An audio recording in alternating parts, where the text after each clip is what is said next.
origami material.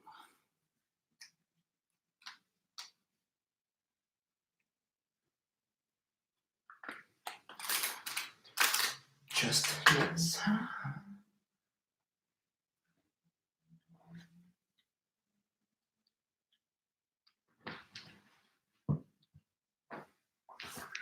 love them for your comfort.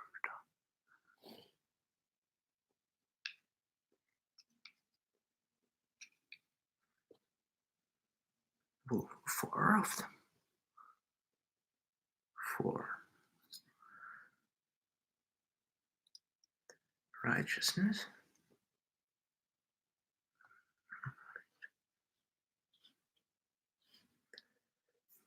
Mm, 4 stars.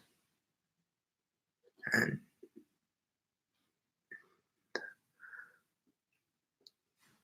grateful living.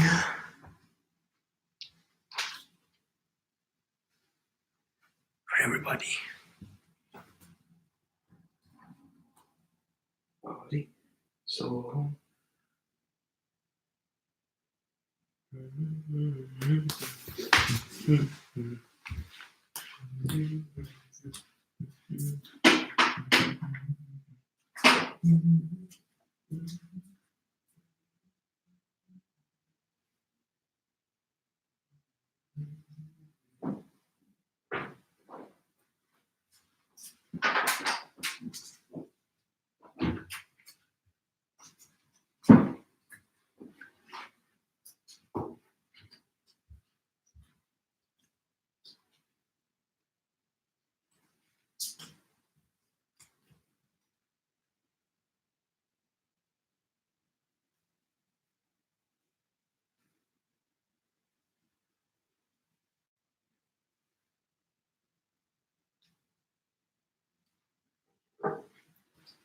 Easier.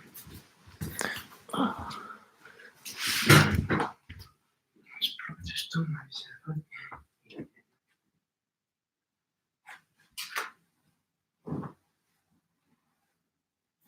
More better daddy. Ready turn on.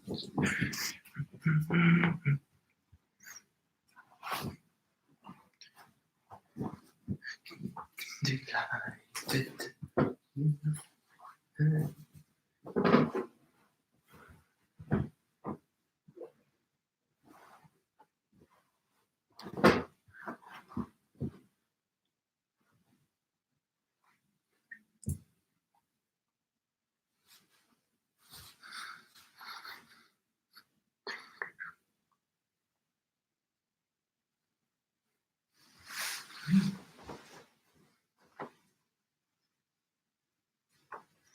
You.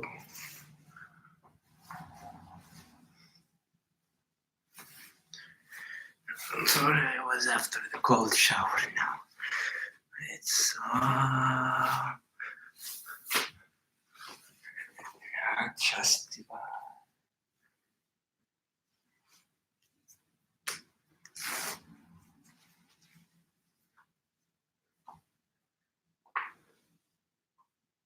temperature. It's gonna be true.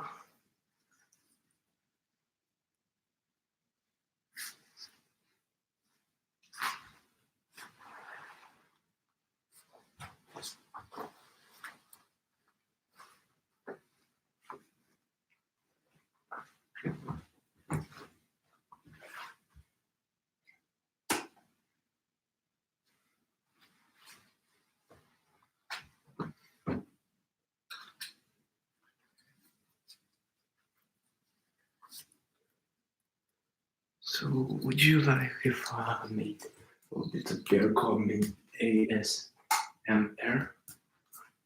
Right.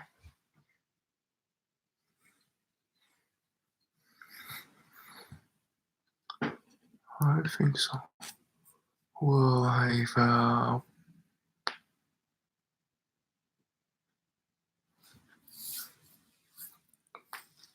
have an opening in the Newly shields up browser.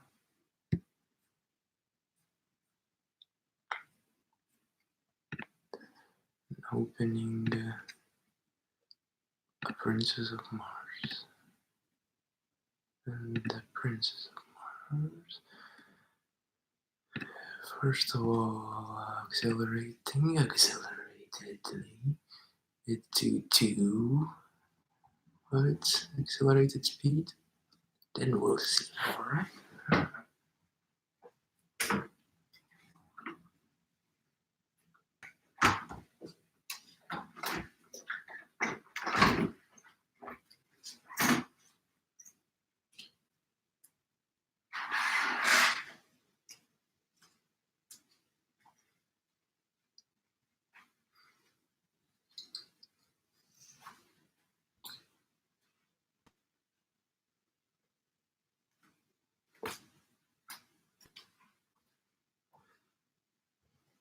So we can find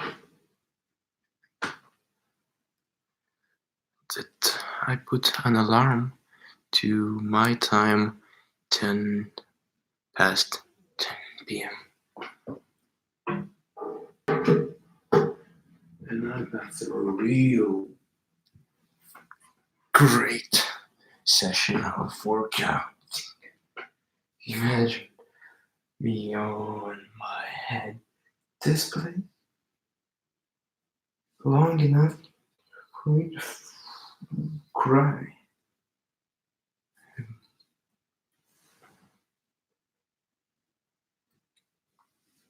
Great that I've been learning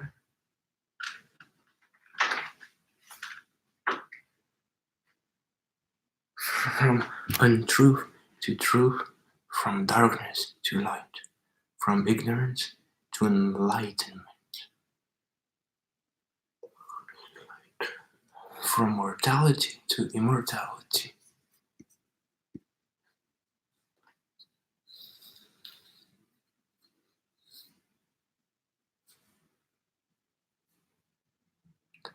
May I be lead.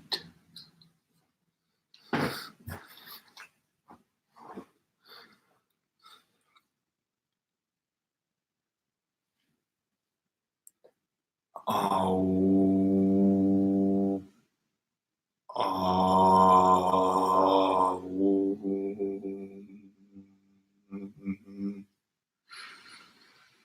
peace, peace, peace.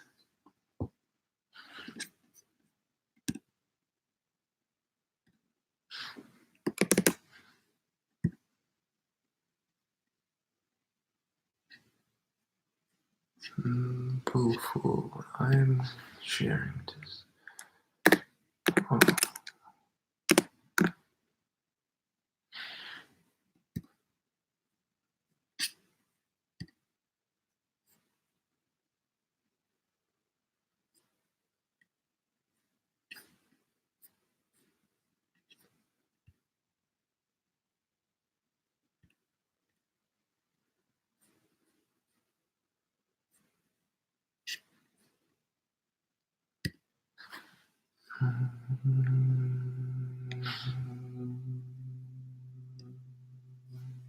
Already, yes, with you.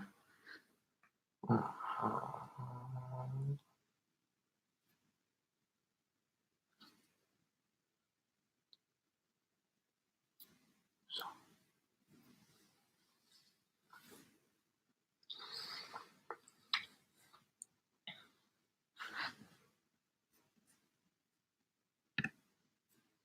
just for you to know, I am going to meditate this time. So, and for you to even try, just to do sumo like an hour and raise your head top a little bit higher. When you can't, Just think your rules are your rules. I'm going to do origami real soon. Or in your own way.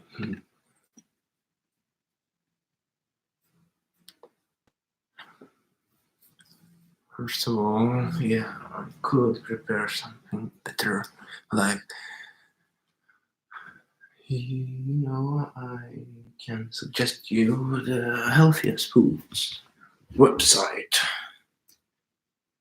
Beer clubbing at CMR too. CMR. ASMR.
I think I'm recommending this.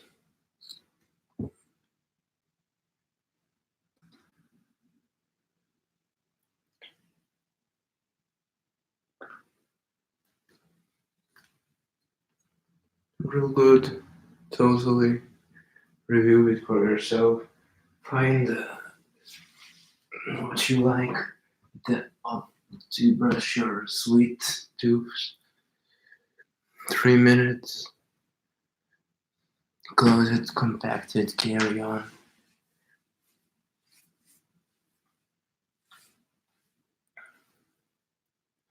Perfect yourself.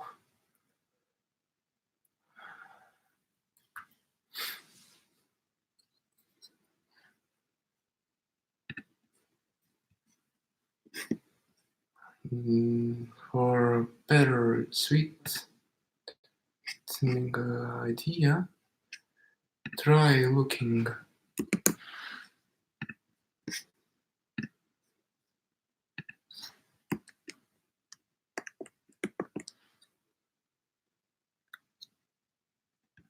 up of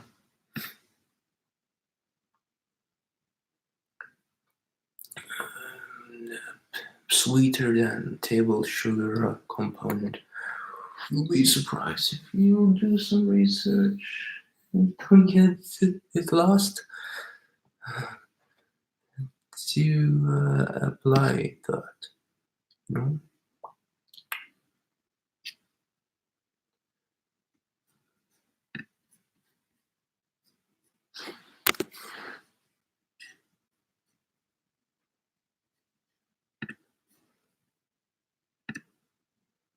Disease prevention time is beginning in 4 minutes.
I remember reducing. A Princess of Mars by Edgar Rice Burroughs. Forward. To the reader of this work. In submitting Captain Carter's strange manuscript to you in book form, I believe that a few words relative to this remarkable personality will be of interest. My first recollection of Captain Carter is of the few months he spent at my father's home in Virginia, just prior to the opening of the Civil War. I was then a child of but 5 years, yet I well remember the tall, dark, smooth-faced, athletic man whom I called Uncle Jack. He seemed always to be laughing, and he entered into the sports of children with the same hearty good fellowship he displayed toward those pastimes in which the men and women of his own age indulged. Or he would sit for an hour at a time, entertaining my old grandmother with stories of his strange, wild life in all parts of the world. We all loved him, and our slaves fairly worshipped the ground he trod. He was a splendid specimen of manhood, standing a good 2 inches over 6 feet, broad of shoulder and narrow of hip, and with the carriage of the trained fighting man. His features were regular and clear-cut, his hair black and closely cropped, while his eyes were of a steel gray, reflecting a strong and loyal character, filled with fire and initiative. His manners were perfect, and his courtliness was that of a typical Southern gentleman of the highest type. His horsemanship, especially after hounds, was a marvel and delight, even in that country of magnificent horsemen. I have often heard my father caution him against his wild recklessness, but he would only laugh and say that the tumble that killed him would be from the back of a horse yet unfold. When the war broke out, he left us, nor did I see him again for some 15 or 16 years. When he returned, it was without warning, and I was much surprised to note that he had not aged, apparently, a moment, nor had he changed in any other outward way. He was, when others were with him, the same genial, happy fellow we had known of old. But when he thought himself alone, I have seen him sit for hours, gazing off into space, his face set in a look of wistful longing and hopeless misery.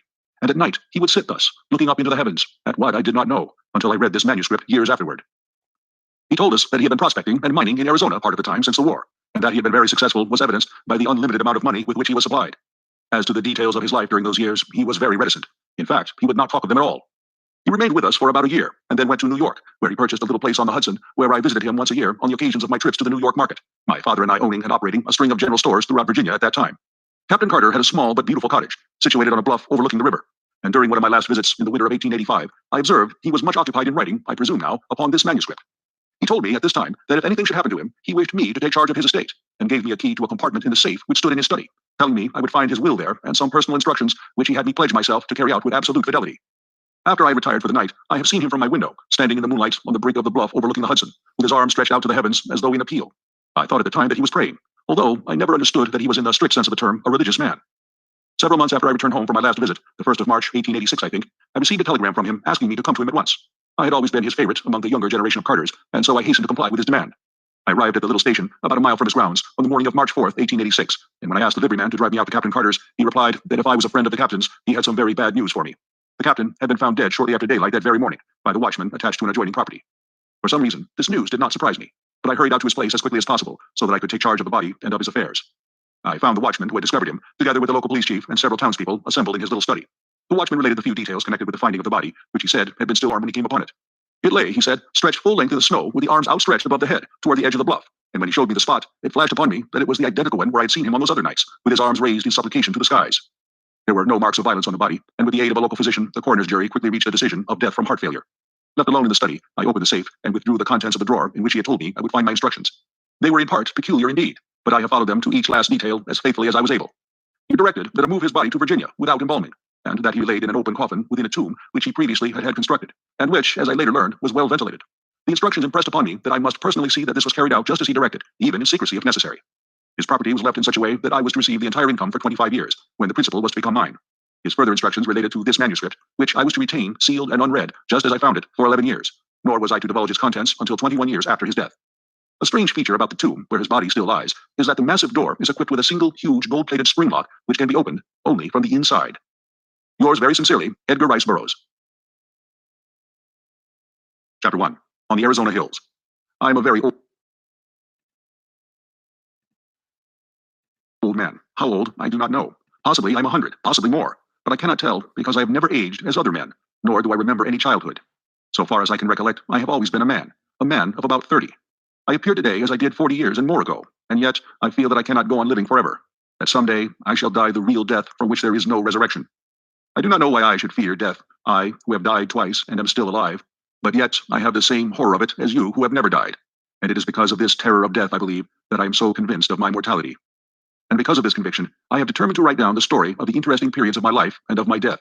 I cannot explain the phenomena. I can only set down here in the words of an ordinary soldier of fortune a chronicle of the strange events that befell me during the 10 years that my dead body lay undiscovered in an Arizona cave. I have never told this story, nor shall mortal man see this manuscript until after I have passed over for eternity. I know that the average human mind will not believe what it cannot grasp, and so I do not purpose to be pilloried by the public, the pulpit, and the press, and held up as a colossal liar when I am but telling the simple truths which someday science will substantiate. Possibly the suggestions which I gained upon Mars and the knowledge which I can set down in this chronicle will aid in an earlier understanding of the mysteries of our sister planet, mysteries to you, but no longer mysteries to me. My name is John Carter. I am better known as Captain Jack Carter of Virginia. At the close of the Civil War, I found myself possessed of several $100,000, Confederate, and a captain's commission in the cavalry arm of an army which no longer existed, the servant of a state which had vanished with the hopes of the South. Masterless, penniless, and with my only means of livelihood, fighting, gone, I determined to work my way to the Southwest and attempt to retrieve my fallen fortunes in a search for gold. I spent nearly a year prospecting in company with another Confederate officer, Captain James K. Powell of Richmond. We were extremely fortunate, for late in the winter of 1865, after many hardships and privations, we located the most remarkable gold-bearing quartz vein that our wildest dreams had ever pictured. Powell, who was a mining engineer by education, stated that we had uncovered over $1 million worth of ore in a trifle over 3 months. As our equipment was crude in the extreme, we decided that one of us must return to civilization, purchase the necessary machinery, and return with a sufficient force of men properly to work the mine. As Powell was familiar with the country, as well as with the mechanical requirements of mining, we determined that it would be best for him to make the trip. It was agreed that I was to hold down our claim against the remote possibility of its being jumped by some wandering prospector. On March 3, 1866, Powell and I packed his provisions on 2 of our burros, and bidding me goodbye, he mounted his horse and started down the mountainside toward the valley, across which led the first stage of his journey. The morning of Powell's departure was, like nearly all Arizona mornings, clear and beautiful. I could see him and his little pack animals picking their way down the mountainside toward the valley, and all during the morning I would catch occasional glimpses of them as they topped a hogback or came out upon a level plateau. My last sight of Powell was about 3 in the afternoon, as he entered the shadows of the range on the opposite side of the valley. Some half-hour later, I happened to glance casually across the valley, and was much surprised to note 3 little dots in about the same place I had last seen my friend and his 2 pack animals. I am not given to needless worrying, but the more I tried to convince myself that all was well with Powell, and that the dots I had seen on his trail were antelope or wild horses, the less I was able to assure myself. Since we had entered the territory, we had not seen a hostile Indian, and we had, therefore, become careless in the extreme, and were wont to ridicule the stories we had heard of the great numbers of these vicious marauders that were supposed to haunt the trails, taking their toll in lives and torture of every white party which fell into their merciless clutches. Powell, I knew, was well armed, and further, an experienced Indian fighter. But I, too, had lived and fought for years among the Sioux in the north, and I knew that his chances were small against a party of cunning trailing Apaches. Finally, I could endure the suspense no longer, and arming myself with my 2 Colt revolvers and a carbine, I strapped 2 belts of cartridges about me, and catching my saddle horse, started down the trail taken by Powell in the morning. As soon as I reached comparatively level ground, I urged my mount into a canter and continued this, where the going permitted, until close upon dusk. I discovered the point where the other tracks joined those of Powell. They were the tracks of unshod ponies, 3 of them, and the ponies had been galloping. I followed rapidly until, darkness shutting down, I was forced to await the rising of the moon, and given an opportunity to speculate on the question of the wisdom of my chase. Possibly, I had conjured up impossible dangers, like some nervous old housewife, and when I should catch up with Powell, would get a good laugh for my pains. However, I am not prone to sensitiveness, and the following of a sense of duty, wherever it may lead, has always been a kind of fetish with me throughout my life, which may account for the honors bestowed upon me by 3 republics and the decorations and friendships of an old and powerful emperor and several lesser kings, in whose service my sword has been red many a time. About 9 o'clock, the moon was sufficiently bright for me to proceed on my way, and I had no difficulty in following the trail at a fast walk, and in some places at a brisk trot, until, about midnight, I reached the waterhole where Powell had expected to camp. I came upon the spot unexpectedly, finding it entirely deserted, with no signs of having been recently occupied as a camp. I was interested to note that the tracks of the pursuing horsemen, or such I was now convinced they must be, continued after Powell with only a brief stop at the hole for water, and always at the same rate of speed as his. I was positive now that the trailers were Apaches, and that they wished to capture Powell alive for the fiendish pleasure of the torture. So I urged my horse onward at a most dangerous pace, hoping against hope that I would catch up with the red rascals before they attacked him. Further speculation was suddenly cut short by the faint report of 2 shots far ahead of me. I knew that Powell would need me now if ever, and I instantly urged my horse to his topmost speed up the narrow and difficult mountain trail. I had forged ahead for perhaps a mile or more without hearing further sounds, when the trail suddenly debouched into a small open plateau near the summit of the pass.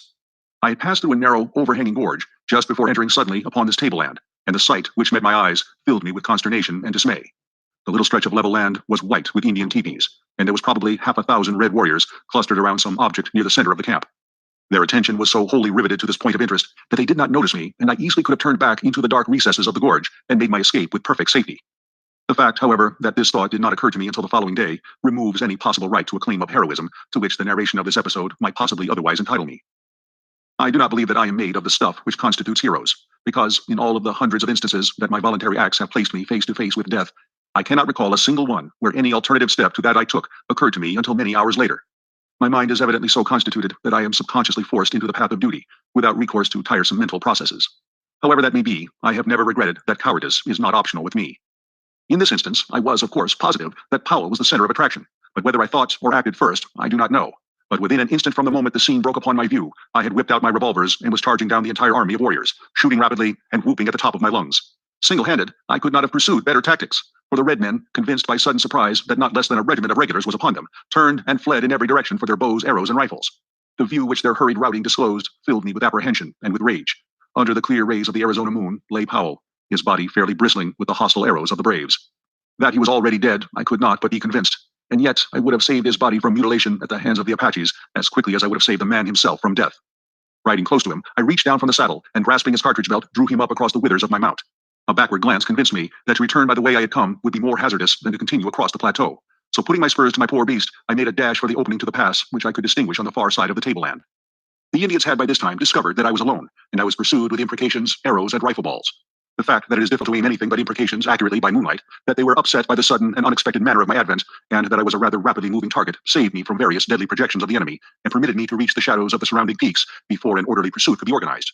My horse was traveling practically unguided, as I knew that I had probably less knowledge of the exact location of the trail to the pass than he. And thus it happened that he entered a defile, which led to the summit of the range, and not to the pass which I had hoped would carry me to the valley and to safety. It is probable, however, that to this fact I owe my life, and the remarkable experiences and adventures which befell me during the following 10 years. My first knowledge that I was on the wrong trail came when I heard the yells of the pursuing savages suddenly grow fainter and fainter far off to my left.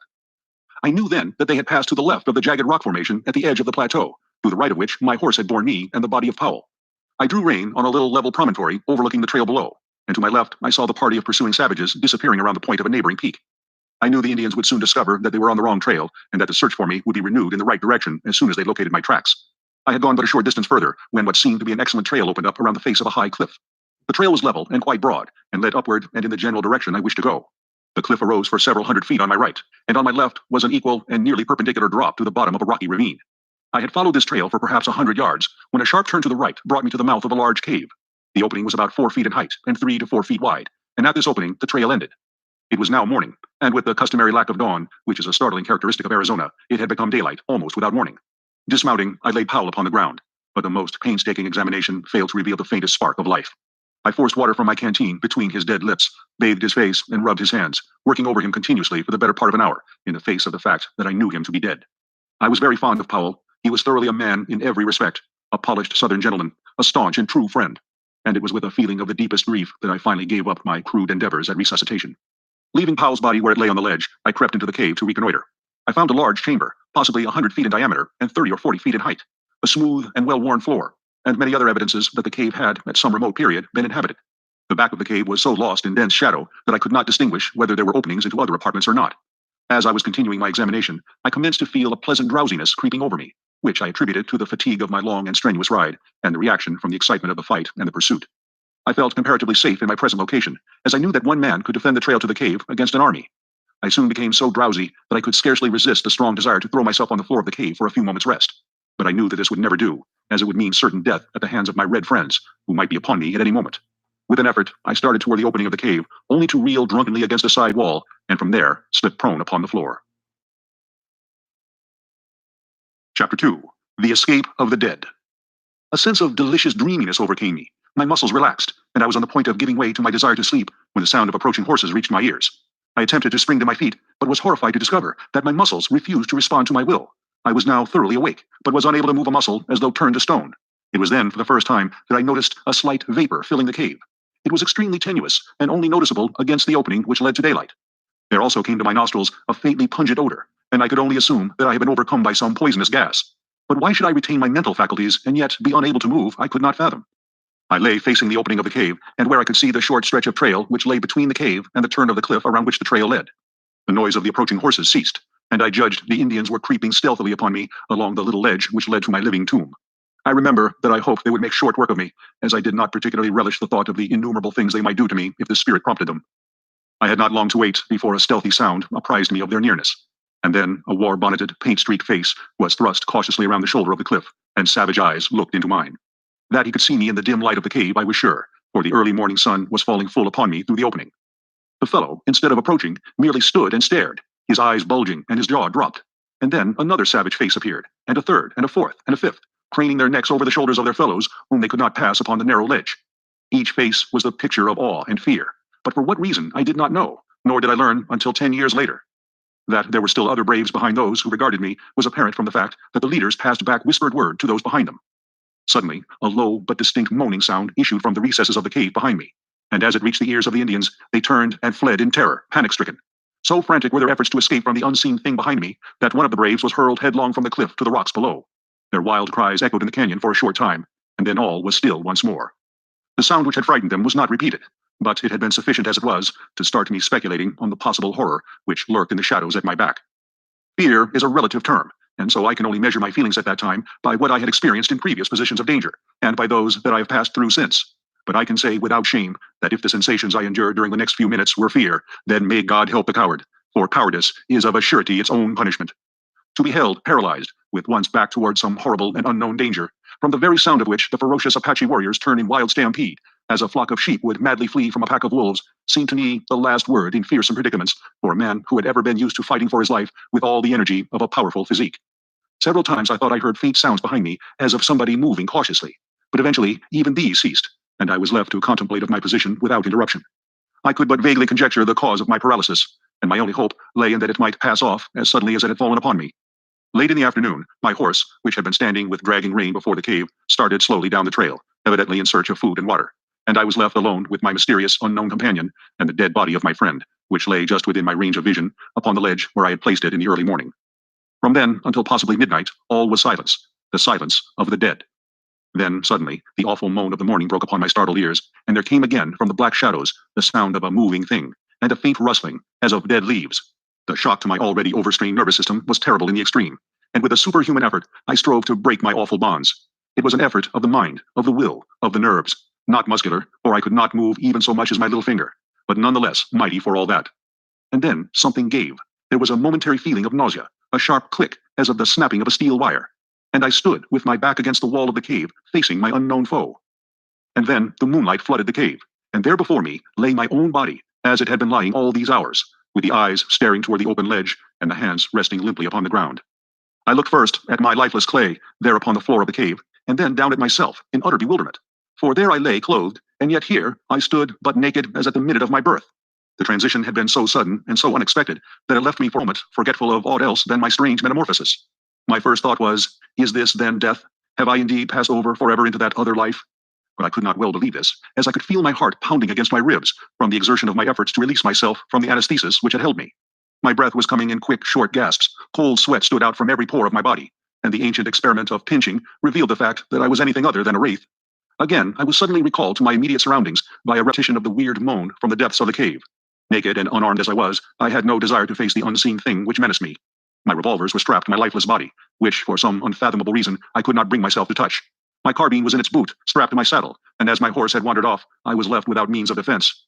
My only alternative seemed to lie in flight, and my decision was crystallized by a recurrence of the rustling sound from the thing which now seemed, in the darkness of the cave, and to my distorted imagination, to be creeping stealthily upon me.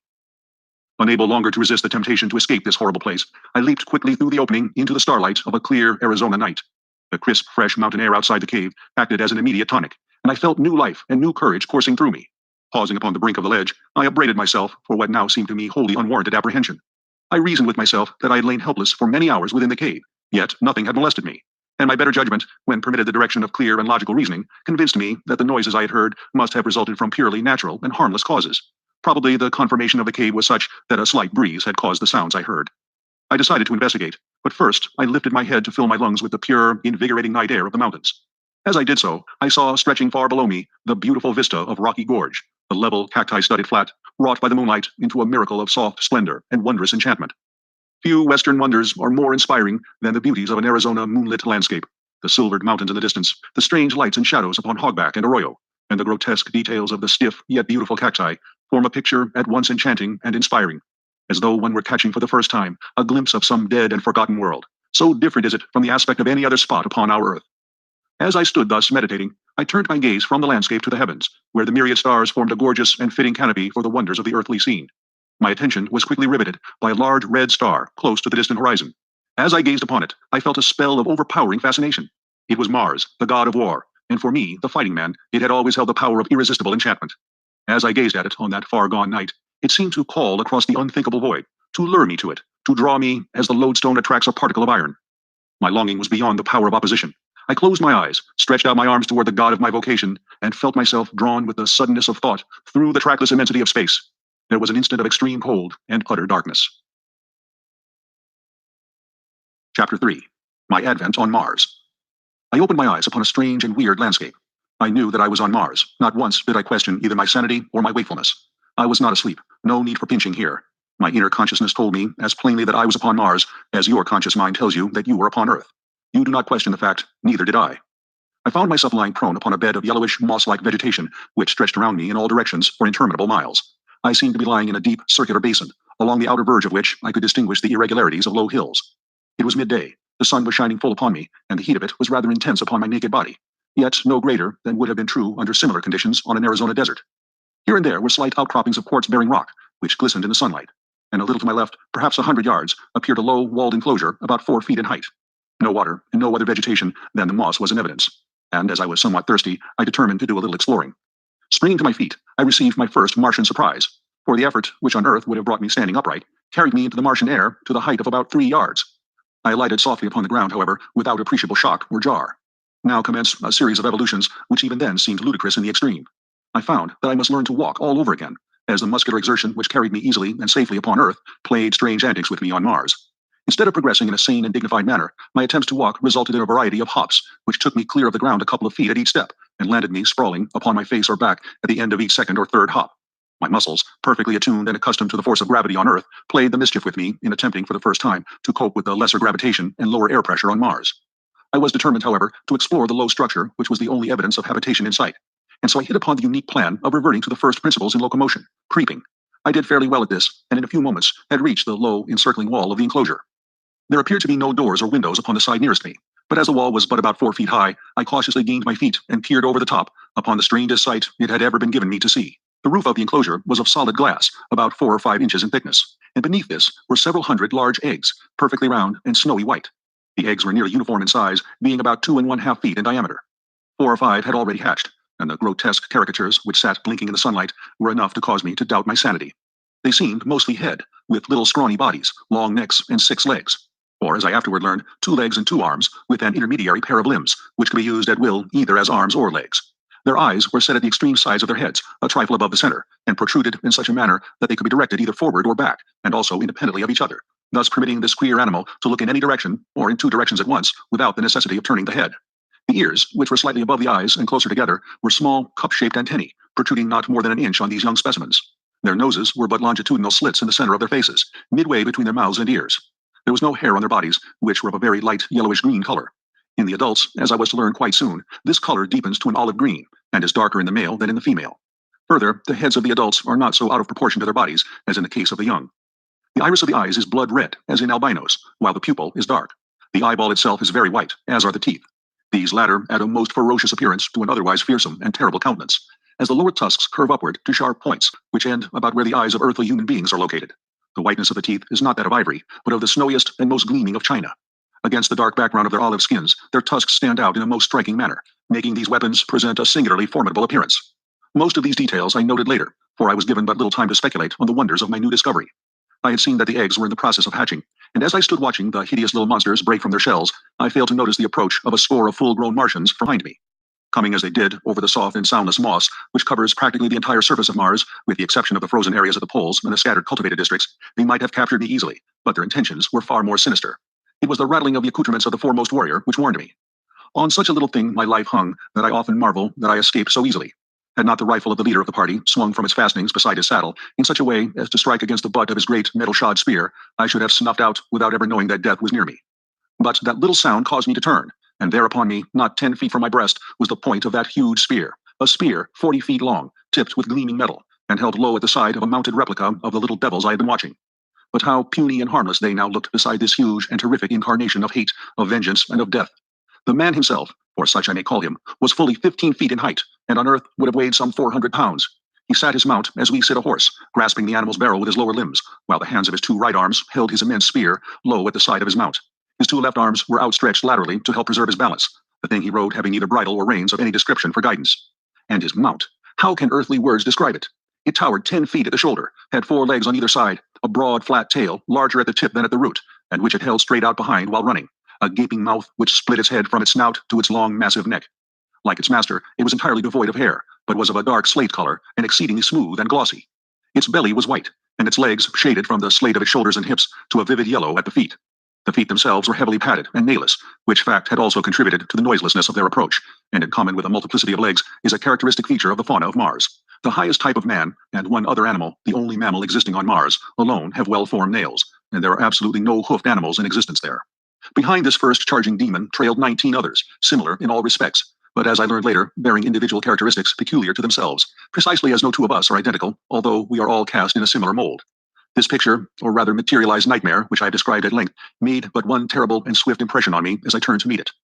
Unarmed and naked as I was, the first law of nature manifested itself in the only possible solution of my immediate problem, and that was to get out of the vicinity of the point of the charging spear. Consequently, I gave a very earthly and at the same time superhuman leap to reach the top of the Martian incubator, for such I had determined it must be. My effort was crowned with a success which appalled me no less than it seemed to surprise the Martian warriors, for it carried me fully 30 feet into the air and landed me 100 feet from my pursuers and on the opposite side of the enclosure. I alighted upon the soft moss easily and without mishap, and turning, saw my enemies lined up along the further wall. Some were surveying me with expressions, which I afterward discovered marked extreme astonishment, and the others were evidently satisfying themselves that I had not molested their young. They were conversing together in low tones, and gesticulating and pointing toward me. Their discovery that I had not harmed their little Martians, and that I was unarmed, must have caused them to look upon me with less ferocity. But, as I was to learn later, the thing which weighed most in my favor was my exhibition of hurdling. While the Martians are immense, their bones are very large, and they are muscled only in proportion to the gravitation which they must overcome. The result is that they are infinitely less agile and less powerful in proportion to their weight than an Earthman, and I doubt that, were one of them suddenly to be transported to Earth, he could lift his own weight from the ground. In fact, I am convinced that he could not do so. My feat, then, was as marvelous upon Mars as it would have been upon Earth, and from desiring to annihilate me, they suddenly looked upon me as a wonderful discovery, to be captured and exhibited among their fellows. The respite my unexpected agility had given me permitted me to formulate plans for the immediate future, and to note more closely the appearance of the warriors, for I could not dissociate these people in my mind from those other warriors who only the day before had been pursuing me. I noted that each was armed with several other weapons in addition to the huge spear which I have described. The weapon which caused me to decide against an attempt of escape by flight was what was evidently a rifle of some description, and which I felt, for some reason, they were peculiarly efficient in handling. These rifles were of a white metal stocked with wood, which I learned later was a very light and intensely hard growth much prized upon Mars, and entirely unknown to us denizens of Earth. The metal of the barrel is an alloy composed principally of aluminum and steel, which they have learned to temper to a hardness far exceeding that of the steel with which we are familiar. The weight of these rifles is comparatively little, and with the small caliber, explosive radium projectiles which they use, and the great length of the barrel, they are deadly in the extreme and at ranges which would be unthinkable on Earth. The theoretical effective radius of this rifle is 300 miles, but the best they can do in actual service, when equipped with their wireless finders and sighters, is but a trifle over 200 miles. This is quite far enough to imbue me with great respect for the Martian firearm, and some telepathic force must have warned me against an attempt to escape in broad daylight from under the muzzles of 20 of these death-dealing machines. The Martians, after conversing for a short time, turned and rode away in the direction from which they had come, leaving one of their number alone by the enclosure. When they had covered perhaps 200 yards, they halted, and turning their mounts toward us, sat watching the warrior by the enclosure. He was the one whose spear had so nearly transfixed me, and was evidently the leader of the band, as I had noted that they seemed to have moved to their present position at his direction. When his force had come to a halt, he dismounted, threw down his spear and small arms, and came around the end of the incubator toward me, entirely unarmed and as naked as I, except for the ornaments strapped upon his head, limbs, and breast.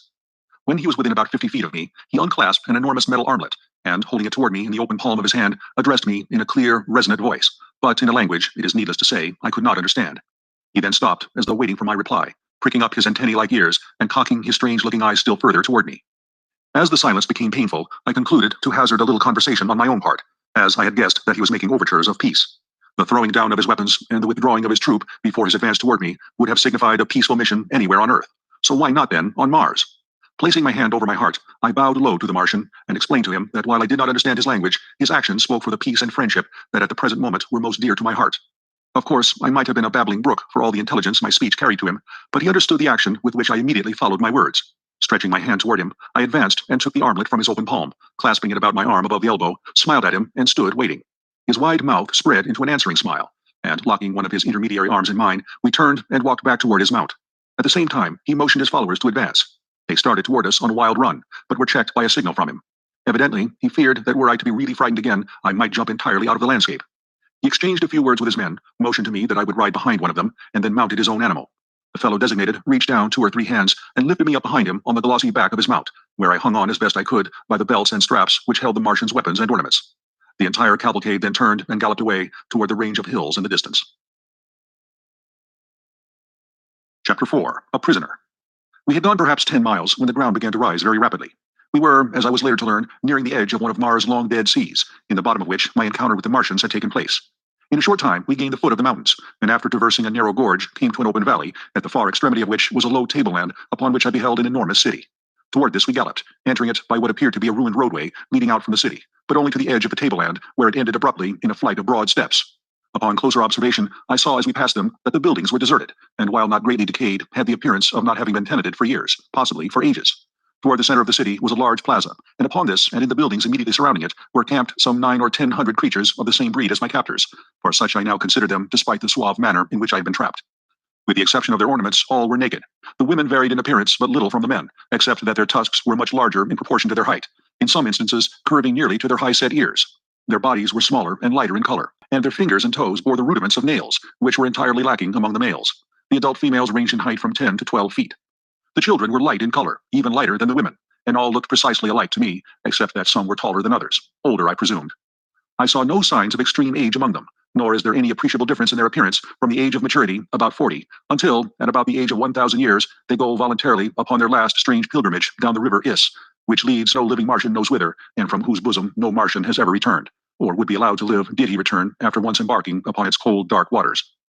Only about 1 Martian in 1,000 dies of sickness or disease, and possibly about 20 take the voluntary pilgrimage. The other 979 die violent deaths, in duels, in hunting, in aviation, and in war. But perhaps by far the greatest death loss comes during the age of childhood, when the vast numbers of little Martians fall victims to the great white apes of Mars. The average life expectancy of a Martian after the age of maturity is about 300 years, but would be near the 1,000 mark were it not for the various means leading to violent death. Owing to the waning resources of the planet, it evidently became necessary to counteract the increasing longevity which their remarkable skill in therapeutics and surgery produced. And so, human life has come to be considered but lightly on Mars, as is evidenced by their dangerous sports and the almost continual warfare between the various communities. There are other and natural causes tending toward a diminution of population, but nothing contributes so greatly to this end as the fact that no male or female Martian is ever voluntarily without a weapon of destruction. As we neared the plaza, and my presence was discovered, we were immediately surrounded by hundreds of the creatures, who seemed anxious to pluck me from my seat behind my guard. A word from the leader of the party stilled their clamor, and we proceeded at a trot across the plaza to the entrance of as magnificent an edifice as mortal eye has rested upon. The building was low, but covered an enormous area. It was constructed of gleaming white marble, inlaid with gold and brilliant stones, which sparkled and scintillated in the sunlight. The main entrance was some 100 feet in width, and projected from the building proper to form a huge canopy above the entrance hall. There was no stairway, but a gentle incline to the first floor of the building opened into an enormous chamber circled by galleries. On the floor of this chamber, which was dotted with highly carved wooden desks and chairs, were assembled about 40 or 50 male Martians around the steps of a rostrum. On the platform proper squatted an enormous warrior, heavily loaded with metal ornaments, gay-colored feathers, and beautifully wrought leather trappings ingeniously set with precious stones. From his shoulders depended a short cape of white fur lined with brilliant scarlet silk. What struck me as most remarkable about this assemblage and the hall in which they were congregated was the fact that the creatures were entirely out of proportion to the desks, chairs, and other furnishings, these being of a size adapted to human beings such as I, whereas the great bulks of the Martians could scarcely have squeezed into the chairs, nor was there room beneath the desks for their long legs. Evidently, then, there were other denizens on Mars than the wild and grotesque creatures into whose hands I had fallen. But the evidences of extreme antiquity which showed all around me indicated that these buildings might have belonged to some long extinct and forgotten race in the dim antiquity of Mars. Our party had halted at the entrance to the building, and at a sign from the leader, I had been lowered to the ground. Again, locking his arm in mine, we had proceeded into the audience chamber. There were few formalities observed in approaching the Martian chieftain. My captor merely strode up to the rostrum, the others making way for him as he advanced. The chieftain rose to his feet and uttered the name of my escort, who in turn halted and repeated the name of the ruler, followed by his title. At the time, this ceremony and the words they uttered meant nothing to me. But later, I came to know that this was the customary greeting between green Martians. Had the men been strangers, and therefore unable to exchange names, they would have silently exchanged ornaments, had their missions been peaceful. Otherwise, they would have exchanged shots, or have fought out their introduction with some other of their various weapons. My captor, whose name was Tarkas, was virtually the vice chieftain of the community, and a man of great ability as a statesman and warrior. He evidently explained briefly the incidents connected with his expedition, including my capture, and when he had concluded, the chieftain addressed me at some length. I replied in our good old English tongue, merely to convince him that neither of us could understand the other. But I noticed that when I smiled slightly on concluding, he did likewise. This fact, and the similar occurrence during my first talk with Tarkas, convinced me that we had at least something in common. The ability to smile, therefore to laugh, denoting a sense of humor. But I was to learn that the Martian smile is merely perfunctory, and that the Martian laugh is a thing to cause strong men to blanch in horror. The ideas of humor among the green men of Mars are widely at variance with our conception of incidents to merriment. The death agonies of a fellow being are to these strange creatures provocative of the wildest hilarity, while their chief form of commonest amusement is to inflict death on their prisoners of war in various ingenious and horrible ways. The assembled warriors and chieftains examined me closely, feeling my muscles and the texture of my skin. The principal chieftain then evidently signified a desire to see me perform, and motioning me to follow, he started with Tarkas for the open plaza. Now, I had made no attempt to walk, since my first signal failure, except while tightly grasping Tarkas' arm, and so now I went skipping and flitting about among the desks and chairs like some monstrous grasshopper. After bruising myself severely, much to the amusement of the Martians, I again had recourse to creeping. But this did not suit them, and I was roughly jerked to my feet by a towering fellow who had laughed most heartily at my misfortunes. As he banged me down upon my feet, his face was bent close to mine, and I did the only thing a gentleman might do under the circumstances of brutality, boorishness, and lack of consideration for a stranger's rights. I swung my fist squarely to his jaw, and he went down like a felled ox. As he sunk to the floor, I wheeled around with my back toward the nearest desk, expecting to be overwhelmed by the vengeance of his fellows, but determined to give them as good a battle as the unequal odds would permit before I gave up my life. My fears were groundless, however, as the other Martians, at first struck dumb with wonderment, finally broke into wild peals of laughter and applause. I did not recognize the applause as such, but later, when I had become acquainted with their customs, I learned that I had won what they seldom accord, a manifestation of approbation. The fellow whom I had struck lay where he had fallen, nor did any of his mates approach him. Tarkas advanced toward me, holding out one of his arms, and we thus proceeded to the plaza without further mishap. I did not, of course, know the reason for which we had come to the open, but I was not long in being enlightened. They first repeated the word sack a number of times, and then Tarkas made several jumps, repeating the same word before each leap. Then turning to me, he said, sack. I saw what they were after, and gathering myself together, I sacked with such marvelous success that I cleared a good 150 feet. Nor did I this time lose my equilibrium, but landed squarely upon my feet without falling. I then returned by easy jumps of 25 or 30 feet to the little group of warriors. My exhibition had been witnessed by several hundred lesser Martians, and they immediately broke into demands for a repetition, which the chieftain then ordered me to make. But I was both hungry and thirsty, and determined on the spot that my only method of salvation was to demand the consideration from these creatures, which they evidently would not voluntarily accord. I therefore ignored the repeated commands to sack, and each time they were made, I motioned to my mouth and rubbed my stomach. Tarkas and the chief exchanged a few words, and then the former, calling to a young female among the throng, gave her some instructions and motioned me to accompany her. I grasped her proffered arm, and together we crossed the plaza toward a large building on the far side. My fair companion was about 8 feet tall, having just arrived at maturity, but not yet to her full height. She was of a light olive green color, with a smooth, glossy hide. Her name, as I afterward learned, was Sola, and she belonged to the retinue of Tarkas.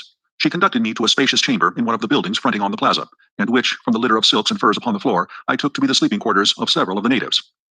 The room was well lighted by a number of large windows, and was beautifully decorated with mural paintings and mosaics. But upon all there seemed to rest that indefinable touch of the finger of antiquity, which convinced me that the architects and builders of these wondrous creations had nothing in common with the crude half-brutes which now occupied them. Sola motioned me to be seated upon a pile of silks near the center of the room, and turning, made a peculiar hissing sound, as though signaling to someone in an adjoining room. In response to her call, I obtained my first sight of a new Martian wonder. It waddled in on its 10 short legs, and squatted down before the girl like an obedient puppy. The thing was about the size of a Shetland pony, but its head bore a slight resemblance to that of a frog, except that the jaws were equipped with 3 rows of long, sharp tusks. Chapter 5. I Elude My Watchdog. Sola stared into the brute's wicked-looking eyes, muttered a word or two of command, pointed to me, and left the chamber. I could not but wonder what this ferocious-looking monstrosity might do when left alone in such close proximity to such a relatively tender morsel of meat. But my fears were groundless, as the beast, after surveying me intently for a moment, crossed the room to the only exit which led to the street, and lay down full length across the threshold. This was my first experience with a Martian watchdog, but it was destined not to be my last, for this fellow guarded me carefully during the time I remained a captive among these green men, twice saving my life, and never voluntarily being away from me a moment. While Sola was away, I took occasion to examine more minutely the room in which I found myself captive. The mural painting depicted scenes of rare and wonderful beauty. Mountains, rivers, lake, ocean, meadow, trees and flowers, winding roadways, sun-kissed gardens. Scenes which might have portrayed earthly views, but for the different colorings of the vegetation. The work had evidently been wrought by a master hand, so subtle the atmosphere, so perfect the technique. Yet nowhere was there a representation of a living animal, either human or brute, by which I could guess at the likeness of these other and perhaps extinct denizens of Mars. While I was allowing my fancy to run riot in wild conjecture on the possible explanation of the strange anomalies which I had so far met with on Mars, Sola returned bearing both food and drink. These she placed on the floor beside me, and seating herself a short ways off, regarded me intently. The food consisted of about a pound of some solid substance, the consistency of cheese, and almost tasteless, while the liquid was apparently milk from some animal. It was not unpleasant to the taste, though slightly acid, and I learned in a short time to prize it very highly. It came, as I later discovered, not from an animal, as there is only one mammal on Mars, and that one very rare indeed, but from a large plant which grows practically without water, but seems to distill its plentiful supply of milk from the products of the soil, the moisture of the air, and the rays of the sun. A single plant of this species will give 8 or 10 quarts of milk per day. After I had eaten, I was greatly invigorated, but feeling the need of rest, I stretched out upon the silks and was soon asleep. I must have slept several hours, as it was dark when I awoke, and I was very cold. I noticed that someone had thrown a fur over me, but it had become partially dislodged, and in the darkness I could not see to replace it. Suddenly, a hand reached out and pulled the fur over me, shortly afterwards adding another to my covering. I presumed that my watchful guardian was Sola, nor was I wrong. This girl alone, among all the green Martians with whom I came in contact, disclosed characteristics of sympathy, kindliness, and affection. Her ministrations to my bodily wants were unfailing, and her solicitous care saved me from much suffering and many hardships. As I was to learn, the Martian nights are extremely cold, and as there is practically no twilight or dawn, the changes in temperature are sudden and most uncomfortable, as are the transitions from brilliant daylight to darkness. The nights are either brilliantly illumined or very dark, or if neither of the 2 moons of Mars happen to be in the sky, almost total darkness results, since the lack of atmosphere, or rather the very thin atmosphere, fails to diffuse the starlight to any great extent. On the other hand, if both of the moons are in the heavens at night, the surface of the ground is brightly illuminated. Both of Mars' moons are vastly nearer her than is our moon to Earth, the nearer moon being but about 5,000 miles distant, while the further is but little more than 14,000 miles away, against the nearly 1/4 million miles which separates us from our moon. The nearer moon of Mars makes a complete revolution around the planet in a little over 7½ hours, so that she may be seen hurtling through the sky like some huge meteor 2 or 3 times each night, revealing all her phases during each transit of the heavens. The further moon revolves about Mars in something over 30¼ hours, and with her sister satellite makes a nocturnal Martian scene one of splendid and weird grandeur. And it is well that nature has so graciously and abundantly lighted the Martian night. For the green men of Mars, being a nomadic race without high intellectual development, have but crude means for artificial lighting, depending principally upon torches, a kind of candle, and a peculiar oil lamp which generates a gas and burns without a wick. This last device produces an intensely brilliant, far-reaching white light, but as the natural oil which it requires can only be obtained by mining in one of several widely separated and remote localities, it is seldom used by these creatures, whose only thought is for today, and whose hatred for manual labor has kept them in a semi-barbaric state for countless ages. After Sola had replenished my coverings, I again slept, nor did I awaken until daylight. The other occupants of the room, 5 in number, were all females, and they were still sleeping, piled high with a motley array of silks and furs. Across the threshold lay stretched the sleeping guardian brute, just as I had last seen him on the preceding day. Apparently, he had not moved a muscle. His eyes were fairly glued upon me, and I fell to wondering just what might befall me should I endeavor to escape. I have ever been prone to seek adventure and to investigate and experiment where wiser men would have left well enough alone. It therefore now occurred to me that the surest way of learning the exact attitude of this beast toward me would be to attempt to leave the room. I felt fairly secure in my belief that I could escape him should he pursue me once I was outside the building, for I had begun to take great pride in my ability as a jumper. Furthermore, I could see from the shortness of his legs that the brute himself was no jumper, and probably no runner. Slowly and carefully, therefore, I gained my feet, only to see my watcher did the same. Cautiously, I advanced toward him, finding that by moving with a shuffling gait, I could retain my balance as well as make reasonably rapid progress. As I neared the brute, he backed cautiously away from me, and when I had reached the open, he moved to one side to let me pass. He then fell in behind me and followed about 10 paces in my rear as I made my way along the deserted street. Evidently, his mission was to protect me only, I thought, but when we reached the edge of the city, he suddenly sprang before me, uttering strange sounds and baring his ugly and ferocious tusks. Thinking to have some amusement at his expense, I rushed toward him, and when almost upon him, sprang into the air, alighting far beyond him and away from the city. He wheeled instantly and charged me with the most appalling speed I had ever beheld. I had thought his short legs a bar to swiftness, but had he been coursing with greyhounds, the latter would have appeared as though asleep on a doormat. As I was to learn, this was the fleetest animal on Mars, and owing to its intelligence, loyalty, and ferocity, is used in hunting, in war, and as the protector of the Martian man. I quickly saw that I would have difficulty in escaping the fangs of the beast on a straightaway course, and so I met his charge by doubling in my tracks and leaping over him as he was almost upon me. This maneuver gave me a considerable advantage, and I was able to reach the city quite a bit ahead of him. And as he came tearing after me, I jumped for a window, about 30 feet from the ground, in the face of one of the buildings overlooking the valley. Grasping the sill, I pulled myself up to a sitting posture without looking into the building, and gazed down at the baffled animal beneath me. My exultation was short-lived, however, for scarcely had I gained a secure seat upon the sill than a huge hand grasped me by the neck from behind and dragged me violently into the room. Here I was thrown upon my back and beheld, standing over me, a colossal ape-like creature, white and hairless, except for an enormous shock of bristly hair upon its head. Chapter 6. A Fight That Won Friends. The thing, which more nearly resembled our earthly men than it did the Martians I had seen, held me pinioned to the ground with one huge foot, while it jabbered and gesticulated at some answering creature behind me. This other, which was evidently its mate, soon came toward us, bearing a mighty stone cudgel with which it evidently intended to brain me. The creatures were about 10 or 15 feet tall, standing erect, and had, like the green Martians, an intermediary set of arms or legs midway between their upper and lower limbs. Their eyes were close together and non-protruding. Their ears were high set, but more laterally located than those of the Martians, while their snouts and teeth were strikingly like those of our African gorilla. Altogether, they were not unlovely when viewed in comparison with the green Martians.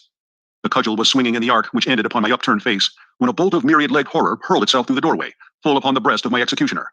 With a shriek of fear, the ape which held me leaped through the open window, but its mate closed in a terrific death struggle with my preserver, which was nothing less than my faithful watch-thing. I cannot bring myself to call so hideous a creature a dog. As quickly as possible, I gained my feet, and backing against the wall, I witnessed such a battle as it is vouchsafed few beings to see. The strength, agility, and blind ferocity of these two creatures is approached by nothing known to earthly man.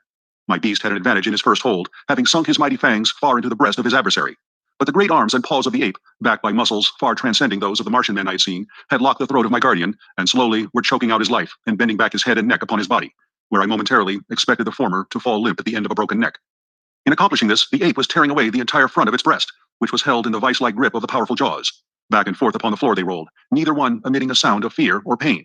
Presently, I saw the great eyes of my beast bulging completely from their sockets, and blood flowing from its nostrils. That he was weakening perceptibly was evident, but so also was the ape, whose struggles were growing momentarily less. Suddenly, I came to myself, and with that strange instinct which seems ever to prompt me to my duty, I seized the cudgel, which had fallen to the floor at the commencement of the battle, and swinging it with all the power of my earthly arms, I crashed it full upon the head of the ape, crushing his skull. Scarcely had the blow descended, when I was confronted with a new danger. The ape's mate, recovered from its first shock of terror, had returned to the scene of the encounter by way of the interior of the building. I glimpsed him just before he reached the doorway, and the sight of him, now roaring as he perceived his lifeless fellow stretched upon the floor, and frothing at the mouth in the extremity of his rage, filled me, I must confess, with dire forebodings. I am ever willing to stand and fight when the odds are not too overwhelmingly against me, but in this instance I perceive neither glory nor profit in pitting my relatively puny strength against the iron muscles and brutal ferocity of this enraged denizen of an unknown world. In fact, the only outcome of such an encounter, so far as I might be concerned, seemed sudden death. I was standing near the window, and I knew that once in the street I might gain the plaza and safety before the creature could overtake me. At least there was a chance for safety in flight against the almost certain death should I remain and fight, however desperately. It is true I held the cudgel, but what could I do with it against his 4 great arms? Even should I break one of them with my first blow, for I figured that he would attempt to ward off the cudgel, he would reach out and annihilate me with the others before I could recover for a second attack. In the instant that these thoughts passed through my mind, I had turned to make for the window, but my eyes alighting on the form of my erstwhile guardian threw all thoughts of flight to the 4 winds. He lay gasping upon the floor of the chamber, his great eyes fastened upon me in what seemed a pitiful appeal for protection. I could not withstand that look, nor could I, on second thought, have deserted my rescuer without giving as good an account of myself in his behalf as he had in mine. Without more ado, therefore, I turned to meet the charge of the infuriated bull ape. He was now too close upon me for the cudgel to prove of any effective assistance, so I merely threw it as heavily as I could at his advancing bulk. It struck him just below the knees, eliciting a howl of pain and rage, and so throwing him off his balance that he lunged full upon me with arms wide stretched to ease his fall. Again, as on the preceding day, I had recourse to earthly tactics, and swinging my right fist full upon the point of his chin, I followed it with a smashing left to the pit of his stomach. The effect was marvelous, for as I lightly sidestepped after delivering the second blow, he reeled and fell upon the floor, doubled up with pain and gasping for wind. Leaping over his prostrate body, I seized the cudgel and finished the monster before he could regain his feet. As I delivered the blow, a low laugh rang out behind me, and turning, I beheld Tarkas, Sola, and 3 or 4 warriors standing in the doorway of the chamber. As my eyes met theirs, I was, for the second time, the recipient of their zealously guarded applause. My absence had been noted by Sola on her awakening, and she had quickly informed Tarkas, who had set out immediately with a handful of warriors to search for me. As they had approached the limits of the city, they had witnessed the actions of the bull ape as he bolted into the building, frothing with rage. They had followed immediately behind him, thinking it barely possible that his actions might prove a clue to my whereabouts, and had witnessed my short but decisive battle with him. This encounter, together with my set-to with the Martian warrior on the previous day, and my feats of jumping, placed me upon a high pinnacle in their regard. Evidently, devoid of all the finer sentiments of friendship, love, or affection, these people fairly worship physical prowess and bravery. and nothing is too good for the object of their adoration as long as he maintains his position by repeated examples of his skill, strength, and courage. Sola, who had accompanied the searching party of her own volition, was the only one of the Martians whose face had not been twisted in laughter as I battled for my life. She, on the contrary, was sober with apparent solicitude, and as soon as I'd finished the monster, rushed to me and carefully examined my body for possible wounds or injuries.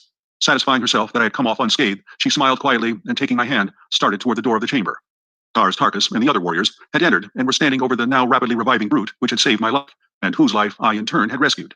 They seemed to be deep in argument, and finally one of them addressed me, but remembering my ignorance of his language, turned back to Tarkas, who, with a word and gesture, gave some command to the fellow and turned to follow us from the room. There seemed something menacing in their attitude toward my beast, and I hesitated to leave until I had learned the outcome.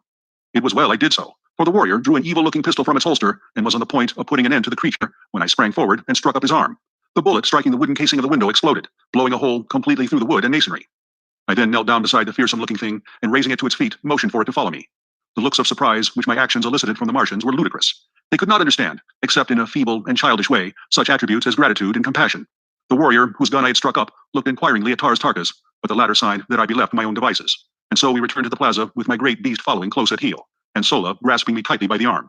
I had at least 2 friends on Mars, a young woman who watched over me with motherly solicitude, and a dumb brute which, as I later came to know, held in its poor, ugly carcass more love, more loyalty, more gratitude than could have been found in the entire 5 million green Martians who rove the deserted cities and dead sea bottoms of Mars. Chapter 7. Child Raising on Mars. After breakfast, which was an exact replica of the meal of the preceding day, and an index of practically every meal which followed while I was with the green men of Mars, Sola escorted me to the plaza, where I found the entire community engaged in watching or helping at the harnessing of huge Macedonian animals to great 3-wheeled chariots. There were about 250 of these vehicles, each drawn by a single animal, any one of which, from their appearance, might easily have drawn the entire wagon train when fully loaded. The chariots themselves were large, commodious, and gorgeously decorated. In each was seated a female Martian, loaded with ornaments of metal, with jewels and silks and furs. And upon the back of each of the beasts which drew the chariots was perched a young Martian driver. Like the animals upon which the warriors were mounted, the heavier draft animals wore neither bit nor bridle, but were guided entirely by telepathic means. This power is wonderfully developed in all Martians, and accounts largely for the simplicity of their language and the relatively few spoken words exchanged even in long conversations. It is the universal language of Mars, through the medium of which the higher and lower animals of this world of paradoxes are able to communicate to a greater or less extent, depending on the intellectual sphere of the species and the development of the individual.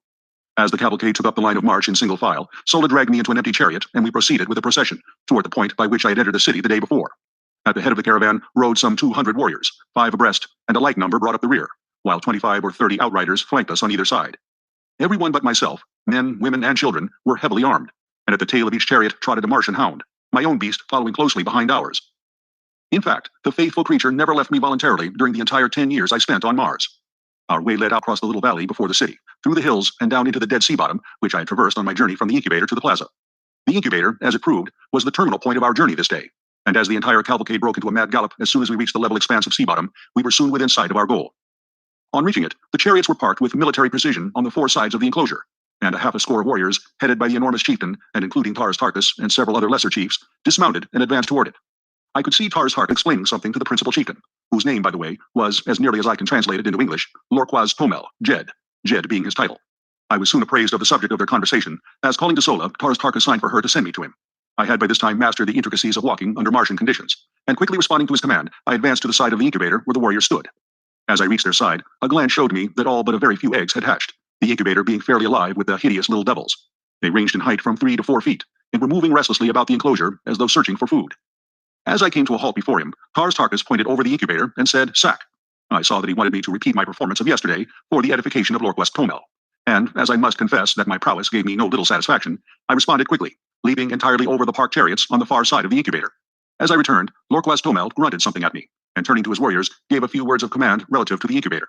They paid no further attention to me, and I was thus permitted to remain close and watch their operations, which consisted in breaking an opening in the wall of the incubator large enough to permit of the exit of the young Martians. On either side of this opening, the women and the younger Martians, both male and female, formed 2 solid walls leading out through the chariots and quite a way into the plain beyond. Between these walls, the little Martians scampered, wild as deer, being permitted to run the full length of the aisle, where they were captured one at a time by the women and older children. The last in the line capturing the first little one to reach the end of the gauntlet, her opposite in the line capturing the second, and so on until all the little fellows had left the enclosure and been appropriated by some youth or female. I saw that the ceremony, if it could be dignified by such a name, was over, and seeking out Sola, I found her in our chariot with a hideous little creature held tightly in her arms. The work of rearing young green Martians consists solely in teaching them to talk and to use the weapons of warfare with which they are loaded down from the very first year of their lives. Coming from eggs in which they have lain for 5 years, the period of incubation, they step forth into the world perfectly developed, except in size. Entirely unknown to their mothers, who in turn would have difficulty in pointing out the fathers with any degree of accuracy, they are the common children of the community, and their education devolves upon the females who chance to capture them as they leave the incubator. Their foster mothers may not even have had an egg in the incubator, as was the case with Sola, who had not commenced to lay until less than a year before she became the mother of another woman's offspring. But this counts for little among the green Martians, as parental and filial love is as unknown to them as it is common among us. I believe this horrible system, which has been carried on for ages, is the direct cause of the loss of all the finer feelings and higher humanitarian instincts among these poor creatures. From birth, they know no father or mother love. They know not the meaning of the word home. They are taught that they are only suffered to live until they can demonstrate by their physique and ferocity that they are fit to live. Should they prove deformed or defective in any way, they are promptly shot, nor do they see a tear shed for a single one of the many cruel hardships they pass through from earliest infancy.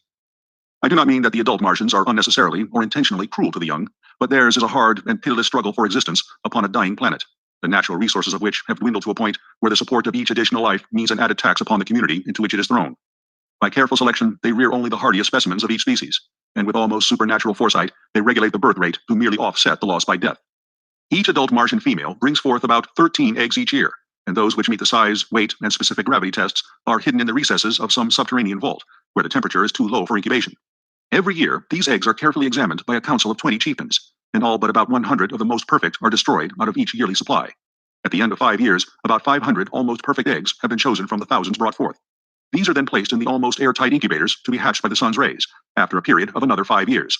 The hatching which we had witnessed today was a fairly representative event of its kind, all but about 1% of the eggs hatching in 2 days. If the remaining eggs ever hatched, we knew nothing of the fate of the little Martians. They were not wanted, as their offspring might inherit and transmit the tendency to prolonged incubation, and thus upset the system which has maintained for ages and which permits the adult Martians to figure the proper time for return to the incubators almost to an hour. The incubators are built in remote fastnesses, where there is little or no likelihood of their being discovered by other tribes. The result of such a catastrophe would mean no children in the community for another 5 years. I was later to witness the results of the discovery of an alien incubator. The community of which the green Martians, with whom my lot was cast, formed a part, was composed of some 30,000 souls.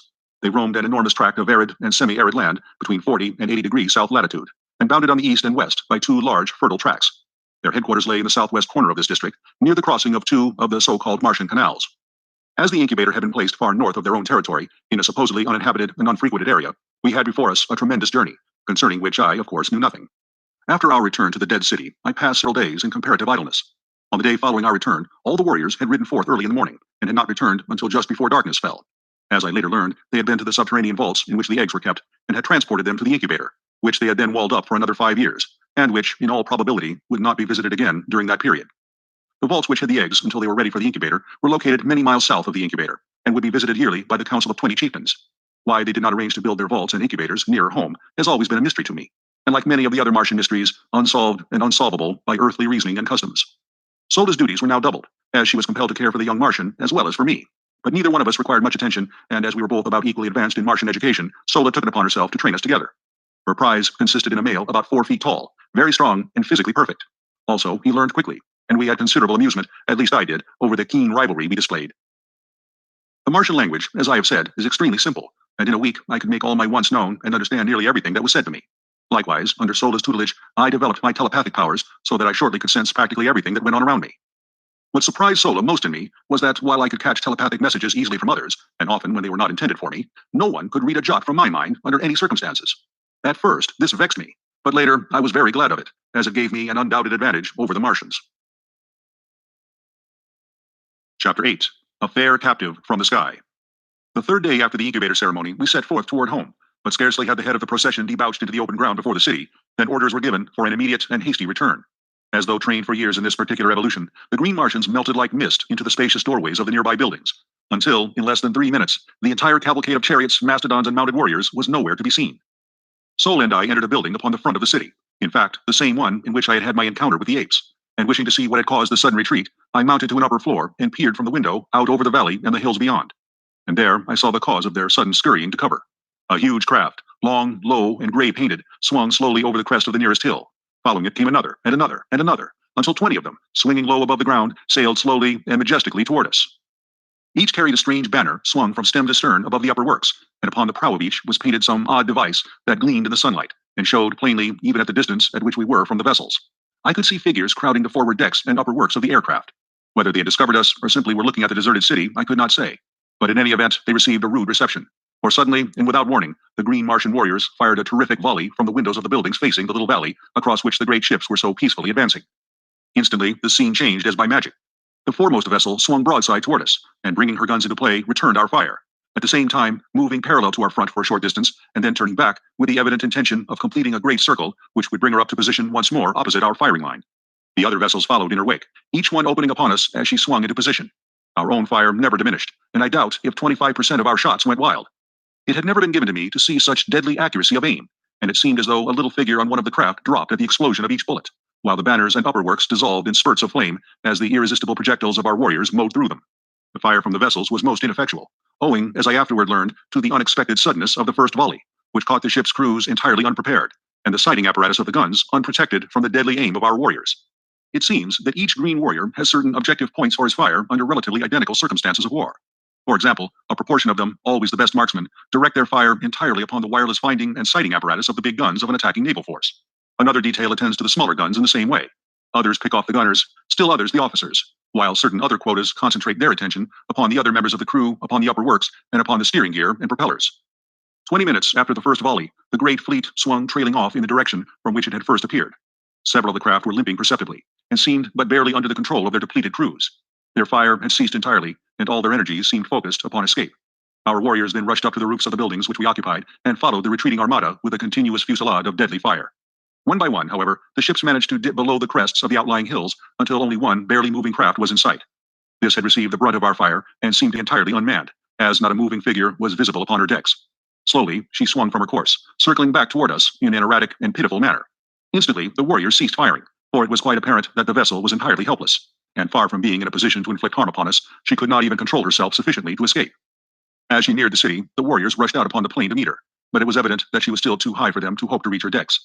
From my vantage point in the window, I could see the bodies of her crew strewn about, although I could not make out what manner of creatures they might be. Not a sign of life was manifest upon her as she drifted slowly with the light breeze in a southeasterly direction. She was drifting some 50 feet above the ground, followed by all but some 100 of the warriors, who had been ordered back to the roofs to cover the possibility of a return of the fleet or of reinforcements. It soon became evident that she would strike the face of the buildings about a mile south of our position, and as I watched the progress of the chase, I saw a number of warriors gallop ahead, dismount, and enter the building she seemed destined to touch. As the craft neared the building, and just before she struck, the Martian warriors swarmed upon her from the windows, and with their great spears eased the shock of the collision, and in a few moments they had thrown out grappling hooks, and the big boat was being hauled to ground by their fellows below. After making her fast, they swarmed the sides and searched the vessel from stem to stern. I could see them examining the dead sailors, evidently for signs of life, and presently a party of them appeared from below, dragging a little figure among them. The creature was considerably less than half as tall as the green Martian warriors, and from my balcony I could see that it walked erect upon two legs, and surmised that it was some new and strange Martian monstrosity with which I had not as yet become acquainted. They removed the prisoner to the ground, and then commenced a systematic rifling of the vessel. This operation required several hours, during which time a number of the chariots were requisitioned to transport the loot, which consisted in arms, ammunition, silks, furs, jewels, strangely carved stone vessels, and a quantity of solid foods and liquids, including many casks of water, the first I had seen since my advent upon Mars.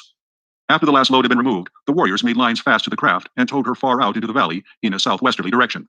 A few of them then boarded her and were busily engaged in what appeared, from my distant position, as the emptying of the contents of various carboys upon the dead bodies of the sailors and over the decks and works of the vessel. This operation concluded, they hastily clambered over her sides, sliding down the guy ropes to the ground. The last warrior to leave the deck turned and threw something back upon the vessel, waiting an instant to note the outcome of his act. As a faint spurt of flame rose from the point where the missile struck, he swung over the side and was quickly upon the ground. Scarcely had he alighted than the guy ropes were simultaneously released, and the great warship, lightened by the removal of the loot, soared majestically into the air, her decks and upper works a mass of roaring flames. Slowly, she drifted to the southeast, rising higher and higher as the flames ate away her wooden parts and diminished the weight upon her. Ascending to the roof of the building, I watched her for hours, until finally she was lost in the dim vistas of the distance. The sight was awe-inspiring in the extreme, as one contemplated this mighty floating funeral pyre, drifting unguided and unmanned through the lonely wastes of the Martian heavens. A derelict of death and destruction, typifying the life story of these strange and ferocious creatures into whose unfriendly hands fate had carried it. Much depressed, and to me unaccountably so, I slowly descended to the street. The scene I had witnessed seemed to mark the defeat and annihilation of the forces of a kindred people, rather than the routing by our green warriors of a horde of similar, though unfriendly creatures. I could not fathom the seeming hallucination, nor could I free myself from it, but somewhere in the innermost recesses of my soul I felt a strange yearning toward these unknown foemen, and a mighty hope surged through me that the fleet would return and demand a reckoning from the green warriors who had so ruthlessly and wantonly attacked it. Close at my heel, in his now accustomed place, followed Wula the hound, and as I emerged upon the street, Sola rushed up to me as though I had been the object of some search on her part. The cavalcade was returning to the plaza, the homeward march having been given up for that day, nor in fact was it recommenced for more than a week, owing to the fear of a return attack by the aircraft. Loquas Tomel was too astute an old warrior to be caught upon the open plains with a caravan of chariots and children, and so we remained at the deserted city until the danger seemed past. As Sola and I entered the plaza, a sight met my eyes which filled my whole being with a great surge of mingled hope, fear, exultation, and depression. And yet, most dominant was a subtle sense of relief and happiness. For just as we neared the throng of Martians, I caught a glimpse of the prisoner from the battlecraft, who was being roughly dragged into a nearby building by a couple of green Martian females. And the sight which met my eyes was that of a slender, girlish figure, similar in every detail to the earthly women of my past life. She did not see me at first, but just as she was disappearing through the portal of the building which was to be her prison, she turned, and her eyes met mine. Her face was oval and beautiful in the extreme. Her every feature was finely chiseled and exquisite, her eyes large and lustrous, and her head surmounted by a mass of coal-black, waving hair, caught loosely into a strange yet becoming coiffure. Her skin was of a light reddish copper color, against which the crimson glow of her cheeks and the ruby of her beautifully molded lips shone with a strangely enhancing effect. She was as destitute of clothes as the green Martians who accompanied her. Indeed, save for her highly wrought ornaments, she was entirely naked, nor could any apparel have enhanced the beauty of her perfect and symmetrical figure. As her gaze rested on me, her eyes opened wide in astonishment, and she made a little sign with her free hand, a sign which I did not, of course, understand. Just a moment we gazed upon each other, and then the look of hope and renewed courage which had glorified her face as she discovered me faded into one of utter dejection, mingled with loathing and contempt. I realized I had not answered her signal, and ignorant as I was of Martian customs, I intuitively felt that she had made an appeal for succor and protection, which my unfortunate ignorance had prevented me from answering. And then she was dragged out of my sight into the depths of the deserted edifice. Chapter 9. I Learned the Language. As I came back to myself, I glanced at Sola, who had witnessed this encounter, and I was surprised to note a strange expression upon her usually expressionless countenance. What her thoughts were, I did not know, for as yet I had learned but little of the Martian tongue, enough only to suffice for my daily needs. As I reached the doorway of our building, a strange surprise awaited me. A warrior approached bearing the arms, ornaments, and full accoutrements of his kind.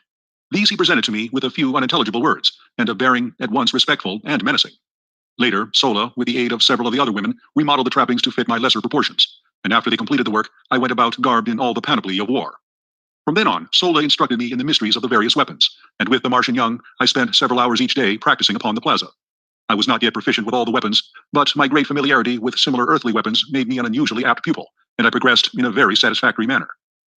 The training of myself and the young Martians was conducted solely by the women, who not only attend to the education of the young in the arts of individual defense and offense, but are also the artisans who produce every manufactured article wrought by the green Martians. They make the powder, the cartridges, the firearms. In fact, everything of value is produced by the females. In time of actual warfare, they form a part of the reserves, and when the necessity arises, fight with even greater intelligence and ferocity than the men. The men are trained in the higher branches of the art of war, in strategy and the maneuvering of large bodies of troops. They make the laws as they are needed, a new law for each emergency. They are unfettered by precedent in the administration of justice. Customs have been handed down by ages of repetition, but the punishment for ignoring a custom is a matter for individual treatment by a jury of the culprit's peers. And I may say that justice seldom misses fire, but seems rather to rule in inverse ratio to the ascendancy of law. In one respect at least, the Martians are a happy people. They have no lawyers. I did not see the prisoner again for several days subsequent to our first encounter, and then only to catch a fleeting glimpse of her as she was being conducted to the great audience chamber where I had had my first meeting with Lorquas Tomel. I could not but note the unnecessary harshness and brutality with which her guards treated her, so different from the almost maternal kindliness which Sola manifested toward me, and the respectful attitude of the few green Martians who took the trouble to notice me at all. I had observed on the 2 occasions when I had seen her that the prisoner exchanged words with her guards, and this convinced me that they spoke, or at least could make themselves understood, by a common language. With this added incentive, I nearly drove Sola distracted by my importunities to hasten on my education, and within a few more days I had mastered the Martian tongue sufficiently well to enable me to carry on a passable conversation and to fully understand practically all that I heard. At this time, our sleeping quarters were occupied by 3 or 4 females and a couple of the recently hatched young, besides Sola and her youthful ward, myself, and Wula the hound. After they had retired for the night, it was customary for the adults to carry on a desultory conversation for a short time before lapsing into sleep, and now that I could understand their language, I was always a keen listener, although I never proffered any remarks myself. On the night following the prisoner's visit to the audience chamber, the conversation finally fell upon this subject, and I was all ears on the instant. I had feared to question Sola relative to the beautiful captive, as I could not but recall the strange expression I had noted upon her face after my first encounter with the prisoner. That it denoted jealousy, I could not say, And yet, judging all things by mundane standards, as I still did, I felt it safer to affect indifferent in the matter until I learned more surely Sola's attitude toward the object of my solicitude. Sarkoja, one of the older women who shared our domicile, had been present at the audience as one of the captive's guards, and it was toward her the question turned. When, asked one of the women, will we enjoy the death throes of the Red One, or does Lorquas Tomel, Jed, intend holding her for ransom?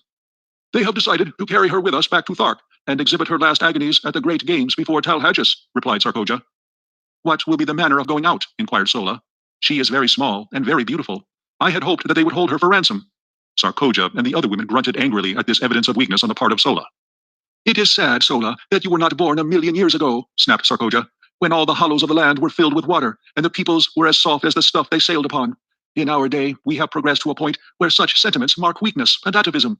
It will not be well for you to permit Tarkas to learn that you hold such degenerate sentiments, as I doubt that he would care to entrust such as you with the grave responsibilities of maternity. I see nothing wrong with my expression of interest in this red woman, retorted Sola.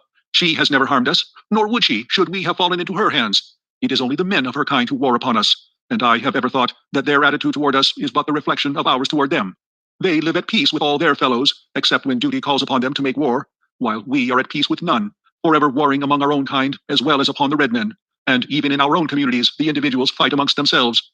Oh, it is one continual, awful period of bloodshed from the time we break the shell until we gladly embrace the bosom of the river of mystery, the dark and ancient Is, which carries us to an unknown, but at least no more frightful and terrible existence. Fortunate indeed is he who meets his end in an early death. Say what you please to Tarkas, he can mete out no worse fate to me than a continuation of the horrible existence we are forced to lead in this life. This wild outbreak on the part of Sola so greatly surprised and shocked the other women that after a few words of general reprimand, they all lapsed into silence and were soon asleep. One thing the episode had accomplished was to assure me of Sola's friendliness toward the poor girl, and also to convince me that I'd been extremely fortunate in falling into her hands rather than those of some of the other females. I knew that she was fond of me, and now that I had discovered that she hated cruelty and barbarity, I was confident that I could depend upon her to aid me and the girl captive to escape, provided, of course, that such a thing was within the range of possibilities. I did not even know that there were any better conditions to escape to, but I was more than willing to take my chances among people fashioned after my own mold, rather than to remain longer among the hideous and bloodthirsty green men of Mars. But where to go and how was as much of a puzzle to me as the age-old search for the spring of eternal life has been to earthly men since the beginning of time. I decided that at the first opportunity I would take Sola into my confidence and openly ask her to aid me. And with this resolution strong upon me, I turned among my silks and furs and slept the dreamless and refreshing sleep of Mars. Chapter 10. Champion and Chief. Early the next morning, I was astir. Considerable freedom was allowed me, as Sola had informed me that so long as I did not attempt to leave the city, I was free to go and come as I pleased.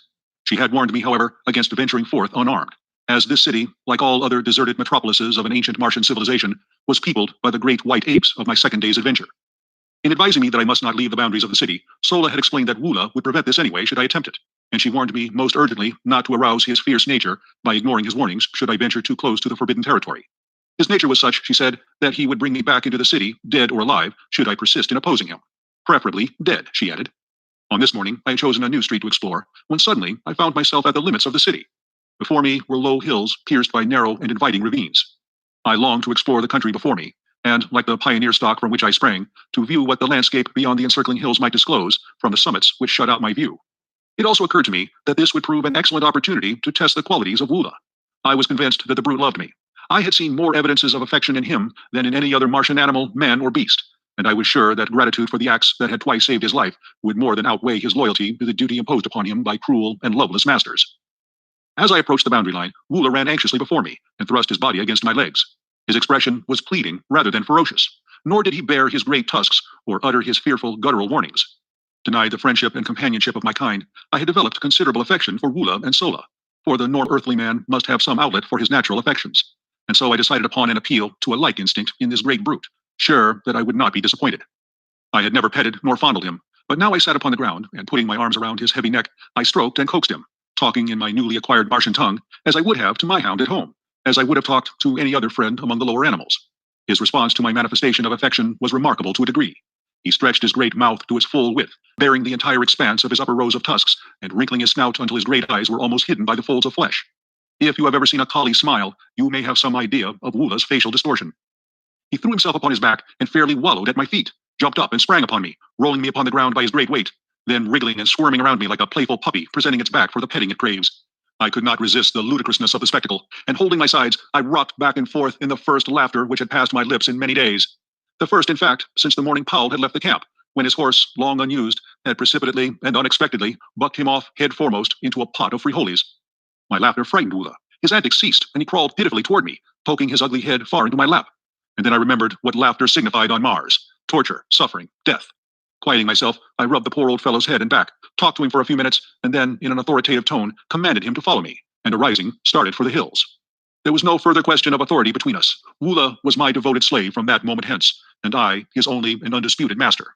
My walk to the hills occupied but a few minutes, and I found nothing of particular interest to reward me. Numerous, brilliantly colored and strangely formed wildflowers dotted the ravines, and from the summit of the first hill I saw still other hills stretching off toward the north, and rising one range above another until lost in mountains of quite respectable dimensions. Though I afterward found that only a few peaks on all Mars exceed 4,000 feet in height, the suggestion of magnitude was merely relative.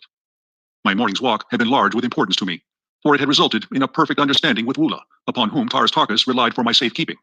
I now knew that while theoretically a prisoner, I was virtually free, and I hastened to regain the city limits before the defection of Wula could be discovered by his erstwhile masters. The adventure decided me never again to leave the limits of my prescribed stamping grounds until I was ready to venture forth for good and all, as it would certainly result in a curtailment of my liberties, as well as the probable death of Wula, were we to be discovered.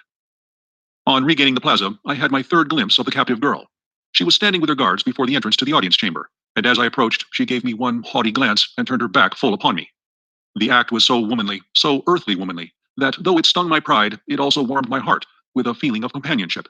It was good to know that someone else on Mars beside myself had human instincts of a civilized order, even though the manifestation of them was so painful and mortifying. Had a green Martian woman desired to show dislike or contempt, she would, in all likelihood, have done it with a sword thrust or a movement of her trigger finger. But as their sentiments are mostly atrophied, it would have required a serious injury to have aroused such passions in them. Sola, let me add, was an exception.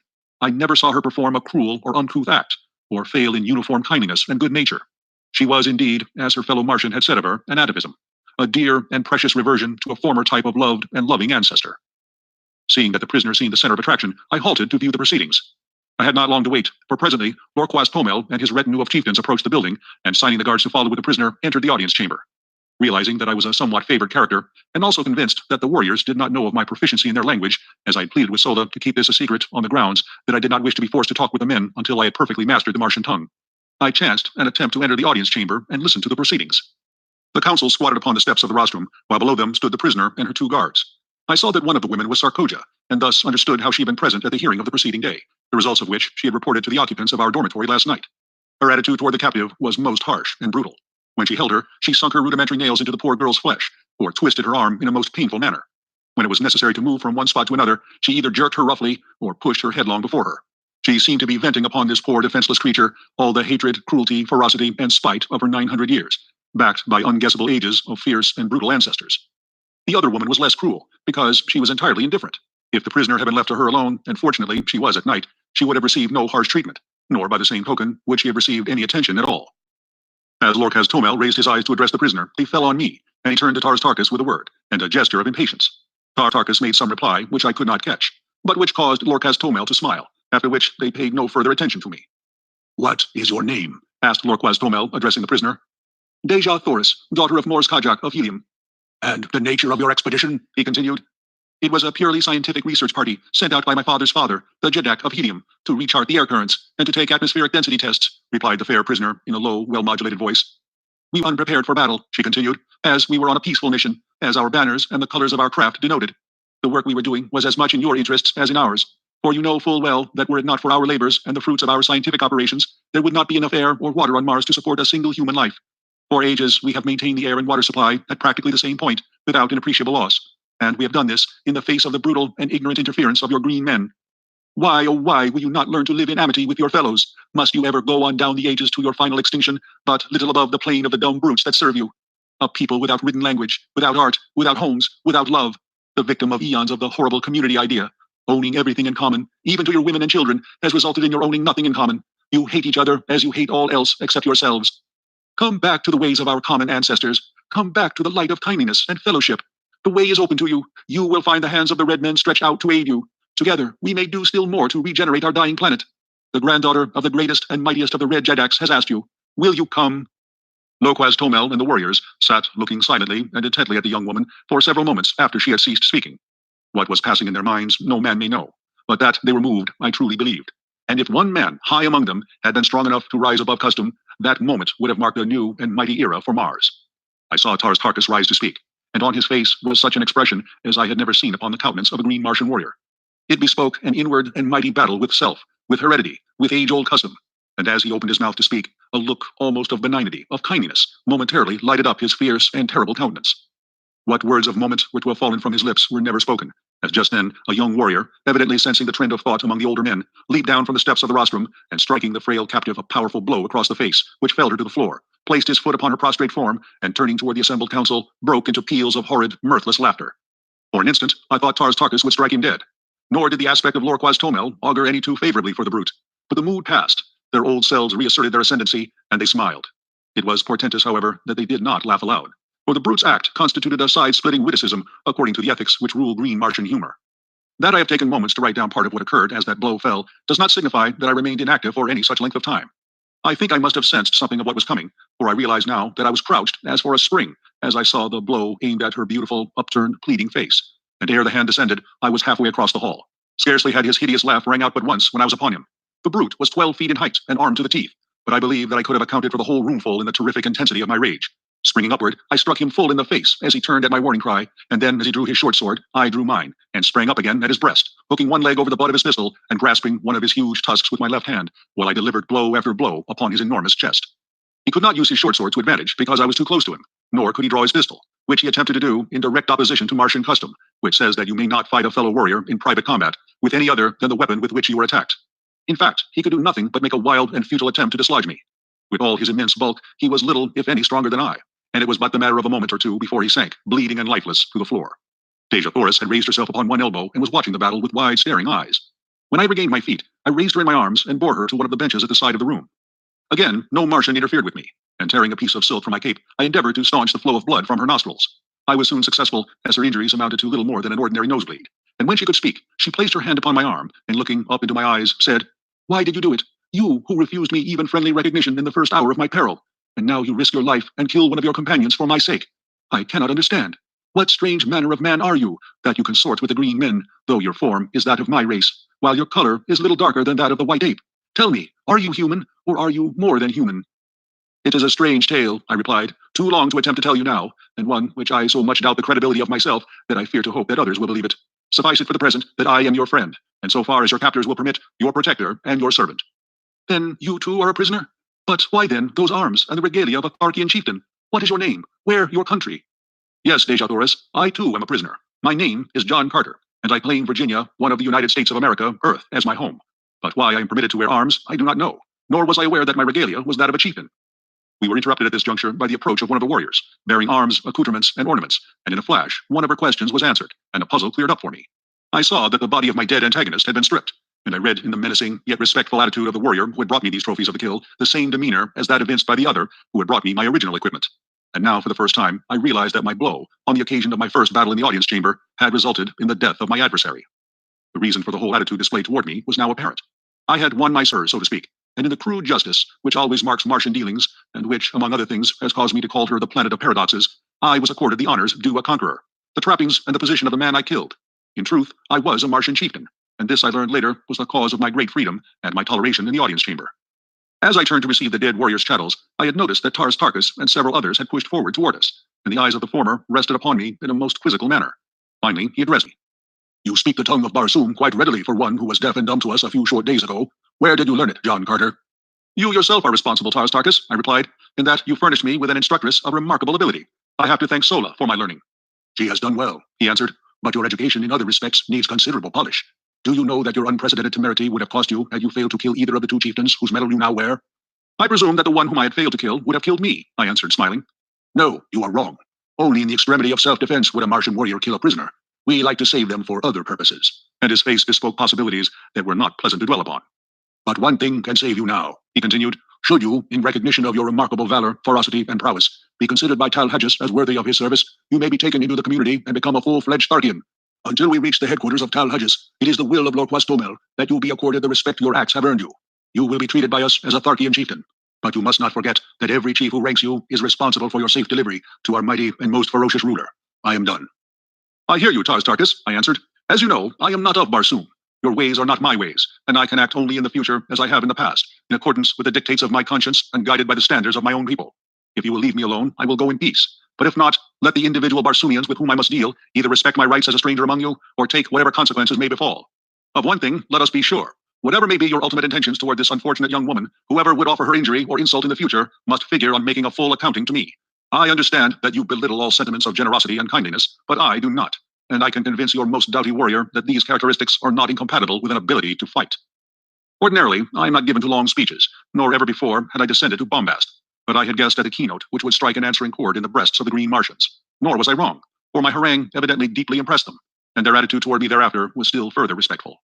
Tarkas himself seemed pleased with my reply, but his only comment was more or less enigmatical. And I think I know Dejah, Jeddak of Thok. I now turned my attention to Dejah Thoris, and assisting her to her feet, I turned with her toward the exit, ignoring her hovering guardian harpies, as well as the inquiring glances of the chieftains. Was I not now a chieftain also? Well then, I would assume the responsibilities of one. They did not molest us, and so Dejah Thoris, Princess of Helium, and John Carter, Gentleman of Virginia, followed by the faithful Wula, passed through utter silence from the audience chamber of Lorquas Domel, Jed, among the Tharks of Barsoom. Chapter 11. With Dejah Thoris. As we reached the open, the two female guards who had been detailed to watch over Dejah Thoris hurried up and made as though to assume custody of her once more. The poor child shrank against me, and I felt her two little hands fold tightly over my arm. Waving the women away, I informed them that Sola would attend the captive hereafter, and I further warned Sarkoja that any more of her cruel attentions bestowed upon Dejah Thoris would result in Sarkoja's sudden and painful demise. My threat was unfortunate and resulted in more harm than good to Dejah Thoris, for as I learned later, men do not kill women upon Mars, nor women men. So Sarkoja merely gave us an ugly look and departed to hatch up deviltries against us. I soon found Sola and explained to her that I wished her to guard Dejah Thoris, as she had guarded me, that I wished her to find other quarters where they would not be molested by Sarkoja, and I finally informed her that I myself would take up my quarters among the men. Sola glanced at the accoutrements which were carried in my hand and slung across my shoulder. You are a great chieftain now, John Carter, she said, and I must do your bidding, though indeed I am glad to do it under any circumstances. The man whose medal you carry was young, but he was a great warrior, and had by his promotions and kills won his way close to the rank of Tarkas, who, as you know, is second to Lorquas Tomel only. You are 11th, but there are but 10 chieftains in this community who rank you in prowess. And if I should kill Lorquas Tomel, I asked, you would be first, John Carter, but you may only win that honor by the will of the entire council that Lorquas Tomel meet you in combat, or should he attack you, you may kill him in self-defense, and thus win first place. I laughed and changed the subject. I had no particular desire to kill Lorquas Tomel, and less to be a Jed among the Tharks. I accompanied Sola and Dejah Thoris in a search for new quarters, which we found in a building near the audience chamber and of far more pretentious architecture than our former habitation. We also found in this building real sleeping apartments with ancient beds of highly wrought metal, swinging from enormous gold chains depending from the marble ceilings. The decoration of the walls was most elaborate, and unlike the frescoes in the other buildings I had examined, portrayed many human figures in the compositions. These were of people like myself, and of a much lighter color than Dejah Thoris. They were clad in graceful flowing robes, highly ornamented with metal and jewels, and their luxuriant hair was of a beautiful golden and reddish bronze. The men were beardless, and only a few wore arms. The scenes depicted, for the most part, a fair-skinned, fair-haired people at play. Dejah Thoris clasped her hands with an exclamation of rapture as she gazed upon these magnificent works of art, wrought by a people long extinct, while Sola, on the other hand, apparently did not see them. We decided to use this room on the second floor and overlooking the plaza for Dejah Thoris and Sola, and another room adjoining and in the rear for the cooking and supplies. I then dispatched Sola to bring the bedding and such food and utensils as she might need, telling her that I would guard Dejah Thoris until her return. As Sola departed, Dejah Thoris turned to me with a faint smile. And where to then would your prisoner escape should you leave her, unless it was to follow you and crave your protection and ask your pardon for the cruel thoughts she has harbored against you these past few days? You are right, I answered. There is no escape for either of us unless we go together. I heard your challenge to the creature you call Tarkas, and I think I understand your position among these people, but what I cannot fathom is your statement that you are not of Barsoom. In the name of my first ancestor, then, she continued, where may you be from? You are like unto my people, and yet so unlike. You speak my language, and yet I heard you tell Tarkas that you had but learned it recently. All Barsoomians speak the same tongue, from the ice-clad south to the ice-clad north, though their written languages differ. Only in the Valley Dor, where the river Is empties into the lost sea of Chorus, is there supposed to be a different language spoken, and except in the legends of our ancestors, there is no record of a Barsoomian returning up the river Is from the shores of Chorus in the Valley of Dor. Do not tell me that you have thus returned. They would kill you horribly anywhere upon the surface of Barsoom if that were true. Tell me it is not. Her eyes were filled with a strange, weird light. Her voice was pleading, and her little hands reached up upon my breast, were pressed against me, as though to wring a denial from my very heart. I do not know your customs, Dejah Thoris, but in my own Virginia, a gentleman does not lie to save himself. I am not of Dor. I have never seen the mysterious Is. The lost sea of Chorus is still lost, so far as I am concerned. Do you believe me? And then it struck me suddenly that I was very anxious that she should believe me. It was not that I feared the results which would follow a general belief that I had returned from the Barsoomian heaven or hell, or whatever it was. Why was it then? Why should I care what she thought? I looked down at her beautiful face upturned, and her wonderful eyes opening up the very depth of her soul. And as my eyes met hers, I knew why, and I shuddered. A similar wave of feeling seemed to stir her. She drew away from me with a sigh, and with her earnest, beautiful face turned up to mine, she whispered, I believe you, John Carter. I do not know what a gentleman is, nor have I ever heard of Virginia, but on Barsoom no man lies. If he does not wish to speak the truth, he is silent. Where is this Virginia, your country, John Carter? She asked, and it seemed that this fair name of my fair land had never sounded more beautiful than as it fell from those perfect lips on that far-gone day. I am of another world, I answered, the great planet Earth, which revolves about our common sun, and next within the orbit of your Barsoom, which we know as Mars. How I came here, I cannot tell you, for I do not know. But here I am, and since my presence has permitted me to serve Dejah Thoris, I am glad that I am here. She gazed at me with troubled eyes, long and questioningly. That it was difficult to believe my statements, I well know, nor could I hope that she would do so, however much I craved her confidence and respect. I would much rather not have told her anything of my antecedents, but no man can look into the depths of those eyes and refuse her slightest behest. Finally, she smiled, and rising, said, I shall have to believe, even though I cannot understand. I can readily perceive that you are not of Barsoom of today. You are like us, yet different. But why should I trouble my poor head with such a problem, when my heart tells me that I believe because I wish to believe? It was good logic, good, earthly, feminine logic, and if it satisfied her, I certainly could pick no flaws in it. As a matter of fact, it was about the only kind of logic that could be brought to bear upon my problem. We fell into a general conversation then, asking and answering many questions on each side. She was curious to learn of the customs of my people, and displayed a remarkable knowledge of events on Earth. When I questioned her closely on this seeming familiarity with earthly things, she laughed and cried out, Why, every schoolboy on Barsoom knows the geography, and much concerning the fauna and flora, as well as the history of your planet, fully as well as of his own. Can we not see everything which takes place upon Earth, as you call it? Is it not hanging there in the heavens in plain sight? This baffled me, I must confess, fully as much as my statements had confounded her, and I told her so. She then explained in general the instruments her people had used and been perfecting for ages, which permit them to throw upon a screen a perfect image of what is transpiring upon any planet and upon many of the stars. These pictures are so perfect in detail that when photographed and enlarged, objects no greater than a blade of grass may be distinctly recognized. I afterward, in helium, saw many of these pictures, as well as the instruments which produced them. If then you are so familiar with earthly things, I asked, why is it that you do not recognize me as identical with the inhabitants of that planet? She smiled again, as one might in bored indulgence of a questioning child. Because, John Carter, she replied, nearly every planet and star having atmospheric conditions at all approaching those of Barsoom show forms of animal life almost identical with you and me. And further, Earthmen, almost without exception, cover their bodies with strange, unsightly pieces of cloth, and their heads with hideous contraptions, the purpose of which we have been unable to conceive, while you, when found by the Tharkian warriors, were entirely undisfigured and unadorned. The fact that you wore no ornaments is a strong proof of your un-Barsoomian origin, while the absence of grotesque coverings might cause a doubt as to your earthliness. I then narrated the details of my departure from the Earth, explaining that my body there lay fully clothed in all the, to her, strange garments of mundane dwellers. At this point, Sola returned with our meager belongings and her young Martian protege, who, of course, would have to share the quarters with them. Sola asked us if we had had a visitor during her absence, and seemed much surprised when we answered in the negative. It seemed that as she had mounted the approach to the upper floors, where our quarters were located, she had met Sarkoja descending. We decided that she must have been eavesdropping, but as we could recall nothing of importance that had passed between us, we dismissed the matter as of little consequence, merely promising ourselves to be warned to the utmost caution in the future. Dejah Thoris and I fell to examining the architecture and decorations of the beautiful chambers of the building we were occupying. She told me that these people had presumably flourished over 100,000 years before. They were the early progenitors of her race, but had mixed with the other great race of early Martians, who were very dark, almost black, and also with the reddish-yellow race which had flourished at the same time. These three great divisions of the higher Martians had been forced into a mighty alliance, as the drying up of the Martian seas had compelled them to seek the comparatively few and always diminishing fertile areas, and to defend themselves, under new conditions of life, against the wild hordes of green men. Ages of close relationship and intermarrying had resulted in the race of red men, of which Dejah Thoris was a fair and beautiful daughter. During the ages of hardships and incessant warrings between their own various races, as well as with the green men, and before they had fitted themselves to the changed conditions, much of the high civilizations and many of the arts of the fair-haired Martians had become lost. But the red race of today has reached a point where it feels that it has made up in new discoveries and in a more practical civilization for all that lies irretrievably buried with the ancient Barsoomians beneath the countless intervening ages.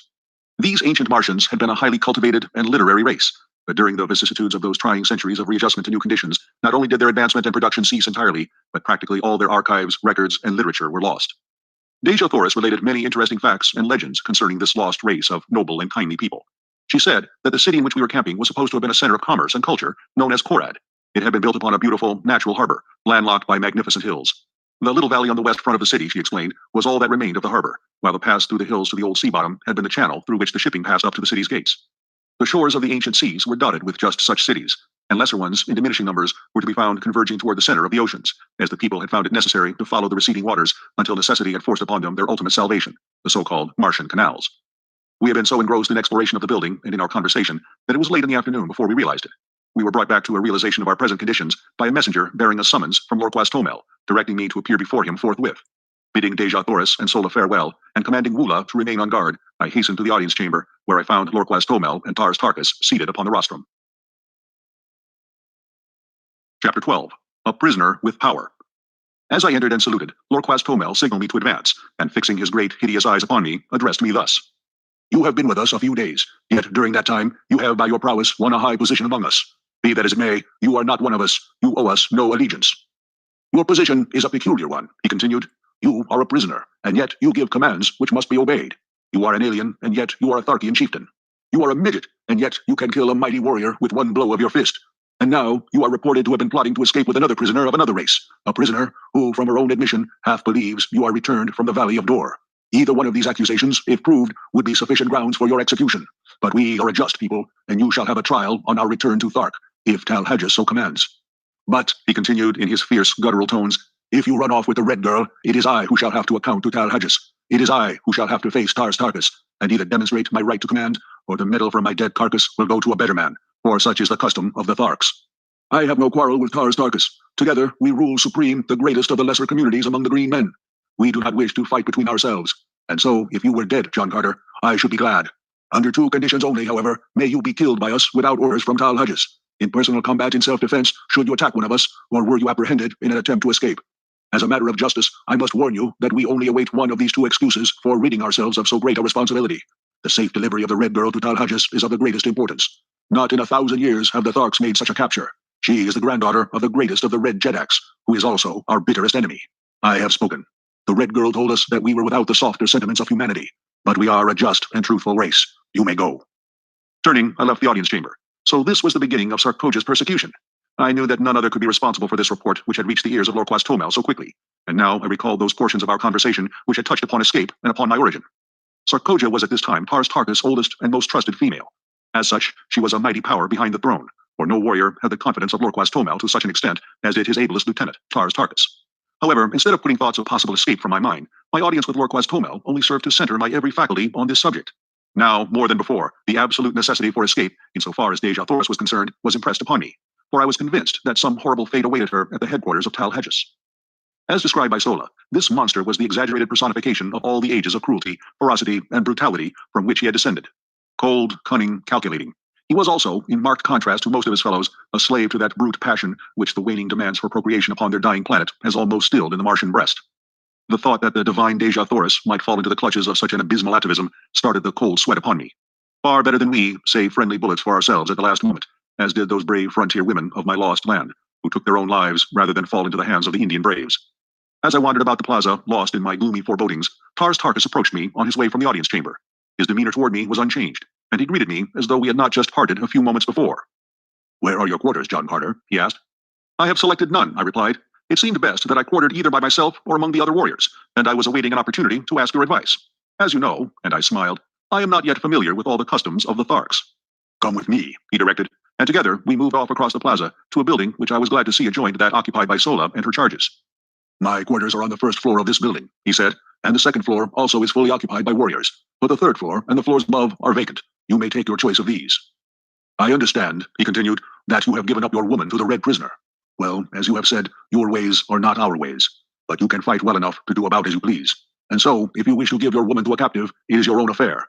But as a chieftain, you should have those to serve you, and in accordance with our customs, you may select any or all the females from the retinues of the chieftains whose medal you now wear. I thanked him, but assured him that I could get along very nicely without assistance, except in the matter of preparing food. And so he promised to send women to me for this purpose, and also for the care of my arms and the manufacture of my ammunition, which he said would be necessary. I suggested that they might also bring some of the sleeping silks and furs, which belonged to me as spoils of combat, for the nights were cold, and I had none of my own. He promised to do so, and departed.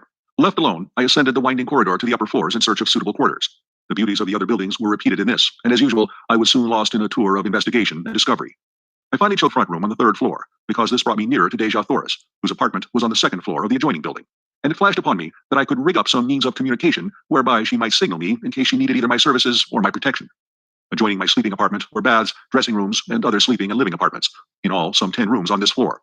The windows of the back rooms overlooked an enormous court, which formed the center of the square made by the buildings which faced the 4 contiguous streets, and which was now given over to the quartering of the various animals belonging to the warriors occupying the adjoining buildings. While the court was entirely overgrown with the yellow, moss-like vegetation which blankets practically the entire surface of Mars, yet numerous fountains, statuary, benches, and pergola-like contraptions bore witness to the beauty which the court must have presented in bygone times, when graced by the fair-haired, laughing people whom stern and unalterable cosmic laws had driven not only from their homes, but from all except the vague legends of their descendants. One could easily picture the gorgeous foliage of the luxuriant Martian vegetation which once filled this scene with life and color, the graceful figures of the beautiful women, the straight and handsome men, the happy, frolicking children, all sunlight, happiness, and peace. It was difficult to realize that they had gone, down through ages of darkness, cruelty, and ignorance, until their hereditary instincts of culture and humanitarianism had risen ascendant once more in the final composite race which now is dominant upon Mars.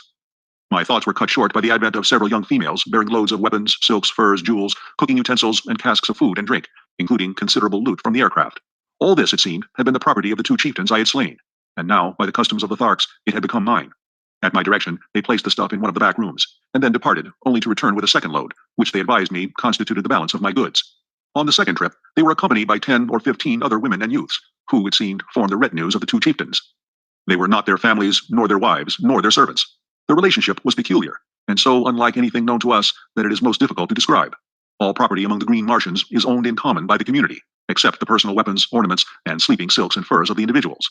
These alone can one claim undisputed right to, nor may he accumulate more of these than are required for his actual needs. The surplus he holds merely as custodian, and it is passed on to the younger members of the community as necessity demands. The women and children of a man's retinue may be likened to a military unit for which he is responsible in various ways, as in matters of instruction, discipline, sustenance, and the exigencies of their continual roamings, and their unending strife with other communities and with the Red Martians. His women are in no sense wives. The Green Martians use no word corresponding in meaning with this earthly word. Their mating is a matter of community interest solely, and is directed without reference to natural selection. The Council of Chieftains of each community control the matter as surely as the owner of a Kentucky racing stud directs the scientific breeding of his stock for the improvement of the whole. In theory, it may sound well, as is often the case with theories, but the results of ages of this unnatural practice, coupled with the community interest in the offspring being held paramount to that of the mother, is shown in the cold, cruel creatures, and their gloomy, loveless, mirthless existence. It is true that the Green Martians are absolutely virtuous, both men and women, with the exception of such degenerates as Tal Hedges, but better far a finer balance of human characteristics, even at the expense of a slight and occasional loss of chastity. Finding that I must assume responsibility for these creatures, whether I would or not, I made the best of it and directed them to find quarters on the upper floors, leaving the 3rd floor to me. One of the girls I charged with the duties of my simple cuisine, and directed the others to take up the various activities which had formerly constituted their vocations. Thereafter, I saw little of them, nor did I care to. Chapter 13. Lovemaking on Mars. Following the battle with the airships, the community remained within the city for several days, abandoning the homeward march until they could feel reasonably assured that the ships would not return. For to be caught in the open plains with a cavalcade of chariots and children was far from the desire of even so warlike a people as the Green Martians. During our period of inactivity, Tarkas had instructed me in many of the customs and arts of war familiar to the Tharks, including lessons in riding and guiding the great beasts which bore warriors. These creatures, which are known as thoats, are as dangerous and vicious as their masters, but when once subdued, are sufficiently tractable for the purposes of the Green Martians.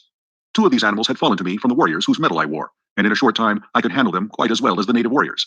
The method was not at all complicated. If the thoats did not respond with sufficient celerity to the telepathic instructions of their riders, they were dealt a terrific blow between the ears with the butt of a pistol, and if they showed fight, this treatment was continued until the brutes unseated their riders. In the latter case, it became a life and death struggle between the man and the beast. If the former were quick enough with his pistol, he might live to ride again, though upon some other beast. If not, his torn and mangled body was gathered up by his women and burned in accordance with Tharkian custom. My experience with Wula determined me to attempt the experiment of kindness in my treatment of my thoats. First, I taught them that they should not unseat me, and even rapped them sharply between the ears to impress upon them my authority and mastery. Then, by degrees, I won their confidence in much the same manner as I had adopted countless times with my many mundane mounts. I was ever a good hand with animals, and by inclination, as well as because it brought more lasting and satisfactory results, I was always kind and humane in my dealings with the lower orders. I could take a human life, if necessary, with far less compunction than that of a poor, unreasoning, irresponsible brute. In the course of a few days, my thoats were the wonder of the entire community. They would follow me like dogs, rubbing their great snouts against my body in awkward evidence of affection, and respond to my every command with an alacrity and docility which caused the Martian warriors to ascribe to me the possession of some earthly power unknown on Mars. "How have you bewitched them?" asked Tarkas one afternoon, when he had seen me run my arms far between the great jaws of one of my thoats, which had wedged a piece of stone between 2 of his teeth while feeding upon the moss-like vegetation within our courtyard. "By kindness," I replied. "You see, Tarkas, the softer sentiments have their value, even to a warrior. In the height of battle, as well as upon the march, I know that my thoats will obey my every command, and therefore my fighting efficiency is enhanced, and I am a better warrior for the reason that I am a kind master. Your other warriors would find it to the advantage of themselves, as well as of the community, to adopt my methods in this respect. Only a few days since you yourself told me that these great brutes, by the uncertainty of their tempers, often were the means of turning victory into defeat, since at a crucial moment they might elect to unseat and rend their riders. Show me how you accomplish these results, was Tarkas' only rejoinder. And so I explained, as carefully as I could, the entire method of training I had adopted with my beasts, and later he had me repeat it before Lorquas Tomel and the assembled warriors. That moment marked the beginning of a new existence for the poor thoats, and before I left the community of Lorquas Tomel, I had the satisfaction of observing a regiment of as tractable and docile mounts as one might care to see. The effect on the precision and celerity of the military movements was so remarkable that Lorquas Tomel presented me with a massive anklet of gold from his own leg, as a sign of his appreciation of my service to the horde. On the 7th day following the battle with the aircraft, we again took up the march toward Dark, all probability of another attack being deemed remote by Lorquas Tomel. During the days just preceding our departure, I had seen but little of Dejah Thoris, as I had been kept very busy by Tarkas with my lessons in the art of Martian warfare, as well as in the training of my thoats. The few times I had visited her quarters, she had been absent, walking upon the streets with Sola, or investigating the buildings in the near vicinity of the plaza. I had warned them against venturing far from the plaza for fear of the great white apes, whose ferocity I was only too well acquainted with. However, since Wula accompanied them in all their excursions, and as Sola was well armed, there was comparatively little cause for fear. On the evening before our departure, I saw them approaching along one of the great avenues which led into the plaza from the east. I advanced to meet them, and telling Sola that I would take responsibility for Dejah Thoris' safekeeping, I directed her to return to her quarters on some trivial errand. I liked and trusted Sola, but for some reason I desired to be alone with Dejah Thoris, who represented to me all that I had left behind upon earth in agreeable and congenial companionship. There seemed bonds of mutual interest between us, as powerful as though we had been born under the same roof, rather than upon different planets, hurtling through space some 48 million miles apart. That she shared my sentiments in this respect, I was positive, for on my approach, the look of pitiful hopelessness left her sweet countenance to be replaced by a smile of joyful welcome, as she placed her little right hand upon my left shoulder in true red Martian salute. Sarkoja told Sola that you had become a true Thark, she said, and that I would now see no more of you than any of the other warriors. Sarkoja is a liar of the first magnitude, I replied, notwithstanding the proud claim of the Tharks to absolute verity. Dejah Thoris laughed. I knew that even though you became a member of the community, you would not cease to be my friend. A warrior may change his metal, but not his heart, as the saying is upon Sum. I think they have been trying to keep us apart, she continued, for whenever you have been off duty, one of the older women of Tarkas' retinue has always arranged to trump up some excuse to get Sola and me out of sight. They have had me down in the pits below the buildings, helping them mix their awful radium powder and make their terrible projectiles. You know that these have to be manufactured by artificial light, as exposure to sunlight always results in an explosion. You have noticed that their bullets explode when they strike an object? Well, the opaque outer coating is broken by the impact, exposing a glass cylinder, almost solid, in the forward end of which is a minute particle of radium powder. The moment the sunlight, even though diffused, strikes this powder, it explodes with a violence which nothing can withstand. If you ever witness a night battle, you will note the absence of these explosions, while the morning following the battle will be filled at sunrise with the sharp detonations of exploding missiles fired the preceding night. As a rule, however, non-exploding projectiles are used at night. I have used the word radium in describing this powder because, in the light of recent discoveries on Earth, I believe it to be a mixture of which radium is the base. In Captain Carter's manuscript, it is mentioned always by the name used in the written language of helium and is spelled in hieroglyphics, which it would be difficult and useless to reproduce. While I was much interested in Dejah Thoris' explanation of this wonderful adjunct to Martian warfare, I was more concerned by the immediate problem of their treatment of her. That they were keeping her away from me was not a matter for surprise, but that they should subject her to dangerous and arduous labor filled me with rage. Have they ever subjected you to cruelty and ignominy, Dejah Thoris? I asked, feeling the hot blood of my fighting ancestors leap in my veins as I awaited her reply. Only in little ways, John Carter, she answered. Nothing that can harm me outside my pride. They know that I am the daughter of 10,000 Jedaks, that I trace my ancestry straight back without a break to the builder of the first great waterway, and they, who do not even know their own mothers, are jealous of me. At the heart, they hate their horrible fates, and so wreak their poor spite on me, who stand for everything they have not, and for all they most crave and never can attain. Let us pity them, my chieftain, for even though we die at their hands, we can afford them pity, since we are greater than they, and they know it. Had I known the significance of those words, my chieftain, as applied by a red Martian woman to a man, I should have had the surprise of my life, but I did not know at that time, nor for many months thereafter. Yes, I still had much to learn upon Barsoom. I presume it is the better part of wisdom that we bow to our fate with as good grace as possible, Dejah Thoris. But I hope, nevertheless, that I may be present the next time that any Martian, green, red, pink, or violet, has the temerity to even so much as frown on you, my princess. Dejah Thoris caught her breath at my last words, and gazed upon me with dilated eyes and quickened breath, and then, with an odd little laugh, which brought roguish dimples to the corners of her mouth, she shook her head and cried, What a child! A great warrior, and yet a stumbling little child! What have I done now? I asked, in sore perplexity. Someday you shall know, John Carter, if we live, but I may not tell you. And I, the daughter of Mors Kajak, son of Tardos Mors, have listened without anger, she soliloquized in conclusion. Then she broke out again into one of her gay, happy, laughing moods, joking with me on my prowess as a Thark warrior, as contrasted with my soft heart and natural kindliness. I presume that should you accidentally wound an enemy, you would take him home and nurse him back to health, she laughed. That is precisely what we do on Earth, I answered, at least among civilized men. This made her laugh again. She could not understand it, for with all her tenderness and womanly sweetness, she was still a Martian, and to a Martian, the only good enemy is a dead enemy, for every dead foeman means so much more to divide between those who live. I was very curious to know what I'd said or done to cause her so much perturbation a moment before, and so I continued to importune her to enlighten me. No, she exclaimed, it is enough that you have said it and that I have listened. And when you learn, John Carter, and if I be dead, as likely I shall be, ere the further moon has circled Barsoom another 12 times, remember that I listened and that I smiled. It was all Greek to me, but the more I begged her to explain, the more positive became her denials of my request, and so, in very hopelessness, I desisted. Day had now given way to night, and as we wandered along the great avenue lighted by the 2 moons of Barsoom, and with Earth looking down upon us out of her luminous green eye, it seemed that we were alone in the universe, and I at least was content that it should be so. The chill of the Martian night was upon us, and removing my silks, I threw them across the shoulders of Dejah Thoris. As my arm rested for an instant upon her, I felt a thrill pass through every fiber of my being, such as contact with no other mortal had ever produced. And it seemed to me that she had leaned slightly toward me, but of that I was not sure.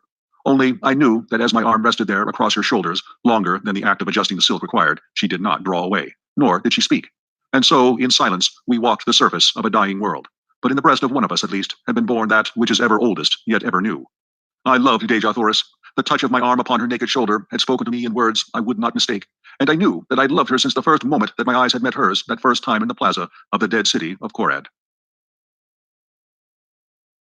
Chapter 14. A Duel to the Death.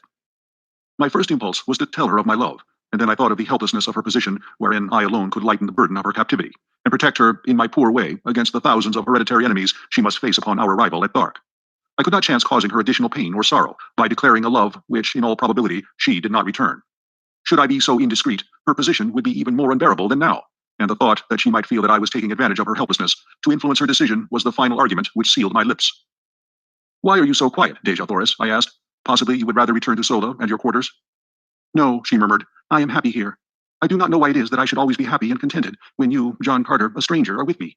Yet at such times it seems that I am safe, and that with you I shall soon return to my father's court and feel his strong arms about me, and my mother's tears and kisses on my cheek. Do people kiss then upon Barsoom? I asked, when she had explained the word she used in answer to my inquiry as to its meaning.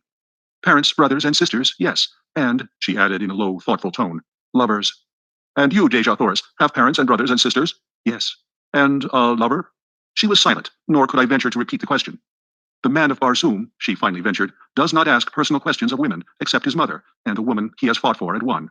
But I have fought, I started, and then I wished my tongue had been cut from my mouth, for she turned even as I caught myself and ceased, and drawing my silks from her shoulder, she held them out to me. And without a word, and with head held high, she moved with the carriage of the queen she was toward the plaza and the doorway of her quarters. I did not attempt to follow her, other than to see that she reached the building in safety, but directing Gula to accompany her, I turned disconsolately and entered my own house. I sat for hours cross-legged and cross-tempered upon my silks, meditating upon the queer freaks chance plays upon us poor devils of mortals. So this was love. I had escaped it for all the years I had roamed the 5 continents and their encircling seas. In spite of beautiful women and urging opportunity, in spite of a half desire for love and a constant search for my ideal, it had remained for me to fall furiously and hopelessly in love with a creature from another world, of a species, similar possibly, yet not identical with mine. A woman who was hatched from an egg, and whose span of life might cover 1,000 years, whose people had strange customs and ideas. A woman whose hopes, whose pleasures, whose standards of virtue and of right and wrong might vary as greatly from mine as did those of the green Martians. Yes, I was a fool, but I was in love, and though I was suffering the greatest misery I had ever known, I would not have it otherwise for all the riches of Barsoom. Such is love, and such are lovers wherever love is known. To me, Dejah Thoris was all that was perfect, and all that was virtuous and beautiful and noble and good. I believe that from the bottom of my heart, from the depth of my soul, on that night in Korad, as I sat cross-legged upon my silks, while the near moon of Barsoom raced through the western sky toward the horizon, and lighted up the gold and marble and jeweled mosaics of my world-old chamber. And I believe it today, as I sit at my desk in the little study overlooking the Hudson. 20 years have intervened. For 10 of them, I lived and fought for Dejah Thoris and her people, and for 10, I have lived upon her memory. The morning of our departure for Thark dawned clear and hot, as do all Martian mornings, except for the 6 weeks when the snow melts at the poles. I sought out Dejah Thoris in the throng of departing chariots, but she turned her shoulder to me, and I could see the red blood mount to her cheek. With the foolish inconsistency of love, I held my peace when I might have pled ignorance of the nature of my offense, or at least the gravity of it, and so effected, at worst, a half-conciliation. My duty dictated that I must see that she was comfortable, and so I glanced into her chariot and rearranged her silks and furs. In doing so, I noted with horror that she was heavily chained by one ankle to the side of the vehicle. What does this mean? I cried, turning to Sola. Sarkoja thought it best, she answered, her face betokening her disapproval of the procedure. Examining the manacles, I saw that they fastened with a massive spring lock. Where's the key, Sola? Let me have it. Sarkoja wears it, John Carter, she answered. I turned without further word and sought out Tarkas, to whom I vehemently objected to the unnecessary humiliations and cruelties, as they seemed to my lover's eyes, that were being heaped upon Dejah Thoris. John Carter, he answered, if ever you and Dejah Thoris escape the Tharks, it will be upon this journey. We know that you will not go without her. You have shown yourself a mighty fighter, and we do not wish to manacle you, so we hold you both in the easiest way that will yet ensure security. I have spoken. I saw the strength of his reasoning at a flash, and knew that it were futile to appeal from his decision, but I asked that the key be taken from Sarkoja, and that she be directed to leave the prisoner alone in the future. This much, Tarkas, you may do for me in return for the friendship that I must confess I feel for you. Friendship, he replied, there is no such thing, John Carter, but have your will. I shall direct that Sarkoja cease to annoy the girl, and I myself will take the custody of the key. Unless you wish me to assume the responsibility, I said, smiling. He looked at me long and earnestly before he spoke. Were you to give me your word that neither you nor Dejah Thoris would attempt to escape until after we have safely reached the court of Tal-Hajjus, you might have the key and throw the chains into the river Is. It were better that you held the key, Tarkas, I replied. He smiled and said no more, but that night, as we were making camp, I saw him unfasten Dejah Thoris' fetters himself. With all his cruel ferocity and coldness, there was an undercurrent of something in Tarkas which he seemed ever battling to subdue. Could it be a vestige of some human instinct come back from an ancient forebear to haunt him with the horror of his people's ways? As I was approaching Dejah Thoris' chariot, I passed Sarkoja, and the black, venomous look she accorded me was the sweetest balm I had felt for many hours. Lord, how she hated me! It bristled from her so palpably that one might almost have cut it with a sword. A few moments later, I saw her deep in conversation with a warrior named Zad, a big, hulking, powerful brute, but one who had never made a kill among his own chieftains, and a second name only with the medal of some chieftain. It was this custom which entitled me to the names of either of the chieftains I had killed. In fact, some of the warriors addressed me as Dotar Sojat, a combination of the surnames of the two warrior chieftains whose medal I had taken, or in other words, whom I had slain in fair fight. As Sarkoja talked with Zad, he cast occasional glances in my direction, while she seemed to be urging him very strongly to some action. I paid little attention to it at the time, but the next day I had good reason to recall the circumstances, and at the same time gain a slight insight into the depths of Sarkoja's hatred and the lengths to which she was capable of going to wreak her horrid vengeance on me. Dejah Thoris would have none of me again on this evening, and though I spoke her name, she neither replied nor conceded by so much as the flutter of an eyelid that she realized my existence. In my extremity, I did what most other lovers would have done. I sought word from her through an intimate. In this instance, it was Sola, whom I intercepted in another part of the camp. What is the matter with Dejah Thoris? I blurted out at her. Why will she not speak to me? Sola seemed puzzled herself, as though such strange actions on the part of two humans were quite beyond her, as indeed they were, poor child. She says you have angered her, and that is all she will say, except that she is the daughter of a Jed and the granddaughter of a Jeddak, and she has been humiliated by a creature who could not polish the teeth of her grandmother Sorak. I pondered over this report for some time, finally asking, what might a Sorak be, Sola? A little animal about as big as my hand, which the red Martian women keep to play with, explained Sola. Not fit to polish the teeth of her grandmother's cat. I must rank pretty low in the consideration of Dejah Thoris, I thought, but I could not help laughing at the strange figure of speech, so homely, and in this respect so earthly. It made me homesick, for it sounded very much like not fit to polish her shoes, and then commenced a train of thought quite new to me. I began to wonder what my people at home were doing. I had not seen them for years. There was a family of Carters in Virginia who claimed close relationship with me. I was supposed to be a great uncle, or something of the kind equally foolish. I could pass anywhere for 25 to 30 years of age, and to be a great uncle always seemed the height of incongruity, for my thoughts and feelings were those of a boy. There was two little kiddies in the Carter family whom I loved, and who had thought there was no one on earth like Uncle Jack. I could see them just as plainly as I stood there under the moonlit skies of Barsoom, and I longed for them as I had never longed for any mortals before. By nature a wanderer, I had never known the true meaning of the word home, but the great hall of the Carters had always stood for all that the word did mean to me, and now my heart turned toward it from the cold and unfriendly peoples I had been thrown amongst. For did not even Dejah Thoris despise me? I was a low creature, so low in fact, that I was not even fit to polish the teeth of her grandmother's cat. And then my saving sense of humor came to my rescue, and laughing, I turned into my silks and furs and slept upon the moon-haunted ground, the sleep of a tired and healthy fighting man. We broke camp the next day at an early hour and marched with only a single halt until just before dark. Two incidents broke the tediousness of the march. About noon, we espied far to our right what was evidently an incubator, and Lorcas Tomal directed Tarkas to investigate it. The latter took a dozen warriors, including myself, and we raced across the velvety carpeting of moss to the little enclosure. It was indeed an incubator, but the eggs were very small in comparison with those I had seen hatching in ours at the time of my arrival on Mars. Tarkas dismounted and examined the enclosure minutely, finally announcing that it belonged to the green men of Warhoon and that the cement was scarcely dry where it had been walled up. They cannot be a day's march ahead of us, he exclaimed, the light of battle leaping to his fierce face. The work at the incubator was short indeed. The warriors tore open the entrance, and a couple of them, crawling in, soon demolished all the eggs with their short swords. Then, remounting, we dashed back to join the cavalcade. During the ride, I took occasion to ask Tarkas if these Warhoons, whose eggs we had destroyed, were a smaller people than his Tharks. I noticed that their eggs were so much smaller than those I saw hatching in your incubator, I added. He explained that the eggs had just been placed there, but like all green Martian eggs, they would grow during the 5-year period of incubation until they obtained the size of those I had seen hatching on the day of my arrival on Barsoom. This was indeed an interesting piece of information, For it had always seemed remarkable to me that the green Martian women, large as they were, could bring forth such enormous eggs as I had seen the 4-foot infants emerging from. As a matter of fact, the new laid egg is but little larger than an ordinary goose egg, and as it does not commence to grow until subjected to the light of the sun, the chieftains have little difficulty in transporting several hundreds of them at one time from the storage vaults to the incubators. Shortly after the incident of the Warhoon eggs, we halted to rest the animals, and it was during this halt that the second of the day's interesting episodes occurred. I was engaged in changing my writing cloths from one of the thoats to the other, for I divided the day's work between them, when Zad approached me, and without a word struck my animal a terrific blow with his longsword. I did not need a manual of green Martian etiquette to know what reply to make, for in fact I was so wild with anger that I could scarcely refrain from drawing my pistol and shooting him down for the brute he was. But he stood waiting with drawn longsword, and my only choice was to draw my own and meet him in a fair fight with his choice of weapons or a lesser one. This latter alternative is always permissible. Therefore, I could have used my short sword, my dagger, my hatchet, or my fists had I wished, and been entirely within my rights. But I could not use firearms or a spear while he held only his longsword.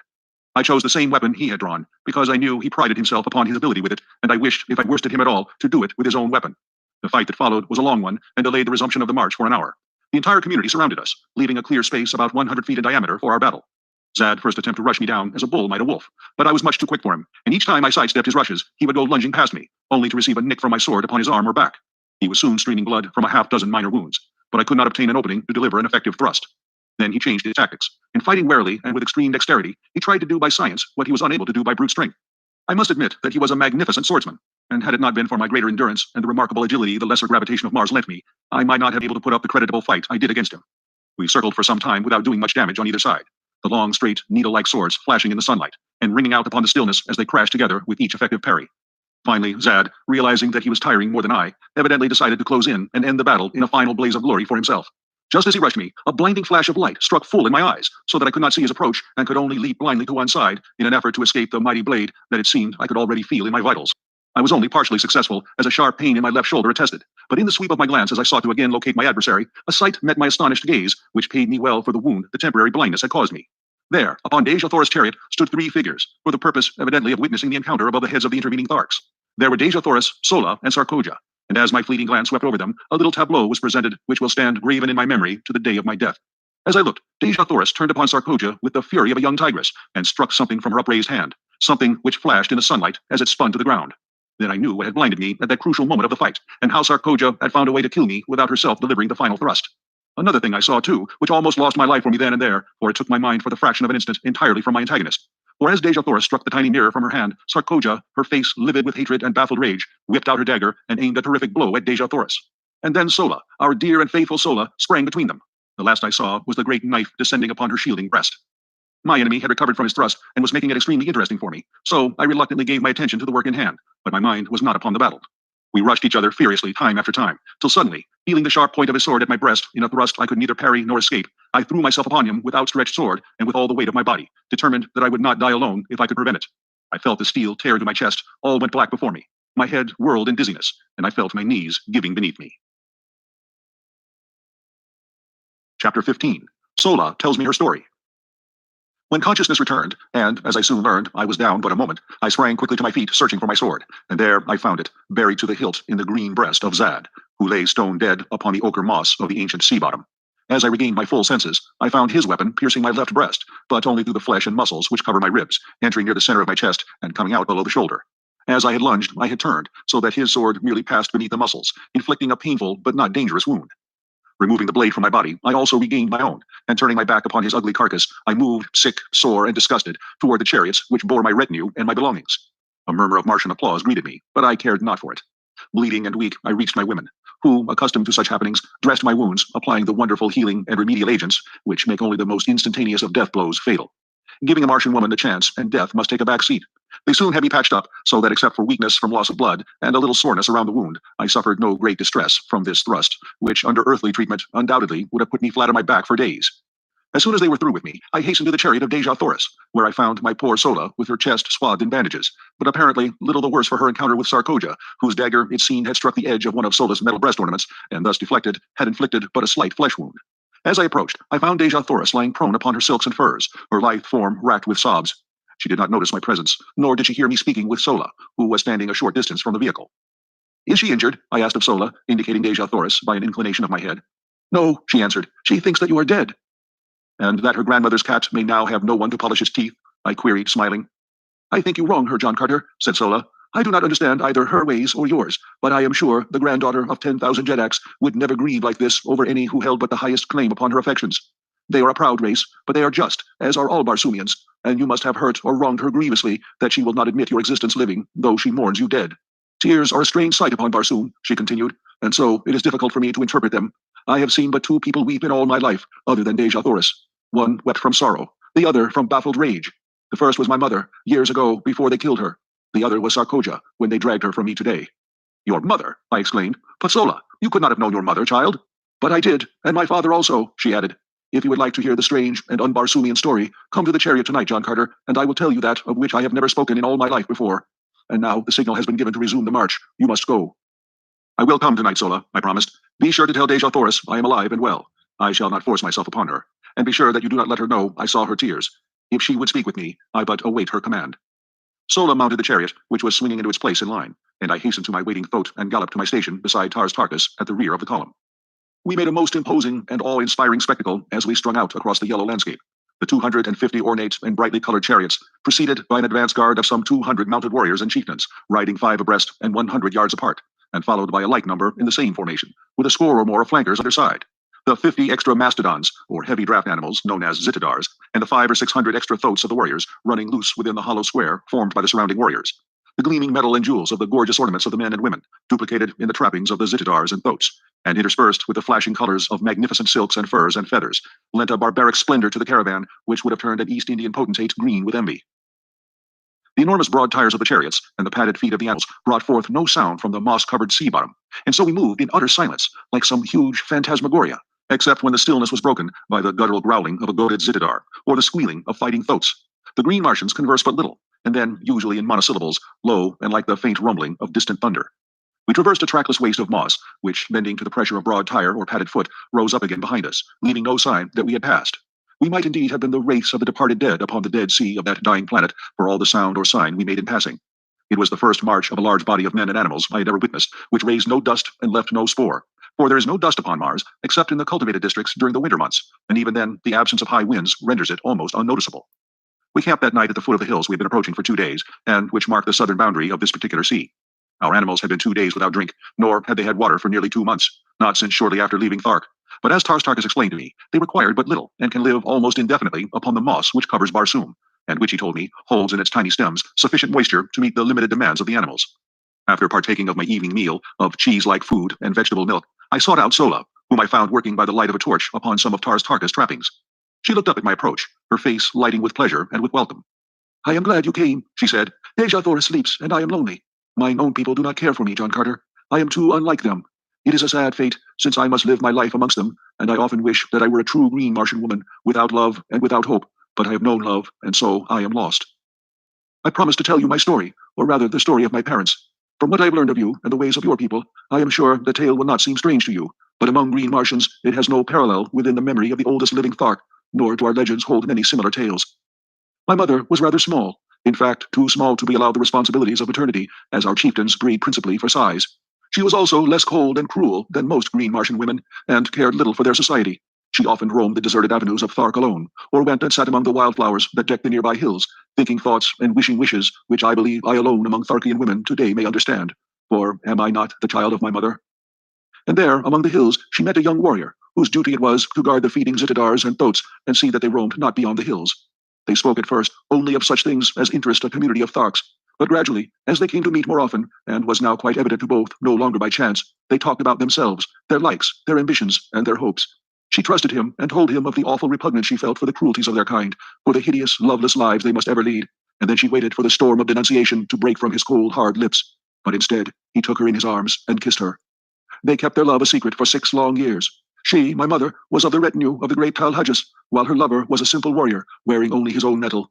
Had their defection from the traditions of the Tharks been discovered, both would have paid the penalty in the great arena before Talhajas and the assembled hordes. The egg from which I came was hidden beneath a great glass vessel upon the highest and most inaccessible of the partially ruined towers of ancient Thark. Once each year, my mother visited it for the 5 long years it lay there in the process of incubation. She dared not come oftener, for in the mighty guilt of her conscience, she feared that her every move was watched. During this period, my father gained great distinction as a warrior and had taken the medal from several chieftains. His love for my mother had never diminished, and his own ambition in life was to reach a point where he might wrest the medal from Talhajas himself, and thus, as ruler of the Tharks, be free to claim her as his own, as well as, by the might of his power, protect the child, which otherwise would be quickly dispatched should the truth become known. It was a wild dream, that of wresting the metal from Talhages in 5 short years, but his advance was rapid, and he soon stood high in the councils of Thark.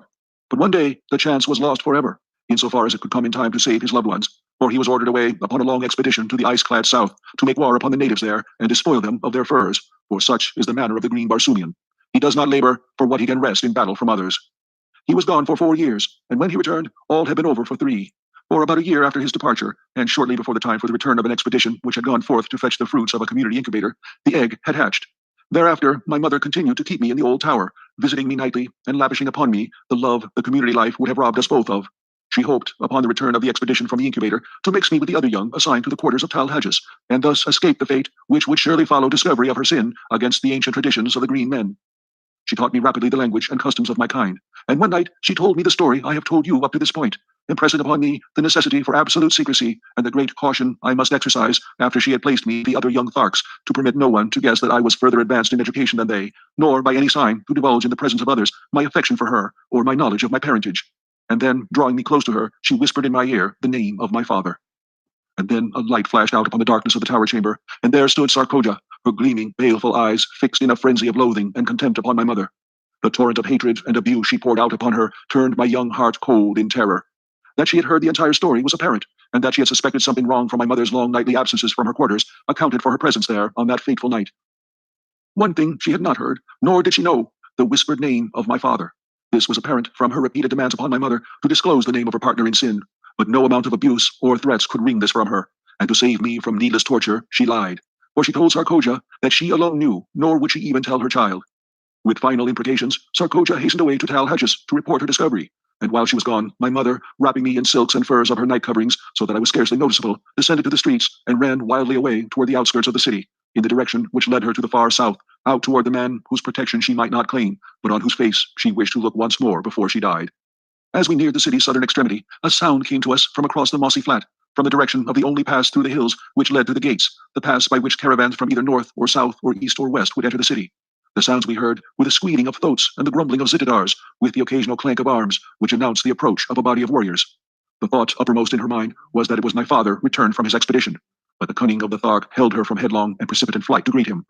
Retreating into the shadows of a doorway, she awaited the coming of the cavalcade, which shortly entered the avenue, breaking its formation and thronging the thoroughfare from wall to wall. As the head of the procession passed us, the lesser moon swung clear of the overhanging roofs and lit up the scene with all the brilliancy of her wondrous light. My mother shrank further back into the friendly shadows, and from her hiding place saw that the expedition was not that of my father, but the returning caravan bearing the young Tharks. Instantly, her plan was formed, and as a great chariot swung close to our hiding place, she slipped stealthily in upon the trailing tailboard, crouching low in the shadow of the high side, straining me to her bosom in a frenzy of love. She knew what I did not, that never again after that night would she hold me to her breast, nor was it likely we would ever look upon each other's face again. In the confusion of the plaza, she mixed me with the other children, whose guardians during the journey were now free to relinquish their responsibility. We were herded together into a great room, fed by women who had not accompanied the expedition, and the next day we were parceled out among the retinues of the chieftains. I never saw my mother after that night. She was imprisoned by Talhages, and every effort, including the most horrible and shameful torture, was brought to bear upon her to wring from her lips the name of my father. But she remained steadfast and loyal, dying at last amidst the laughter of Talhages and his chieftains during some awful torture she was undergoing. I learned afterwards that she told them that she had killed me to save me from a like fate at their hands, and that she had thrown my body to the white apes. Sarkoja alone disbelieved her, and I feel to this day that she suspects my true origin, but does not dare expose me, at the present at all events, because she also guesses, I am sure, the identity of my father. When he returned from his expedition and learned the story of my mother's fate, I was present as Talhages told him, but never by the quiver of a muscle did he betray the slightest emotion. Only he did not laugh as Talhages gleefully described her death struggles. From that moment on, he was the cruelest of the cruel, and I am awaiting the day when he shall win the goal of his ambition and feel the carcass of Talhages beneath his foot. For I am sure that he but waits the opportunity to wreak a terrible vengeance, and that his great love is as strong in his breast as when it first transfigured him nearly 40 years ago. As I am that we sit here upon the edge of a world-old ocean while sensible people sleep, John Carter. And your father, Sola, is he with us now? I asked. Yes, she replied, but he does not know me for what I am, nor does he know who betrayed my mother to Talhages. I alone know my father's name, and only I and Talhages and Sarkoja know that it was she who carried the tale that brought death and torture upon her he loved. We sat silent for a few moments, she wrapped in the gloomy thoughts of her terrible past, and I in pity for the poor creatures whom the heartless, senseless customs of their race had doomed to loveless lives of cruelty and of hate. Presently she spoke. John Carter, if ever a real man walk the cold, dead bosom of Barsoom, you are one. I know that I can trust you, and because the knowledge may someday help you, or him, or Dejah Thoris, or myself, I am going to tell you the name of my father, nor place any restrictions or conditions upon your tongue. When the time comes, speak the truth if it seems best to you.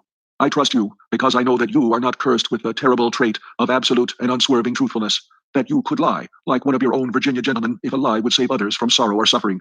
My father's name is Tarkas. Chapter 16. We Plan Escape. The remainder of our journey to Thark was uneventful. We were 20 days upon the road, crossing 2 sea bottoms and passing through or around a number of ruined cities, mostly smaller than Korad. Twice we crossed the famous Martian waterways, or canals, so called by our earthly astronomers. When we approached these points, a warrior would be sent far ahead with a powerful field glass, and if no great body of red Martian troops was in sight, we would advance as close as possible without chance of being seen, and then camp until dark, when we would slowly approach the cultivated tract, and locating one of the numerous broad highways which crossed these areas at regular intervals, creep silently and stealthily across the arid lands upon the other side. It required 5 hours to make one of these crossings without a single halt, and the other consumed the entire night, so that we were just leaving the confines of the high-walled fields when the sun broke out upon us. Crossing in the darkness as we did, I was unable to see but little, except as the nearer moon, in her wild and ceaseless hurtling through the Barsoomian heavens, lit up little patches of the landscape from time to time, disclosing walled fields and low, rambling buildings, presenting much the appearance of earthly farms. There were many trees, methodically arranged, and some of them were of enormous height. There were animals in some of the enclosures, and they announced their presence by terrified squealings and snortings, as they scented our queer, wild beasts and wilder human beings. Only once did I perceive a human being, and that was at the intersection of our crossroad with the wide, white turnpike which cuts each cultivated district longitudinally at its exact center. The fellow must have been sleeping beside the road, for as I came abreast of him, he raised upon one elbow, and after a single glance at the approaching caravan, leaped shrieking to his feet and fled madly down the road, scaling a nearby wall with the agility of a scared cat. The Tharks paid him not the slightest attention. They were not out upon the warpath, and the only sign that I had that they had seen him was a quickening of the pace of the caravan as we hastened toward the bordering desert which marked our entrance into the realm of Dejah. Not once did I have speech with Dejah Thoris, as she sent no word to me that I would be welcome at her chariot, and my foolish pride kept me from making any advances. I verily believe that a man's way with women is in inverse ratio to his prowess among men. The weakling and the saphead have often great ability to charm the fair sex, while the fighting man who can face 1,000 real dangers unafraid sits hiding in the shadows like some frightened child. Just 30 days after my advent upon Barsoom, we entered the ancient city of Thark, from whose long-forgotten people this horde of green men have stolen even their name. The hordes of Thark number some 30,000 souls, and are divided into 25 communities. Each community has its own Jed and lesser chieftains, but all are under the rule of Dejah, Jedek of Thark. 5 communities make their headquarters at the city of Thark, and the balance are scattered among the other deserted cities of ancient Mars throughout the district claimed by Dejah. We made our entry into the great city plaza early in the afternoon. There were no enthusiastic friendly greetings for the returned expedition. Those who chanced to be in sight spoke the names of warriors or women with whom they came in direct contact in the formal greeting of their kind. But when it was discovered that they brought 2 captives, a greater interest was aroused, and Dejah Thoris and I were the centers of inquiring groups. We were soon assigned to new quarters, and the balance of the day was devoted to settling ourselves to the changed conditions. My home now was upon an avenue leading into the plaza from the south, the main artery down which we had marched from the gates of the city. I was at the far end of the square and had an entire building to myself. The same grandeur of architecture which was so noticeable a characteristic of Korad was in evidence here, only, if that were possible, on a larger and richer scale. My quarters would have been suitable for housing the greatest of earthly emperors, but to these queer creatures, nothing about a building appealed to them but its size and the enormity of its chambers. The larger the building, the more desirable. And so Dejah occupied what must have been an enormous public building, the largest in the city, but entirely unfitted for residence purposes. The next largest was reserved for Lorquas Tomel, the next for the Jed of a lesser rank, and so on to the bottom of the list of 5 Jeds. The warriors occupied the buildings with the chieftains to whose retinues they belonged, or, if they preferred, sought shelter among any of the thousands of untenanted buildings in their own quarter of town, each community being assigned a certain section of the city. The selection of building had to be made in accordance with these divisions, except insofar as the Jeds were concerned, they all occupying edifices which fronted upon the plaza. When I had finally put my house in order, or rather seen that it had been done, it was nearing sunset, and I hastened out with the intention of locating Sola and her charges, as I had determined upon having speech with Dejah Thoris and trying to impress on her the necessity of our at least patching up a truce until I could find some way of aiding her to escape. I searched in vain until the upper rim of the great red sun was just disappearing behind the horizon, and then I spied the ugly head of Wula peering from a second-story window on the opposite side of the very street where I was quartered, but nearer the plaza. Without waiting for a further invitation, I bolted up the winding runway which led to the second floor, and entering a great chamber at the front of the building, was greeted by the frenzied Wula, who threw his great carcass upon me, nearly hurling me to the floor. The poor old fellow was so glad to see me that I thought he would devour me, his head split from ear to ear, showing his 3 rows of tusks in his hobgoblin smile. Quieting him with a word of command and a caress, I looked hurriedly through the approaching gloom for a sign of Dejah Thoris, and then, not seeing her, I called her name. There was an answering murmur from the far corner of the apartment, and with a couple of quick strides, I was standing beside her where she crouched among the furs and silks upon an ancient carved wooden seat. As I waited, she rose to her full height and looked me straight in the eye and said, "What would Dotar Sojat, Thark, of Dejah Thoris, his captive?" Dejah Thoris, I do not know how I have angered you. It was furthest from my desire to hurt or offend you, whom I had hoped to protect and comfort. Have none of me if it is your will, but that you must aid me in effecting your escape, if such a thing is possible, is not my request, but my command. When you are safe once more at your father's court, you may do with me as you please. But from now on until that day, I am your master, and you must obey and aid me. She looked at me long and earnestly, and I thought that she was softening toward me. I understand your words, Dotar Sojat, she replied, but you I do not understand. You are a queer mixture of child and man, of brute and noble. I only wish that I might read your heart. Look down at your feet, Dejah Thoris. It lies there now, where it has lain since that other night at Korat, and where it will ever lie, beating alone for you until death stills it forever. She took a little step toward me, her beautiful hands outstretched in a strange, groping gesture. What do you mean, John Carter? She whispered. What are you saying to me? I am saying what I had promised myself that I would not say to you, at least until you were no longer a captive among the green men. What from your attitude toward me for the past 20 days I had thought never to say to you. I am saying, Dejah Thoris, that I am yours, body and soul, to serve you, to fight for you, and to die for you. Only one thing I ask of you in return, and that is that you make no sign, either of condemnation or of approbation of my words, until you are safe among your own people, and that whatever sentiments you harbor toward me, they be not influenced or colored by gratitude. Whatever I may do to serve you will be prompted solely from selfish motives, since it gives me more pleasure to serve you than not. I will respect your wishes, Carter, because I understand the motives which prompt them, and I accept your service no more willingly than I bow to your authority. Your word shall be my law. I have twice wronged you in my thoughts, and again I ask your forgiveness. Further conversation of a personal nature was prevented by the entrance of Sola, who was much agitated and wholly unlike her usual calm and possessed self. That horrible Sarkoja has been before Tal Hudges, she cried, and from what I heard upon the plaza, there is little hope for either of you. What do they say? Inquired Dejah Thoris. That you will be thrown to the wild calots, dogs, in the great arena as soon as the hordes have assembled for the yearly games. Sola, I said, you are a Thark, but you hate and loathe the customs of your people as much as we do. Will you not accompany us in one supreme effort to escape? I am sure that Dejah Thoris can offer you a home and protection among her people, and your fate can be no worse among them than it must ever be here. Yes, cried Dejah Thoris, come with us, Sola. You will be better off among the red men of Helium than you are here, and I can promise you not only a home with us, but the love and affection your nature craves, and which must always be denied you by the customs of your own race. Come with us, Sola. We might go without you, but your fate would be terrible if they thought you had connived to aid us. I know that even fear would not tempt you to interfere in our escape, but we want you with us. We want you to come to a land of sunshine and happiness, amongst a people who know the meaning of love, of sympathy, and of gratitude. Say that you will, Sola. Tell me that you will. The great waterway which leads to Helium is but 50 miles to the south, murmured Sola, half to herself. A swift boat might make it in 3 hours, and then to Helium is 500 miles, most of the way through thinly settled districts. They would know, and they would follow us. We might hide among the great trees for a time, but the chances are small indeed for escape. They would follow us to the very gates of Helium, and they would take toll of life at every step. You do not know them. Is there no other way we might reach Helium? I asked. Can you not draw me a rough map of the country we must traverse, Dejah Thoris? Yes, she replied, and taking a great diamond from her hair, she drew upon the marble floor the first map of Barsumian territory I had ever seen. It was crisscrossed in every direction with long straight lines, sometimes running parallel and sometimes converging towards some great circle. The lines, she said, were waterways, the circles cities, and one far to the northwest of us she pointed out as Helium. There were other cities closer, but she said she feared to enter many of them, as they were not all friendly toward Helium. Finally, after studying the map carefully in the moonlight which now flooded the room, I pointed out a waterway far to the north of us, which also seemed to lead to Helium. Does this not pierce your grandfather's territory? I asked. Yes, she answered, but it is 200 miles north of us. It is one of the waterways we crossed on the trip to Thark. They would never suspect that we would try for that distant waterway, I answered, and that is why I think that is the best route for our escape. Sola agreed with me, and it was decided that we should leave Thark the same night, just as quickly, in fact, as I could find and saddle my thoats. Sola was to ride one, and Dejah Thoris and I the other, each of us carrying sufficient food and drink to last us for 2 days, since the animals could not be urged too rapidly for so long a distance. I directed Sola to proceed with Dejah Thoris along one of the less frequented avenues to the southern boundary of the city, where I would overtake them with the thoats as quickly as possible. Then, leaving them to gather what food, silks, and furs we were to need, I slipped quietly to the rear of the first floor and entered the courtyard, where our animals were moving restlessly about, as was their habit, before settling down for the night. In the shadows of the buildings, and out beneath the radiance of the Martian moons, moved the great herd of thoats and zitidars, the latter grunting their low gutturals, and the former occasionally emitting the sharp squeal, which denotes the almost habitual state of rage in which these creatures pass their existence. They were quieter now, owing to the absence of man, but as they scented me, they became more restless, and their hideous noise increased. It was risky business, this entering a paddock of thoats alone and at night. First, because their increasing noisiness might warn the nearby warriors that something was amiss, and also because for the slightest cause, or for no cause at all, some great bull thoat might take it upon himself to lead a charge upon me. Having no desire to awaken their nasty tempers upon such a night as this, where so much depended upon secrecy and dispatch, I hugged the shadows of the buildings, ready, at an instant's warning, to leap into the safety of a nearby door or window. Thus I moved silently to the great gates, which opened upon the street at the back of the court, and as I neared the exit, I called softly to my 2 animals. How I thanked the kind Providence which had given me the foresight to win the love and confidence of these wild dumb brutes, for presently, from the far side of the court, I saw 2 huge bulks forcing their way toward me through the surging mountains of flesh. They came quite close to me, rubbing their muzzles against my body and nosing for the bits of food it was always my practice to reward them with. Opening the gates, I ordered the two great beasts to pass out, and then slipping quietly after them, I closed the portals behind me.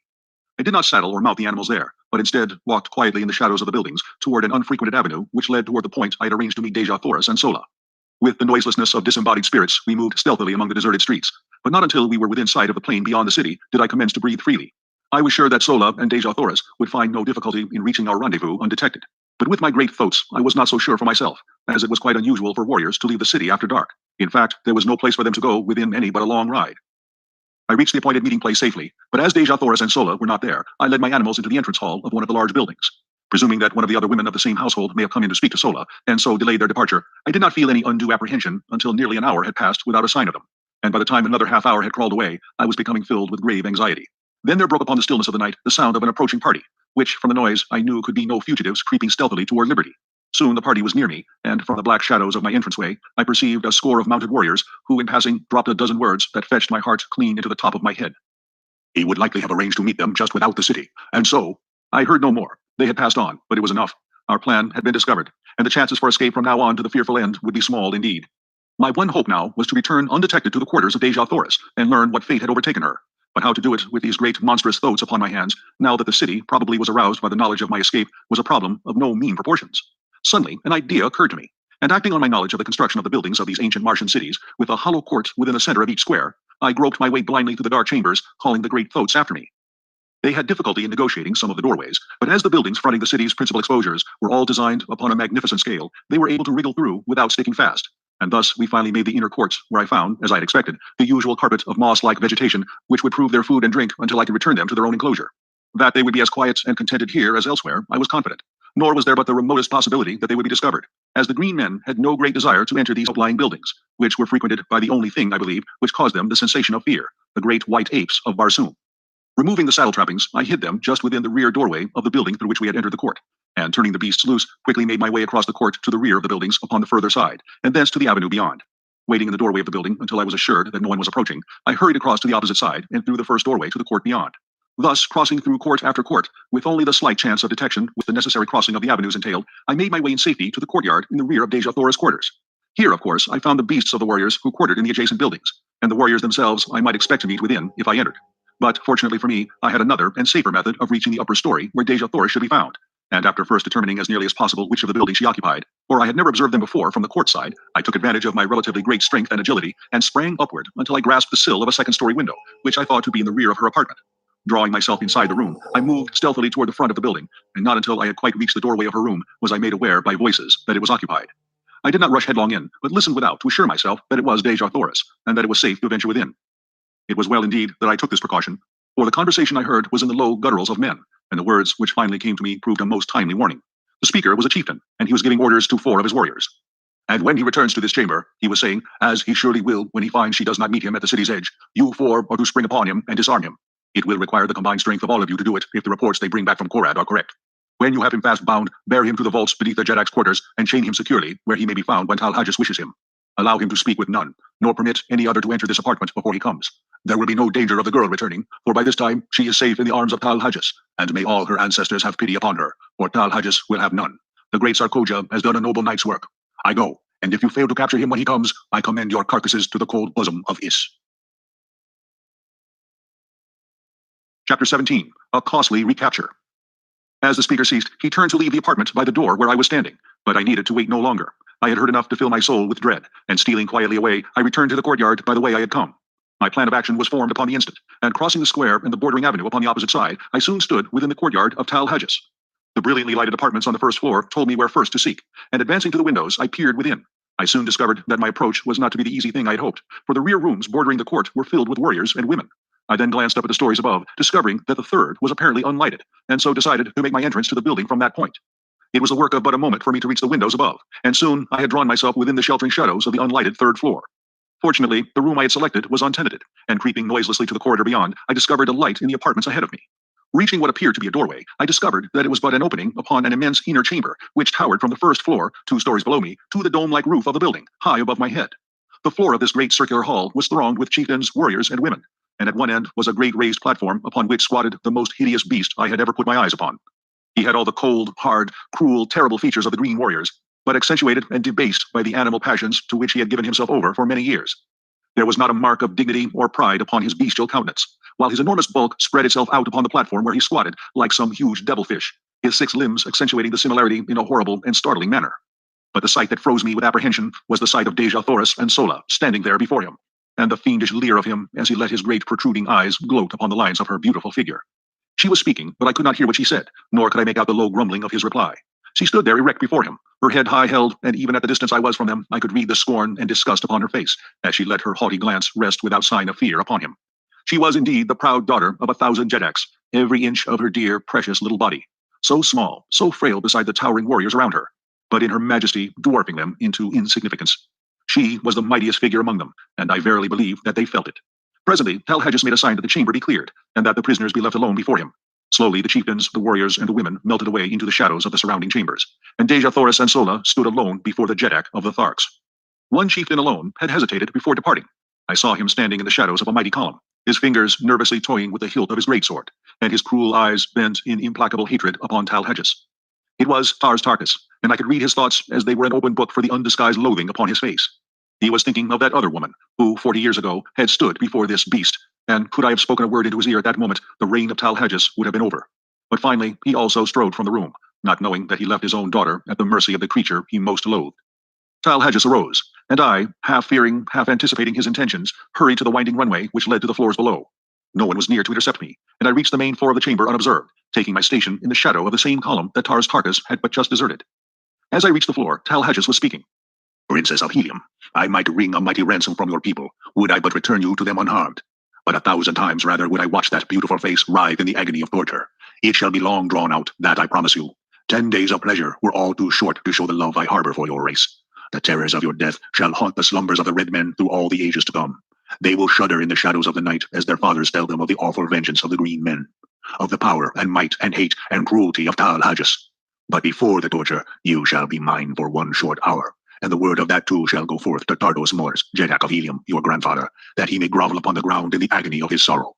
Tomorrow the torture will commence. Tonight thou art Dejah. Come. He sprang down from the platform and grasped her roughly by the arm, but scarcely had he touched her than I leaped between them. My short sword, sharp and gleaming, was in my right hand. I could have plunged it into his putrid heart before he realized that I was upon him. But as I raised my arm to strike, I thought of Tarkas, and with all my rage, with all my hatred, I could not rob him of that sweet moment for which he had lived and hoped all these long, weary years. And so instead, I swung my good right fist full upon the point of his jaw. Without a sound, he slipped to the floor as one dead. In the same deathly silence, I grasped Dejah Thoris by the hand, and motioning Sola to follow, we sped noisily from the chamber and to the floor above. Unseen, we reached a rear window, and with the straps and leather of my trappings, I lowered first Sola and then Dejah Thoris to the ground below. Dropping lightly after them, I drew them rapidly around the court in the shadows of the buildings, and thus we returned over the same course I had so recently followed from the distant boundary of the city. We finally came upon my thoats in the courtyard where I had left them, and placing the trappings upon them, we hastened through the building to the avenue beyond. Mounting, Sola upon one beast, and Dejah Thoris behind me upon the other, we rode from the city of Thark through the hills to the south. Instead of circling back around the city to the northwest and toward the nearest waterway which lay so short a distance from us, we turned to the northeast and struck out upon the mossy waste across which for 200 dangerous and weary miles lay another main artery leading to Helium. No word was spoken until we had left the city far behind, but I could hear the quiet sobbing of Dejah Thoris as she clung to me with her dear head resting against my shoulder. If we make it, my chieftain, the debt of Helium will be a mighty one, greater than she can ever pay you. And should we not make it, she continued, the debt is no less, though Helium will never know, for you have saved the last of our line from worse than death. I did not answer, but instead reached my side and pressed the little fingers of her I loved, where they clung to me for support. And then, in unbroken silence, we sped over the yellow moonlit moss, each of us occupied with his own thoughts. For my part, I could not be other than joyful had I tried, with Dejah Thoris' warm body pressed close to mine, and with all our unpassed danger, my heart was singing as gaily as though we were already entering the gates of Helium. Our earlier plans had been so sadly upset that we now found ourselves without food or drink, and I alone was armed. We therefore urged our beasts to a speed that must tell on them sorely before we could hope to sight the end of the first stage of our journey. We rode all night and all the following day with only a few short rests. On the second night, both we and our animals were completely fagged, and so we lay down upon the moss and slept for some 5 or 6 hours, taking up the journey once more before daylight. All the following day we rode, and when, late in the afternoon, we had sighted no distant trees, the mark of the great waterways throughout all Barsoom, the terrible truth flashed upon us. We were lost. Evidently, we had circled, but which way it was difficult to say, nor did it seem possible with the sun to guide us by day and the moons and stars by night. At any rate, no waterway was in sight, and the entire party was almost ready to drop from hunger, thirst, and fatigue. Far ahead of us, and a trifle to the right, we could distinguish the outlines of low mountains. These we decided to attempt to reach, in the hope that from some ridge we might discern the missing waterway. Night fell upon us before we reached our goal, and almost fainting from weariness and weakness, we lay down and slept. I was awakened early in the morning by some huge body pressing close to mine, and opening my eyes with a start, I beheld my blessed old Woola snuggling close to me. The faithful brute had followed us across that trackless waste to share our fate, whatever it might be. Putting my arms about his neck, I pressed my cheek close to his, nor am I ashamed that I did it, nor of the tears that came to my eyes as I thought of his love for me. Shortly after this, Dejah, Thoris, and Sola awakened, and it was decided that we push on at once in an effort to gain the hills. We had gone scarcely a mile when I noticed that my thoat was commencing to stumble and stagger in a most pitiful manner, although we had not attempted to force them out of a walk since about noon of the preceding day. Suddenly, he lurched wildly to one side and pitched violently to the ground.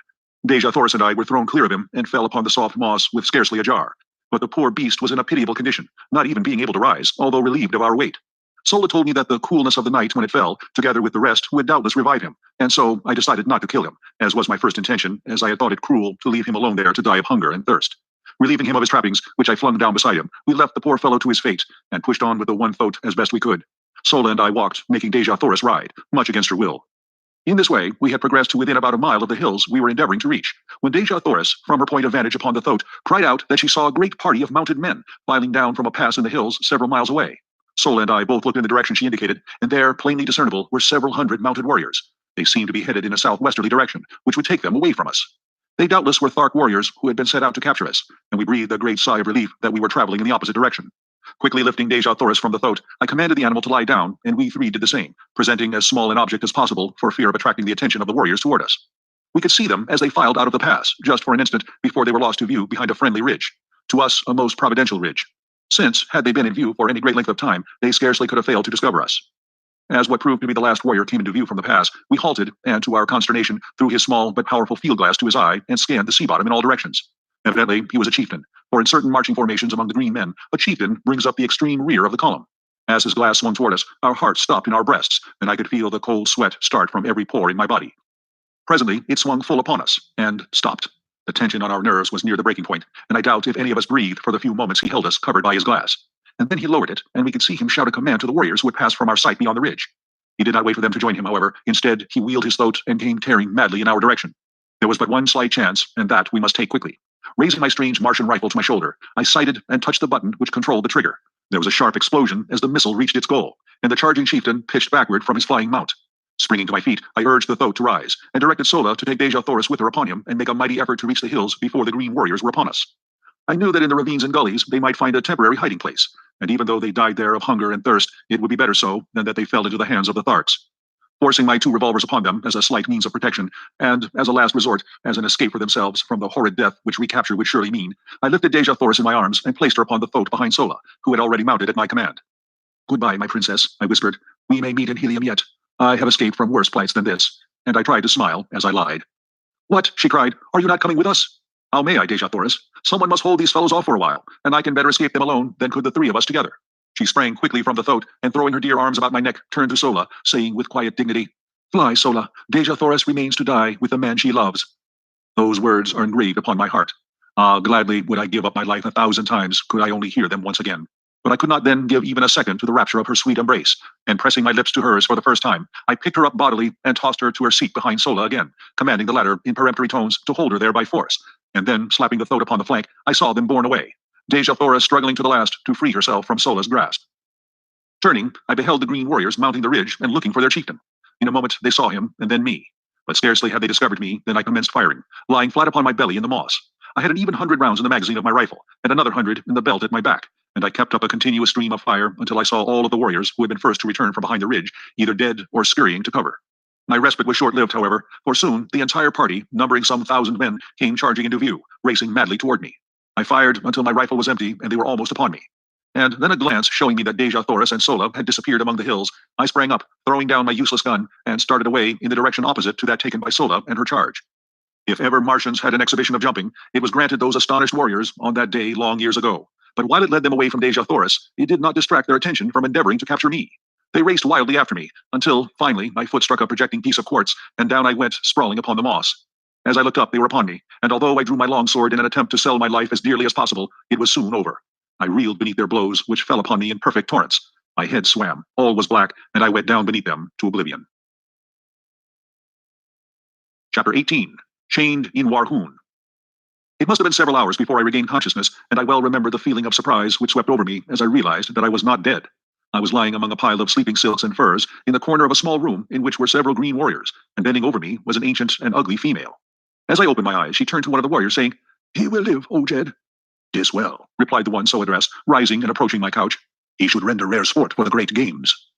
And now, as my eyes fell upon him, I saw that he was no Thark, for his ornaments and metal were not of that horde. He was a huge fellow, terribly scarred about the face and chest, and with one broken tusk and a missing ear. Strapped on either breast were human skulls, and depending from these a number of dried human hands. His reference to the great games of which I had heard so much while among the Tharks convinced me that I had but jumped from purgatory into Gehenna. After a few more words with the female, during which she assured him that I was now fully fit to travel, the Jed ordered that we mount and ride after the main column. I was strapped securely to as wild and unmanageable a thoat as I had ever seen, and with a mounted warrior on either side to prevent the beast from bolting, we rode forth at a furious pace in pursuit of the column. My wounds gave me but little pain, so wonderfully and rapidly had the applications and injections of the female exercised their therapeutic powers, and so deftly had she bound and plastered the injuries.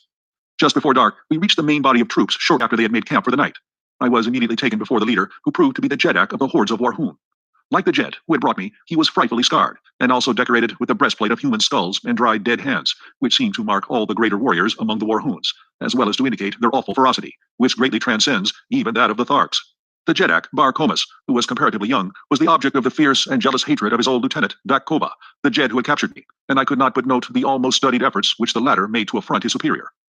He entirely omitted the usual formal salutation as we entered the presence of the Jedak, and as he pushed me roughly before the ruler, he exclaimed in a loud and menacing voice, "I have brought a strange creature wearing the metal of a Thark, whom it is my pleasure to have battle with a wild thoat at the great games." "He will die as Bar Comus, your Jedak, sees fit, if at all," replied the young ruler with emphasis and dignity. "If at all," roared Dakova, "by the dead hands at my throat, but he shall die, Bar Comus. No maudlin weakness on your part shall save him. Oh, would that Warhoon were ruled by a real Jedak, rather than a water-hearted weakling from whom even old Dakova could tear the metal with his bare hands." Bar Comus eyed the defiant and insubordinate chieftain for an instant, his expression one of haughty, fearless contempt and hate. And then, without drawing a weapon and without uttering a word, he hurled himself at the throat of his defamer. I never before had seen two green Martian warriors battle with nature's weapons, and the exhibition of animal ferocity which ensued was as fearful a thing as the most disordered imagination could picture. They tore at each other's eyes and ears with their hands, and with their gleaming tusks repeatedly slashed and gored until both were cut fairly to ribbons from head to foot. Bar Comus had much the better of the battle, as he was stronger, quicker, and more intelligent. It soon seemed that the encounter was done, saving only the final thrust, which Bar Comus slipped in, breaking away from the clinch. It was the one little opening that Dakova needed, and hurling himself at the body of his adversary, he buried his single mighty tusk in Bar Comus' groin, and with a last powerful effort, ripped the young Jedak wide open the full length of his body, the great tusk finally wedging in the bones of Bar Comus' jaw. Victor and vanquished rolled limp and lifeless upon the moss, a huge mass of torn and bloody flesh. Bar Comus was stone dead, and only the most Herculean efforts on the part of Dakova's females saved him from the fate he deserved. 3 days later, he walked without assistance to the body of Bar Comus, which by custom had not been moved from where it fell, and placing his foot upon the neck of his erstwhile ruler, he assumed the title of Jedak of Warhoon. The dead Jedak's hands and head were removed to be added to the ornaments of his conqueror, and then his women cremated what remained, amid wild and terrible laughter. The injuries to Dakova had delayed the march so greatly that it was decided to give up the expedition, which was a raid upon a small Thark community in retaliation for the destruction of the incubator, until after the Great Games, and the entire body of warriors, 10,000 in number, turned back toward Warhoon. My introduction to these cruel and bloodthirsty people was but an index to the scenes I witnessed almost daily while with them. They were a smaller horde than the Tharks, but much more ferocious. Not a day passed but that some members of the various Warhoon communities met in deadly combat. I have seen as high as 8 mortal duels within a single day. We reached the city of Warhoon after some 3 days' march, and I was immediately cast into a dungeon and heavily chained to the floor and walls. Food was brought me at intervals, but owing to the utter darkness of the place, I do not know whether I lay there days or weeks or months. It was the most horrible experience of all my life, and that my mind did not give way to the terrors of that inky blackness has been a wonder to me ever since. The place was filled with creeping, crawling things. Cold, sinuous bodies passed over me when I lay down, and in the darkness I occasionally caught glimpses of gleaming, fiery eyes, fixed in horrible intentness upon me. No sound reached me from the world above, and no word would my jailer vouchsafe when my food was brought to me, although I had first bombarded him with questions. Finally, all the hatred and maniacal loathing for these awful creatures who had placed me in this horrible place was centered by my tottering reason upon this single emissary who represented to me the entire horde of Warhoons. I had noticed that he always advanced with his dim torch to where he could place the food within my reach, and as he stooped to place it upon the floor, his head was about on a level with my breast. So, with the cunning of a madman, I backed into the far corner of my cell when next I heard him approaching, and gathering a little slack of the great chain which held me in my hand, I waited his coming, crouching like some beast of prey. As he stooped to place my food upon the ground, I swung the chain above my head and crashed the links with all my strength upon his skull. Without a sound, he slipped to the floor, stone dead. Laughing and chattering like the idiot I was fast becoming, I fell upon his prostrate form, my fingers feeling for his dead throat. Presently, they came in contact with a small chain at the end of which dangled a number of keys. The touch of my fingers on these keys brought back my reason with the suddenness of thought. No longer was I a gibbering idiot, but a sane, reasoning man with the means of escape within my very hands. As I was groping to remove the chain from about my victim's neck, I glanced up into the darkness to see 6 pairs of gleaming eyes fixed, unwinking upon me. Slowly they approached, and slowly I shrank back from the awful horror of them. Back into my corner I crouched, holding my hands palms out before me, and stealthily on came the awful eyes until they reached the dead body at my feet. Then slowly they retreated, but this time with a strange grating sound, and finally they disappeared in some black and distant recess of my dungeon. Chapter 19. Battling in the Arena.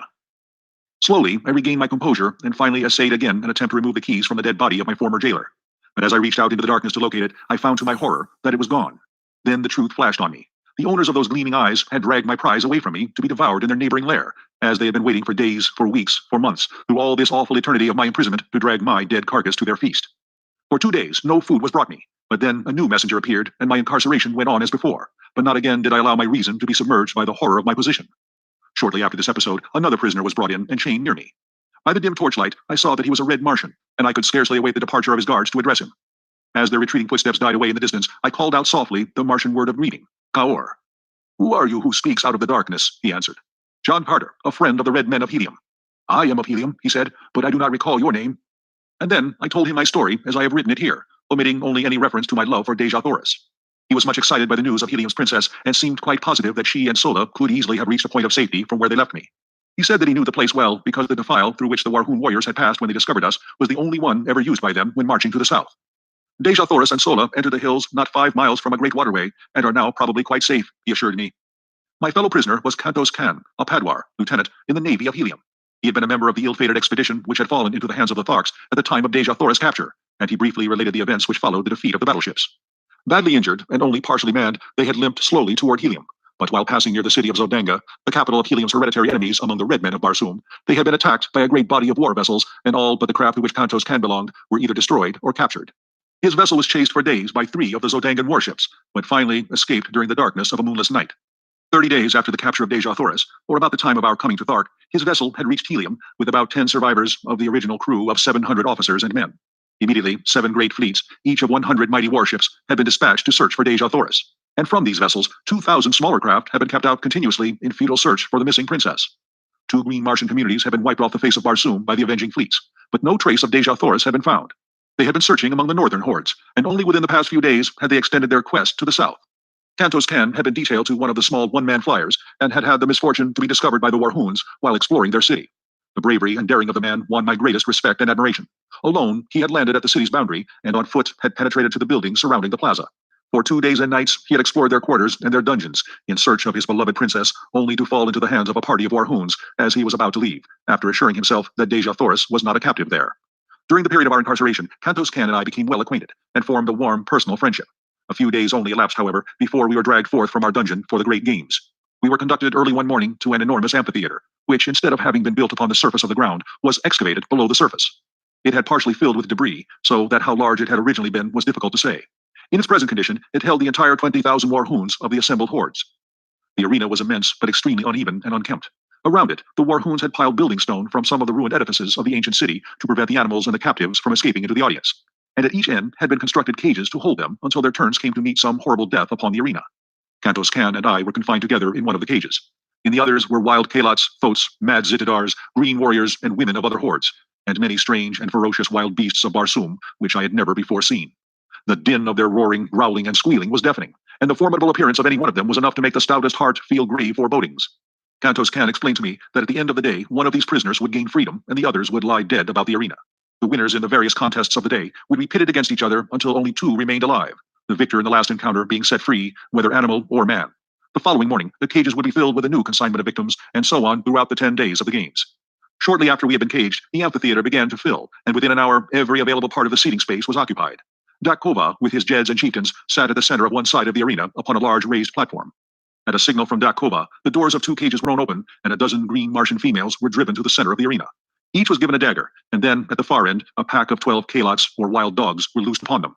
As the brutes, growling and foaming, rushed upon the almost defenseless women, I turned my head that I might not see the horrid sight. The yells and laughter of the green horde bore witness to the excellent quality of the sport. And when I turned back to the arena, as Kantos Kan told me it was over, I saw 3 victorious Kalots snarling and growling over the bodies of their prey. The women had given a good account of themselves. Next, a mad Zitadar was loosed among the remaining dogs, and so it went throughout the long, hot, horrible day.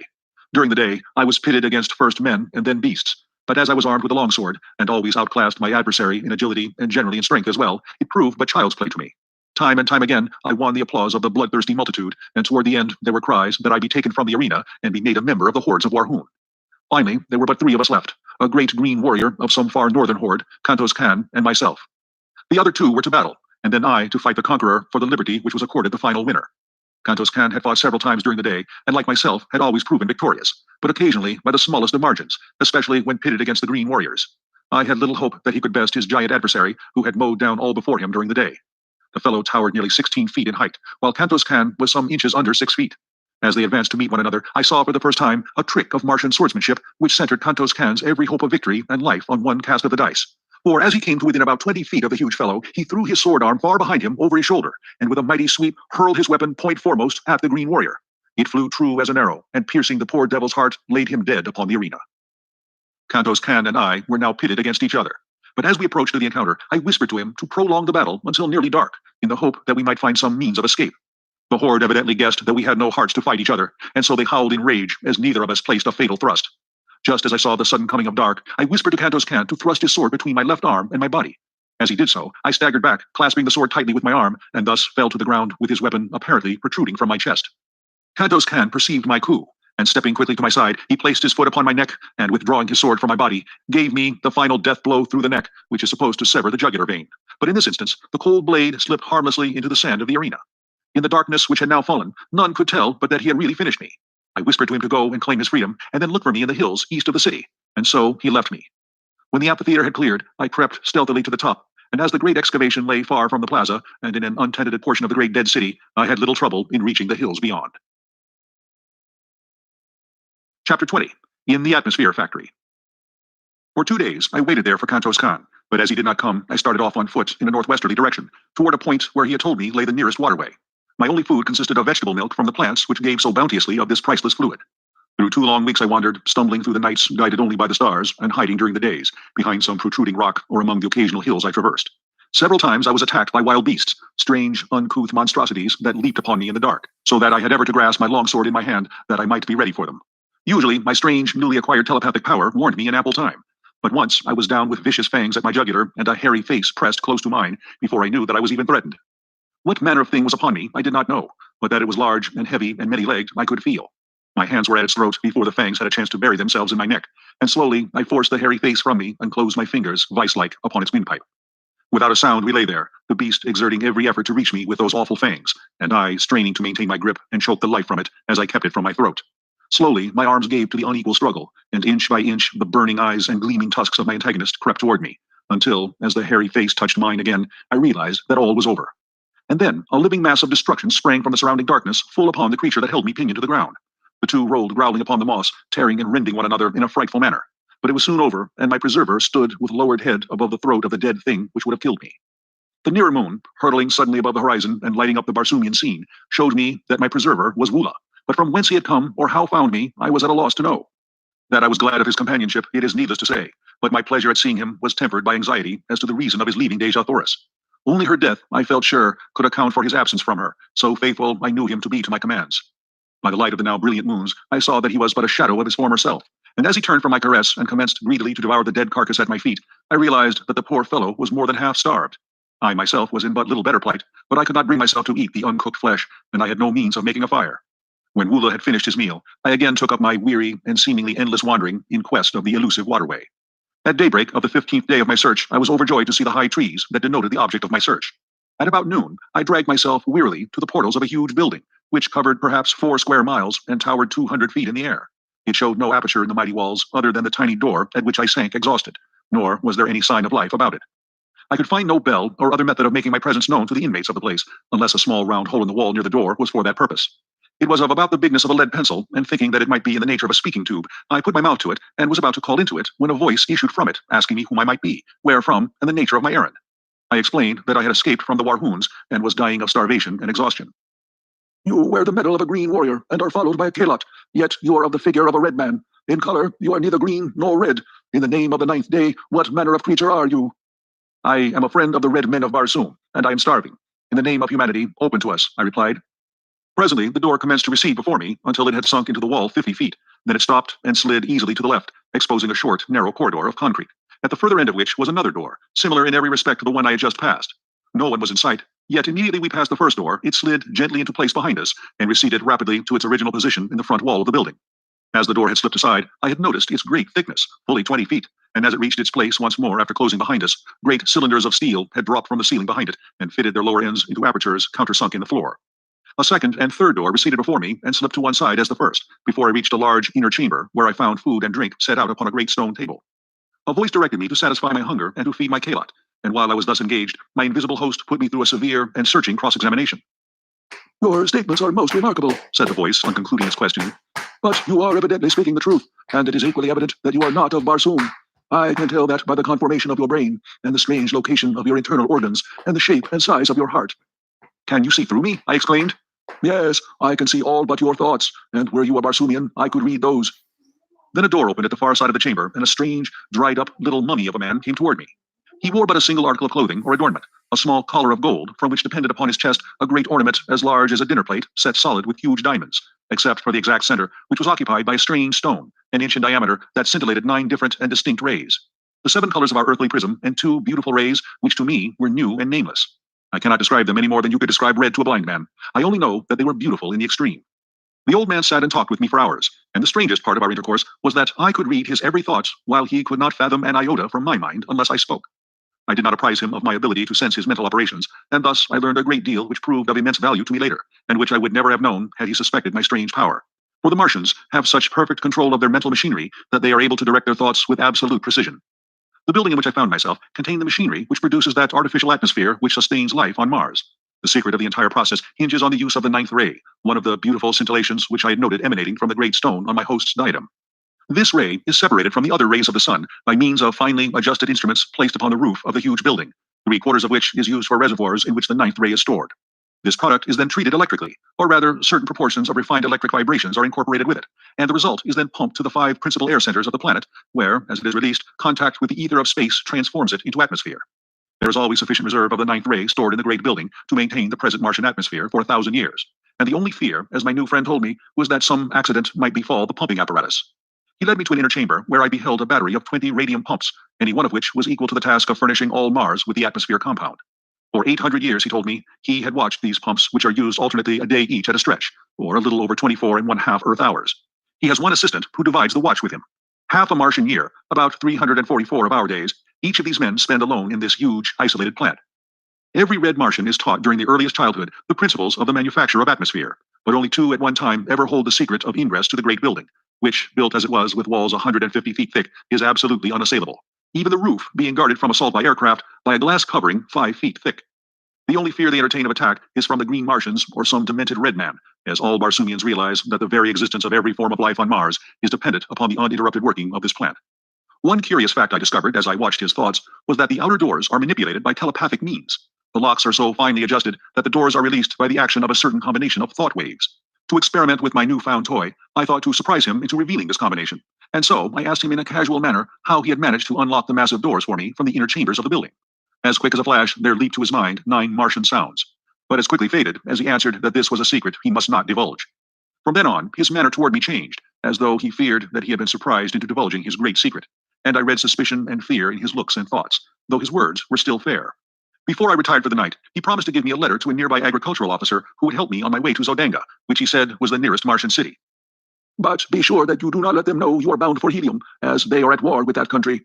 My assistant and I are of no country. We belong to all Barsoom, and this talisman which we wear protects us in all lands, even among the green men, though we do not trust ourselves to their lands if we can avoid it, he added. And so, good night, my friend, he continued. May you have a long and restful sleep. Yes, a long sleep. And though he smiled pleasantly, I saw in his thoughts the wish that he had never admitted me, and then a picture of him standing over me in the night, and the swift thrust of a long dagger, and the half-formed words, I am sorry, but it is for the best good of Barsoom. As he closed the door of my chamber behind him, his thoughts were cut off from me, as was the sight of him, which seemed strange to me in my little knowledge of thought transference. What was I to do? How could I escape through these mighty walls? Easily could I kill him now that I was warned, but once he was dead, I could no more escape.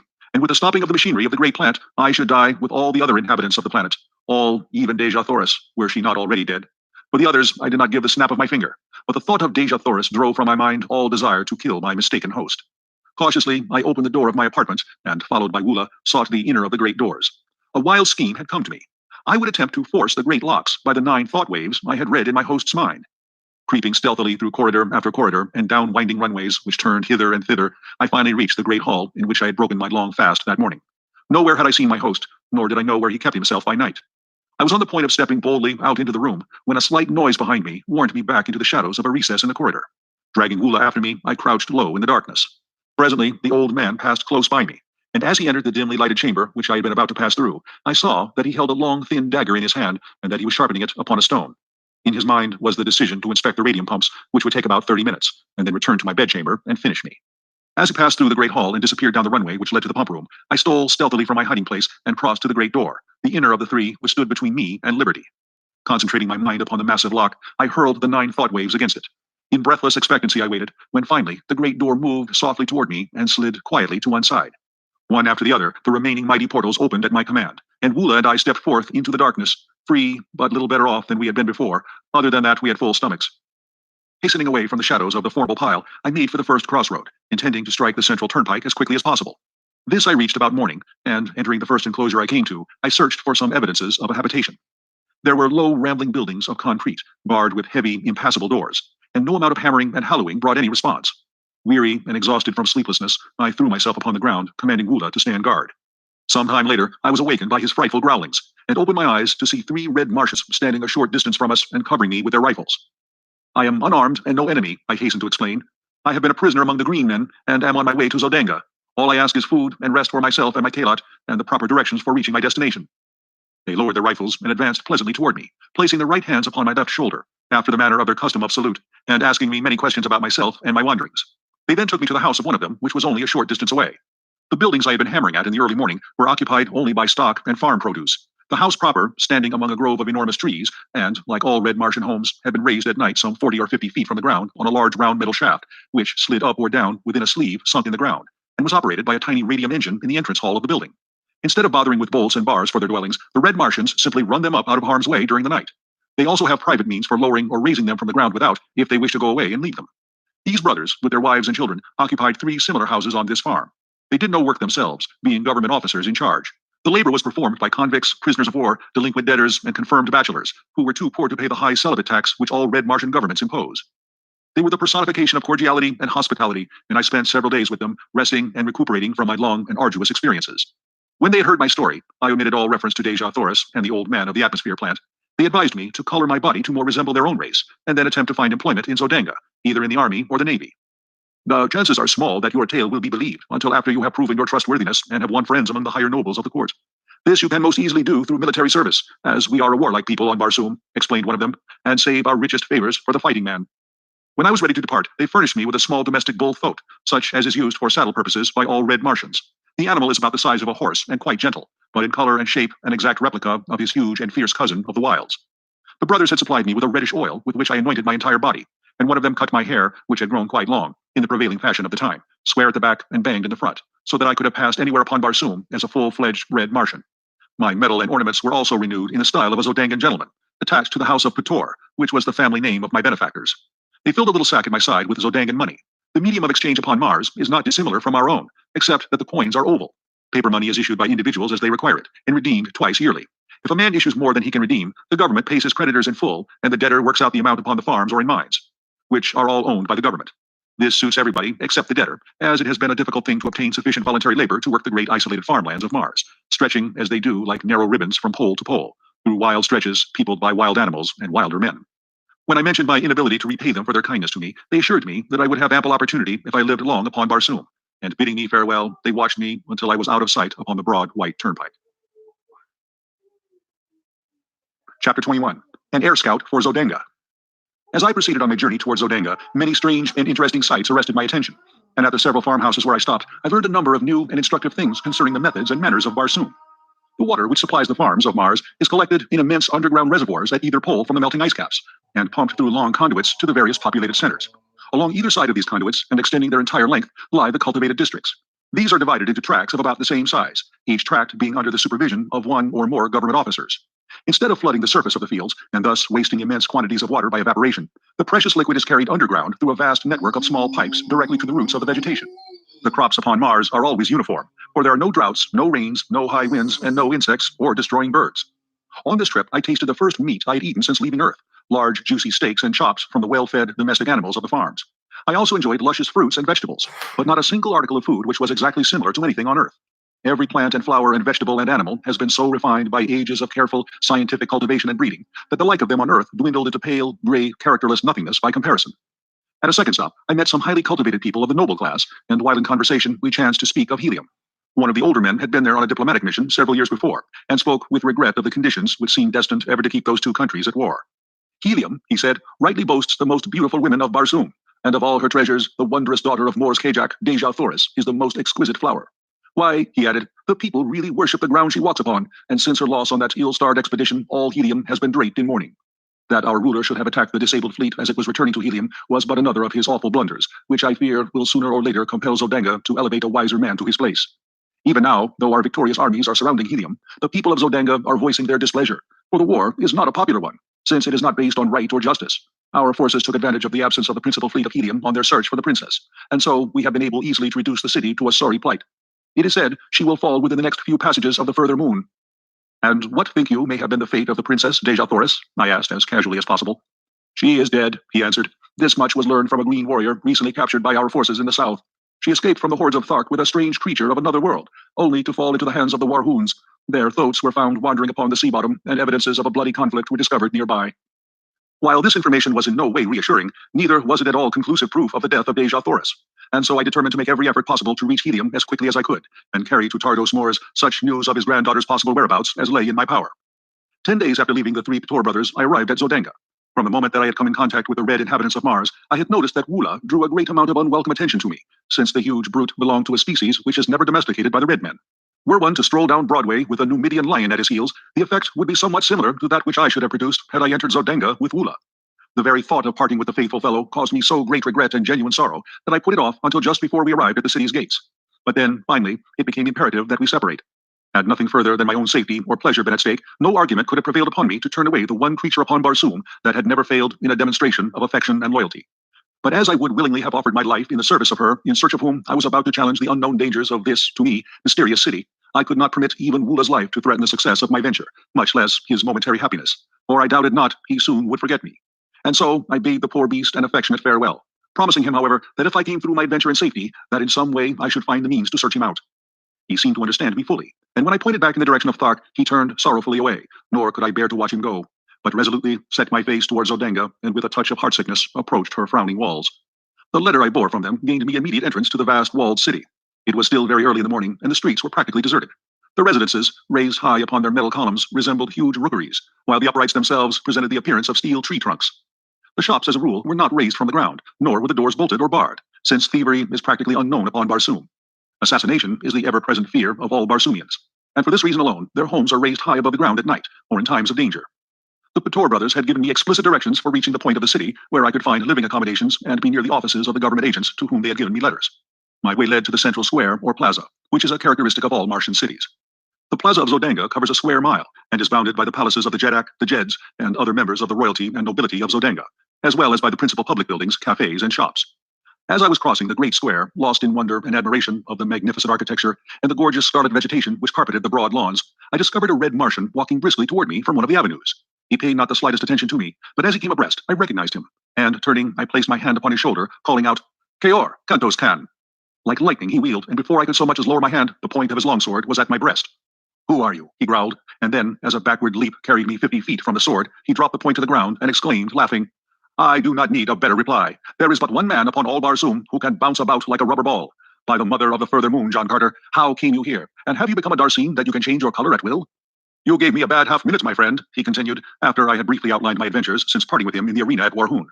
"Were my name and city known to the Zodangans, I would shortly be sitting on the banks of the lost sea of Chorus with my revered and departed ancestors. I am here in the interest of Tardos Mors, Jeddak of Helium, to discover the whereabouts of Dejah Thoris, our princess. Zab Than, Prince of Zodanga, has her hidden in the city and has fallen madly in love with her. His father, Than Kosis, Jeddak of Zodanga, has made her voluntary marriage to his son the price of peace between our countries. But Tardos Mors will not accede to the demands and has sent word that he and his people would rather look upon the dead face of their princess than see her wed to any than her own choice. And that personally, he would prefer being engulfed in the ashes of a lost and burning helium to joining the metal of his house with that of Than Kosis. His reply was the deadliest affront he could have put upon Than Kosis and the Zodangans, but his people love him the more for it, and his strength in helium is greater today than ever. I have been here 3 days, continued Kantos Khan, but I have not yet found where Dejah Thoris is imprisoned. Today, I joined the Zodangan Navy as an air scout, and I hope in this way to win the confidence of Sab Than, the prince, who is commander of this division of the Navy, and thus learn the whereabouts of Dejah Thoris. I am glad that you are here, John Carter, for I know your loyalty to my princess, and the two of us working together should be able to accomplish much. The plaza was now commencing to fill with people going and coming upon the daily activities of their duties. The shops were opening, and the cafes filling with early morning patrons. Kantos Khan led me to one of these gorgeous eating places, where we were served entirely by mechanical apparatus. No hand touched the food from the time it entered the building in its raw state until it emerged hot and delicious upon the tables before the guests, in response to the touching of tiny buttons to indicate their desires. After our meal, Kantos Khan took me with him to the headquarters of the Air Scout Squadron, and introducing me to his superior, asked that I be enrolled as a member of the Corps. In accordance with custom, an examination was necessary, but Kantos Khan had told me to have no fear on this score, as he would attend to that part of the matter. He accomplished this by taking my order for examination to the examining officer and representing himself as John Carter. This ruse will be discovered later, he cheerfully explained, when they check up my weights, measurements, and other personal identification data. But it will be several months before this is done, and our mission should be accomplished or have failed long before that time. The next few days were spent by Kantos Khan in teaching me the intricacies of flying and of repairing the dainty little contrivances which the Martians use for this purpose. The body of a one-man aircraft is about 16 feet long, 2 feet wide, and 3 inches thick, tapering to a point at each end. The driver sits on top of this plane upon a seat constructed over the small, noiseless radium engine which propels it. The medium of buoyancy is contained within the thin metal walls of the body and consists of the 8th Barsoomian ray, or ray of propulsion, as it may be termed in view of its properties. This ray, like the 9th ray, is unknown on Earth, but the Martians have discovered that it is an inherent property of all light, no matter from what source it emanates. They have learned that it is the solar 8th ray which propels the light of the sun to the various planets, and that is the individual 8th ray of each planet which reflects or propels the light thus obtained out into space once more. The solar 8th ray would be absorbed by the surface of Barsoom, but the Barsoomian 8th ray, which tends to propel light from Mars into space, is constantly streaming out from the planet, constituting a force of repulsion of gravity, which when confined, is able to lift enormous weights from the surface of the ground. It is this ray which has enabled them to so perfect aviation that battleships far outweighing anything known upon Earth sail as gracefully and lightly through the thin air of Barsoom as a toy balloon in the heavy atmosphere of Earth. During the early years of the discovery of this ray, many strange accidents occurred before the Martians learned to measure and control the wonderful power they had found. In one instance, some 900 years before, the first great battleship to be built with 8th ray reservoirs was stored with too great a quantity of the rays, and she had sailed up from Helium with 500 officers and men, never to return. Her power of repulsion for the planet was so great that it had carried her far into space, where she can be seen today by the aid of powerful telescopes hurtling through the heavens 10,000 miles from Mars, a tiny satellite that will thus encircle Barsoom to the end of time. The 4th day after my arrival at Zodanga, I made my first flight, and as a result of it, I won a promotion which included quarters in the palace of Than Kosis. As I rose above the city, I circled several times, as I had seen Kantos Khan do, and then, throwing my engine into top speed, I raced at terrific velocity toward the south, following one of the great waterways which enters Zodanga from that direction. I had traversed perhaps 200 miles in little less than an hour, when I descried far below me a party of 3 green warriors racing madly toward a small figure on foot, which seemed to be trying to reach the confines of one of the walled fields.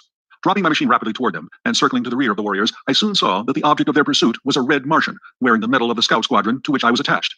A short distance away lay his tiny flyer, surrounded by the tools with which he had evidently been occupied in repairing some damage when surprised by the green warriors.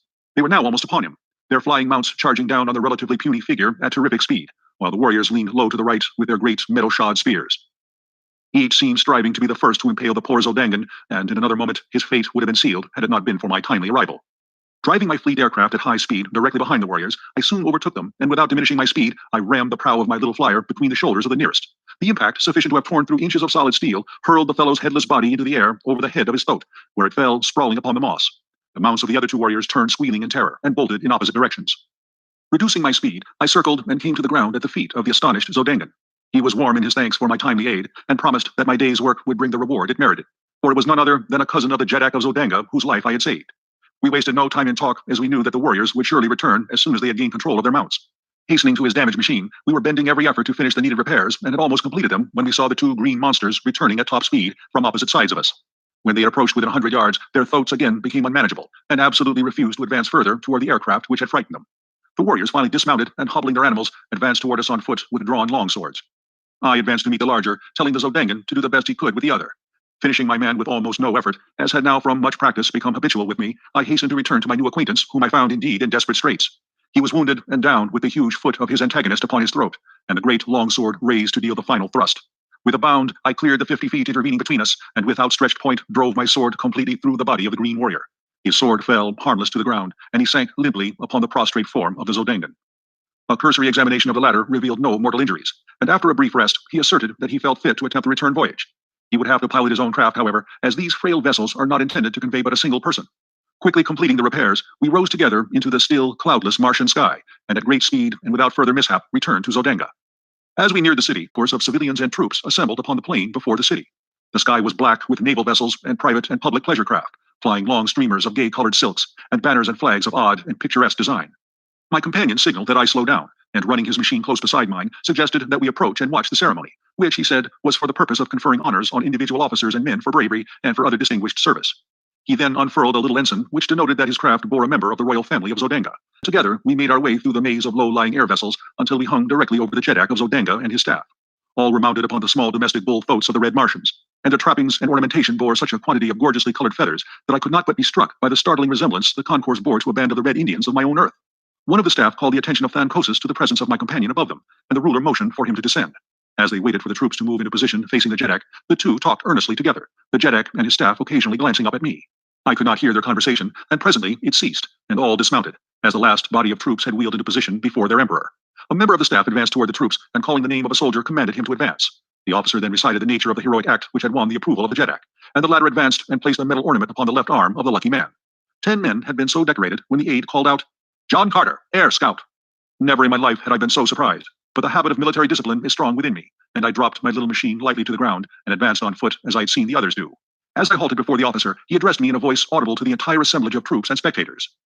"In recognition, John Carter," he said, "of your remarkable courage and skill in defending the person of the cousin of the Jeddak Thankosis, and single-handed vanquishing 3 green warriors, it is the pleasure of our Jeddak to confer on you the mark of his esteem." Thankosis then advanced toward me, and placing an ornament upon me, said, "My cousin has narrated the details of your wonderful achievement, which seems little short of miraculous, and if you can so well defend a cousin of the Jeddak, how much better could you defend the person of the Jeddak himself? You are therefore appointed a Padwar of the Guards, and will be quartered in my palace hereafter." I thanked him, and at his direction joined the members of his staff. After the ceremony, I returned my machine to its quarters on the roof of the barracks of the Air Scout Squadron, and with an orderly from the palace to guide me, I reported to the officer in charge of the palace. Chapter 22. I Find Dejah. The major domo to whom I reported had been given instructions to station me near the person of the Jeddak, who, in time of war, is always in great danger of assassination, as the rule that all is fair in war seems to constitute the entire ethics of Martian conflict. He therefore escorted me immediately to the apartment in which Thankosis then was. The ruler was engaged in conversation with his son, Sab Than, and several courtiers of his household, and did not receive my entrance. The walls of the apartment were completely hung with splendid tapestries, which hid any windows or doors which may have pierced them. The room was lighted by imprisoned rays of sunshine, held between the ceiling proper and what appeared to be a ground glass false ceiling a few inches below. My guide drew aside one of the tapestries, disclosing a passage which encircled the room, between the hangings and the walls of the chamber. Within this passage I was to remain, he said, so long as Thankosis was in the apartment. When he left, I was to follow. My only duty was to guard the ruler and keep out of sight as much as possible. I would be relieved after a period of 4 hours. The major domo then left me. The tapestries were of a strange weaving which gave the appearance of heavy solidity from one side, but from my hiding place I could perceive all that took place within the room as readily as though there had been no curtain intervening. Scarcely had I gained my post than the tapestry at the opposite end of the chamber separated, and 4 soldiers of the guard entered, surrounding a female figure. As they approached Thankosis, the soldiers fell to either side, and there, standing before the Jeddak and not 10 feet from me, her beautiful face radiant with smiles, was Dejah Thoris. Sab Than, Prince of Zodanga, advanced to meet her, and hand in hand they approached close to the Jeddak. Thankosis looked up in surprise, and rising, saluted her.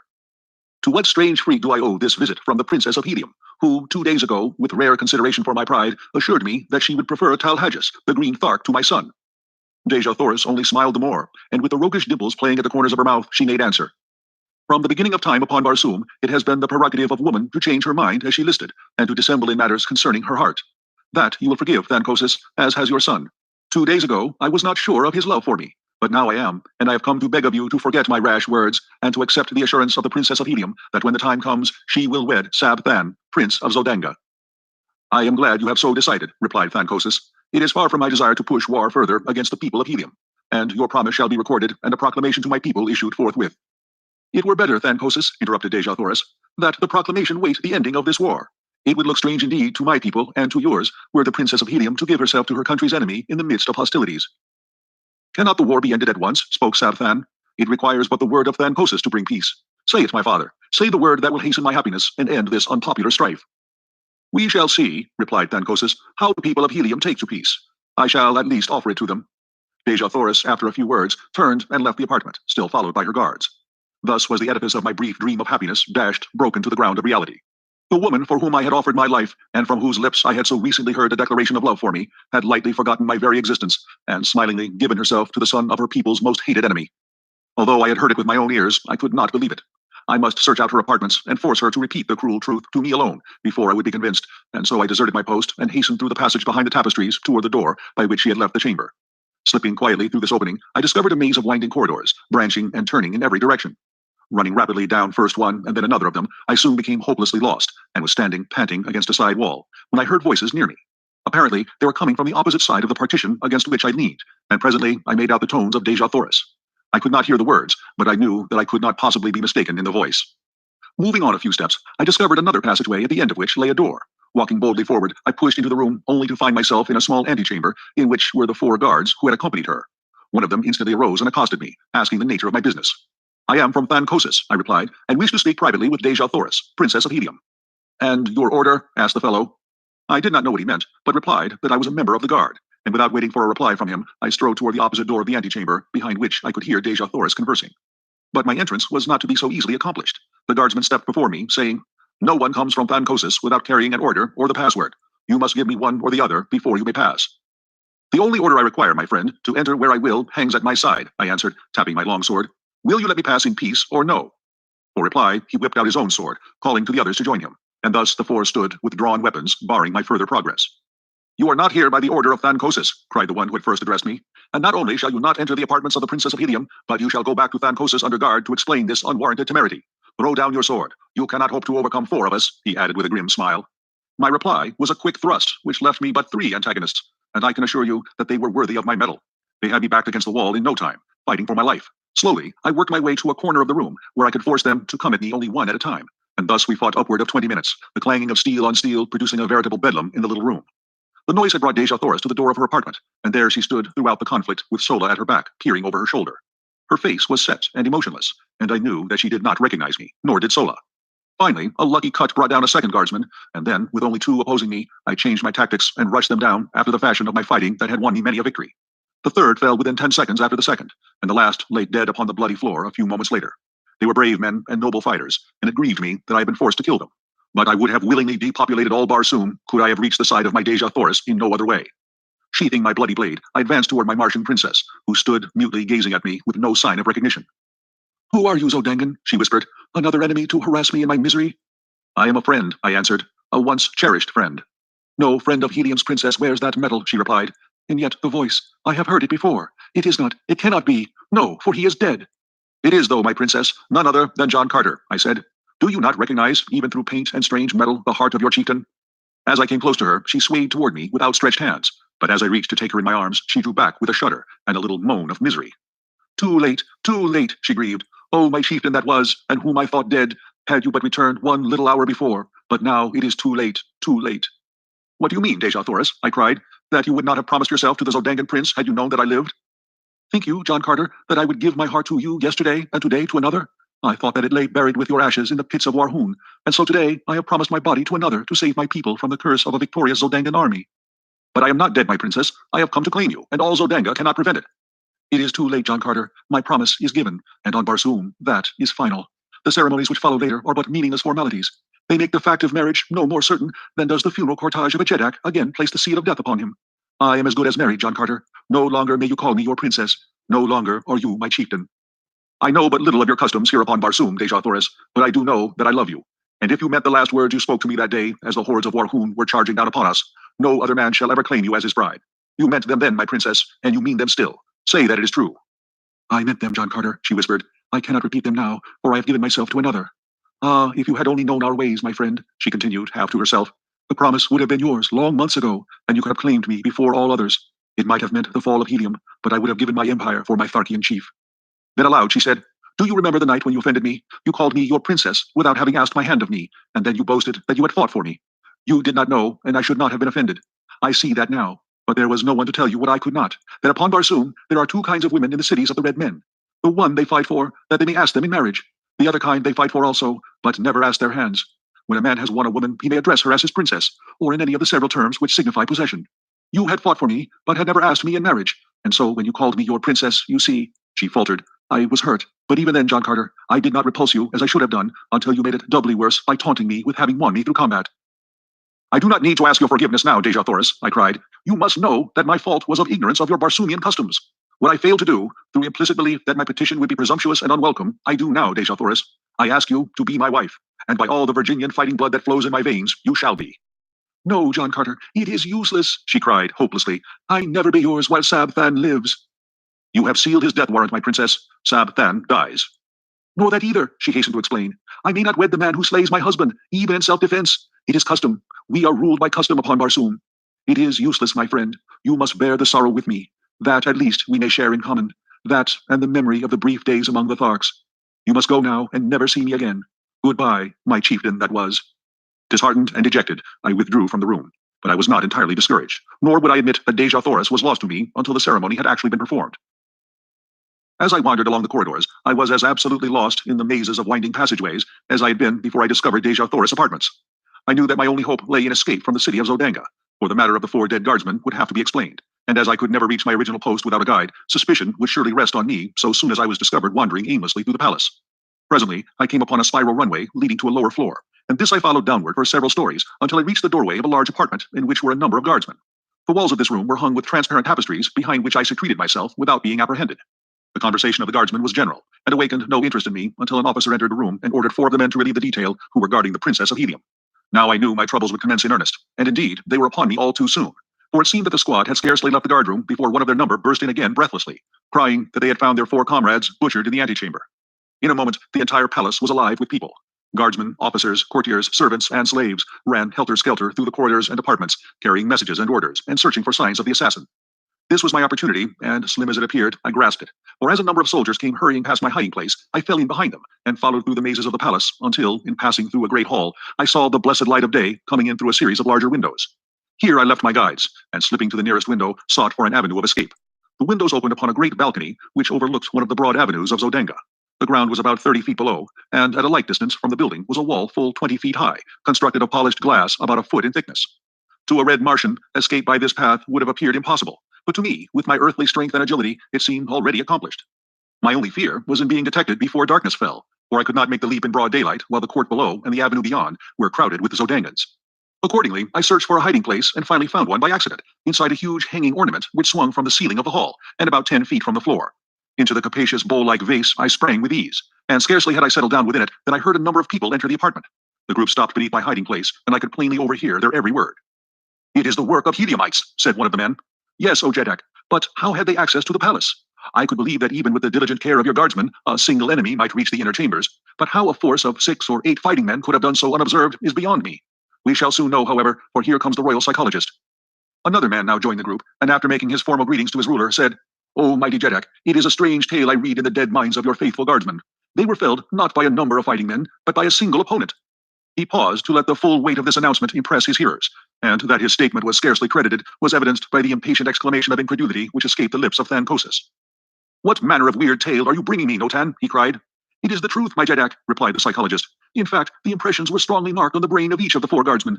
Their antagonist was a very tall man, wearing the medal of one of your own guardsmen, and his fighting ability was little short of marvelous, for he fought fair against the entire 4, and vanquished them by his surpassing skill and superhuman strength and endurance. Though he wore the medal of Zodanga, my Jeddak, such a man was never seen before in this or any other country upon Barsoom.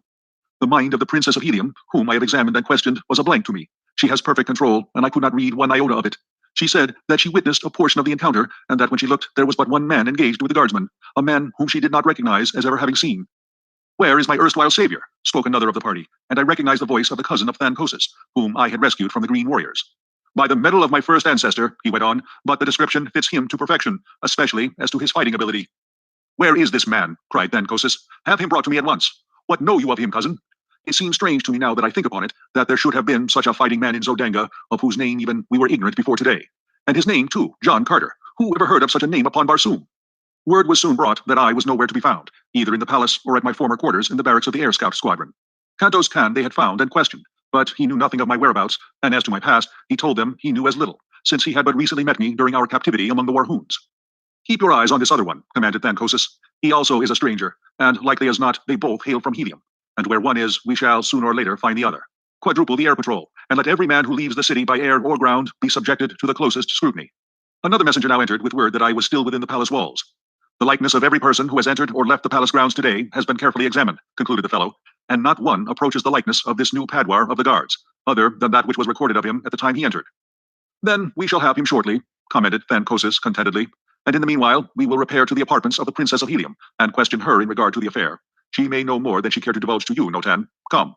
They left the hall, and as darkness had fallen without, I slipped lightly from my hiding place and hastened to the balcony. Few were in sight, and choosing a moment when none seemed near, I sprang quickly to the top of the glass wall, and from there to the avenue beyond the palace grounds. Chapter 23. Lost in the Sky. Without effort at concealment, I hastened to the vicinity of our quarters, where I felt sure I should find Kantos Khan. As I neared the building, I became more careful, as I judged, and rightly, that the place would be guarded. Several men in civilian metal loitered near the front entrance, and in the rear were others. My only means of reaching, unseen, the upper story where our apartments were situated was through an adjoining building, and after considerable maneuvering, I managed to attain the roof of a shop several doors away. Leaping from roof to roof, I soon reached an open window in the building where I hoped to find the Heliumite, and in another moment I stood in the room before him. He was alone and showed no surprise at my coming, saying he had expected me much earlier, as my tour of duty must have ended some time since. I saw that he knew nothing of the events of the day at the palace, and when I had enlightened him, he was all excitement. The news that Dejah Thoris had promised her hand to Sab Than filled him with dismay. "It cannot be," he exclaimed. "It is impossible. Why, no man in all Helium but would prefer death to the selling of our loved princess to the ruling house of Zodanga. She must have lost her mind to have assented to such an atrocious bargain. You, who do not know how we of Helium love the members of our ruling house, cannot appreciate the horror with which I contemplate such an unholy alliance. What can be done, John Carter?" he continued. "You are a resourceful man. Can you not think of some way to save Helium from this disgrace?" "If I can come within sword's reach of Sab Than," I answered, "I can solve the difficulty insofar as Helium is concerned, but for personal reasons, I would prefer that another struck the blow that frees Dejah Thoris." Kantos Khan eyed me narrowly before he spoke. "You love her," he said. "Does she know it?" "She knows it, Kantos Khan, and repulses me only because she has promised to Sab Than." The splendid fellow sprang to his feet, and grasping me by the shoulder, raised his sword on high, exclaiming, "And had the choice been left to me, I could not have chosen a more fitting mate for the first princess of Barsoom. Here is my hand upon your shoulder, John Carter, and my word that Sab Than shall go out at the point of my sword for the sake of my love for Helium, for Dejah Thoris, and for you. This very night I shall try to reach his quarters in the palace." "How?" I asked. "You are strongly guarded, and a quadruple force patrols the sky." He bent his head in a thought a moment, then raised it with an air of confidence. "I only need to pass these guards, and can do it," he said at last. "I know a secret entrance to the palace through the pinnacle of the highest tower.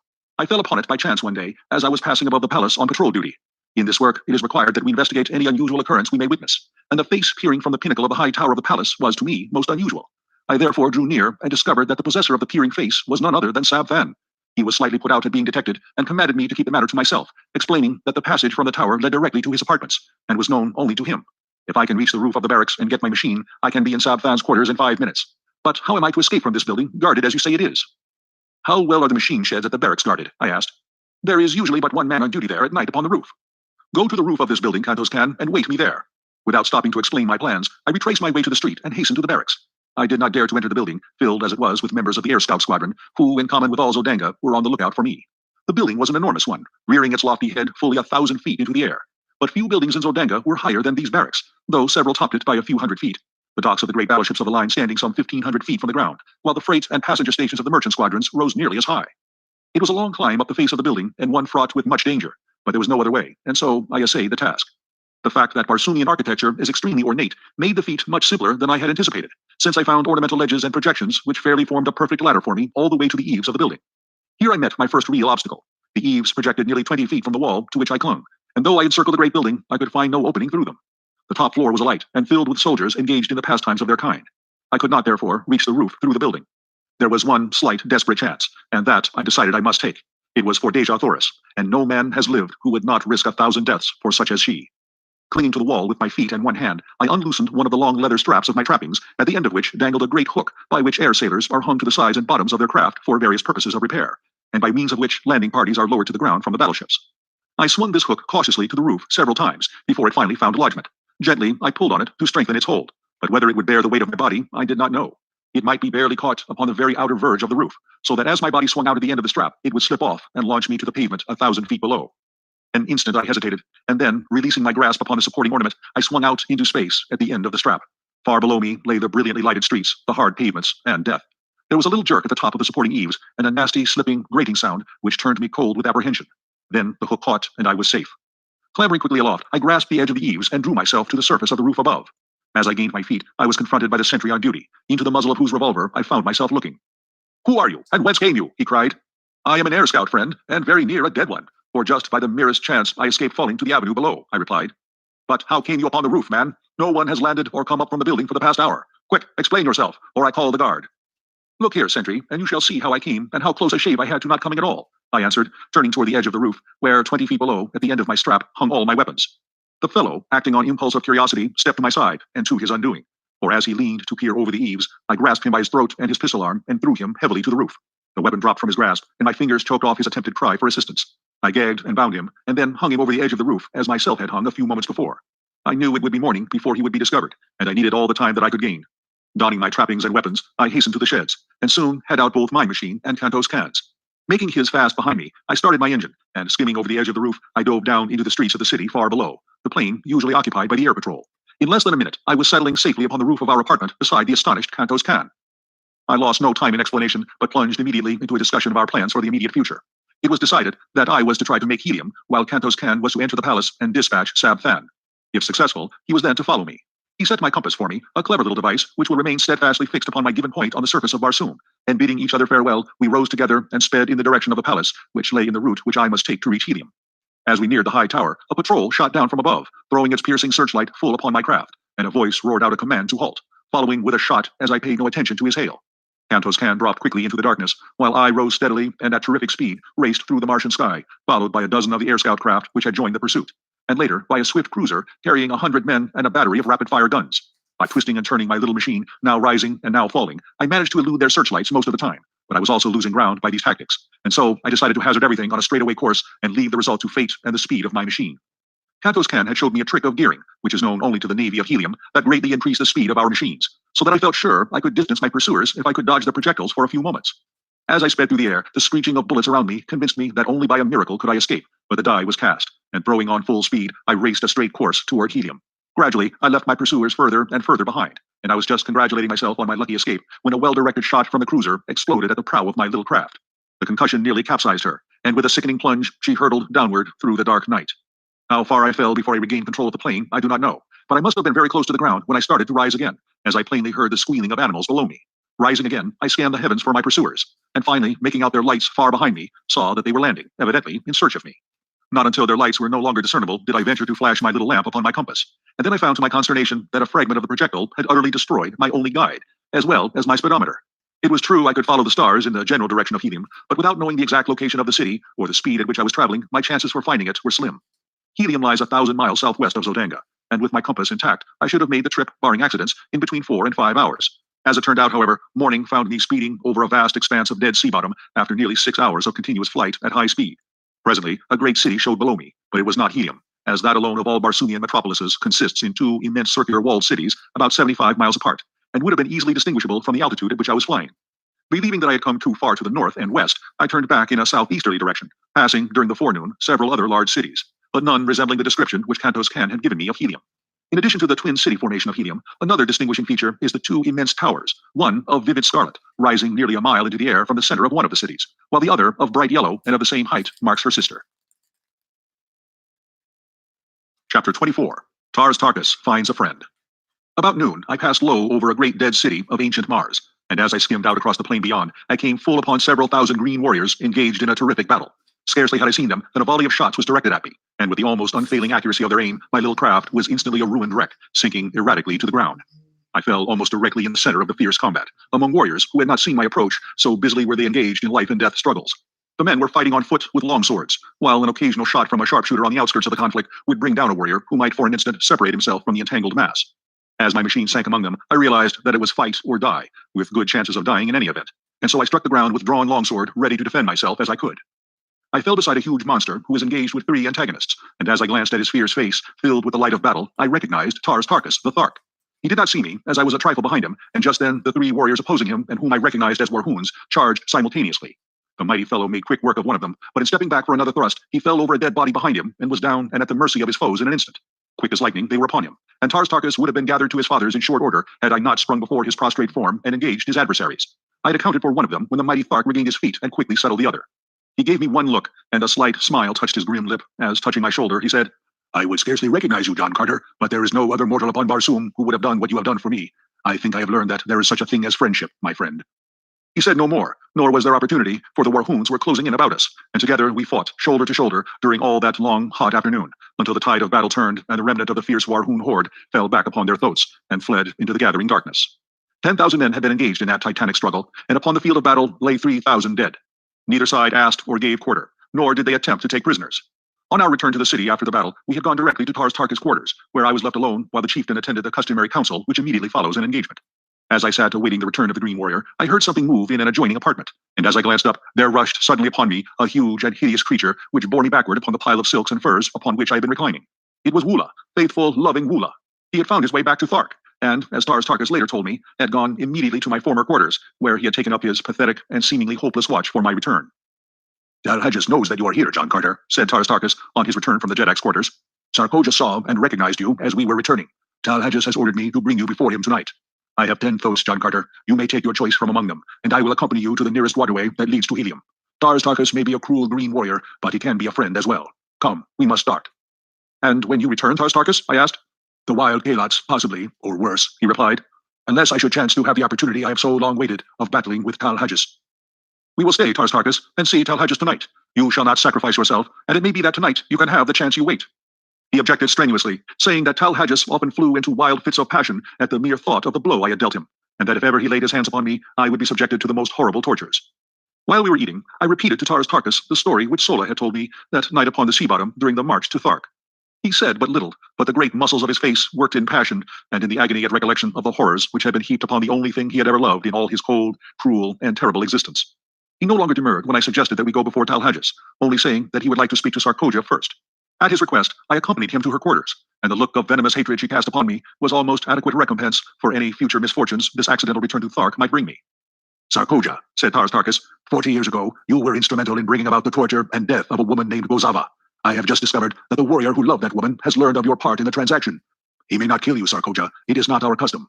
But there is nothing to prevent him tying one end of a strap about your neck and the other end to a wild throat, merely to test your fitness to survive and help perpetuate our race. Having heard that he would do this on the morrow, I thought it only right to warn you, for I am a just man. The river is but a short pilgrimage, Sarkoja. Come, John Carter." The next morning, Sarkoja was gone, nor was she ever seen after. In silence, we hastened to the Jedak's palace, where we were immediately admitted to his presence. In fact, he could scarcely wait to see me, and was standing erect upon his platform, glowering at the entrance as I came in. "Strap him to that pillar," he shrieked. "We shall see who it is dares strike the mighty Dejah. Heat the irons. With my own hands I shall burn the eyes from his head, that he may not pollute my person with his vile gaze." "Chieftains of Thark," I cried, turning to the assembled council and ignoring Dejah, "I have been a chief among you, and today I have fought for Thark, shoulder to shoulder with her greatest warrior.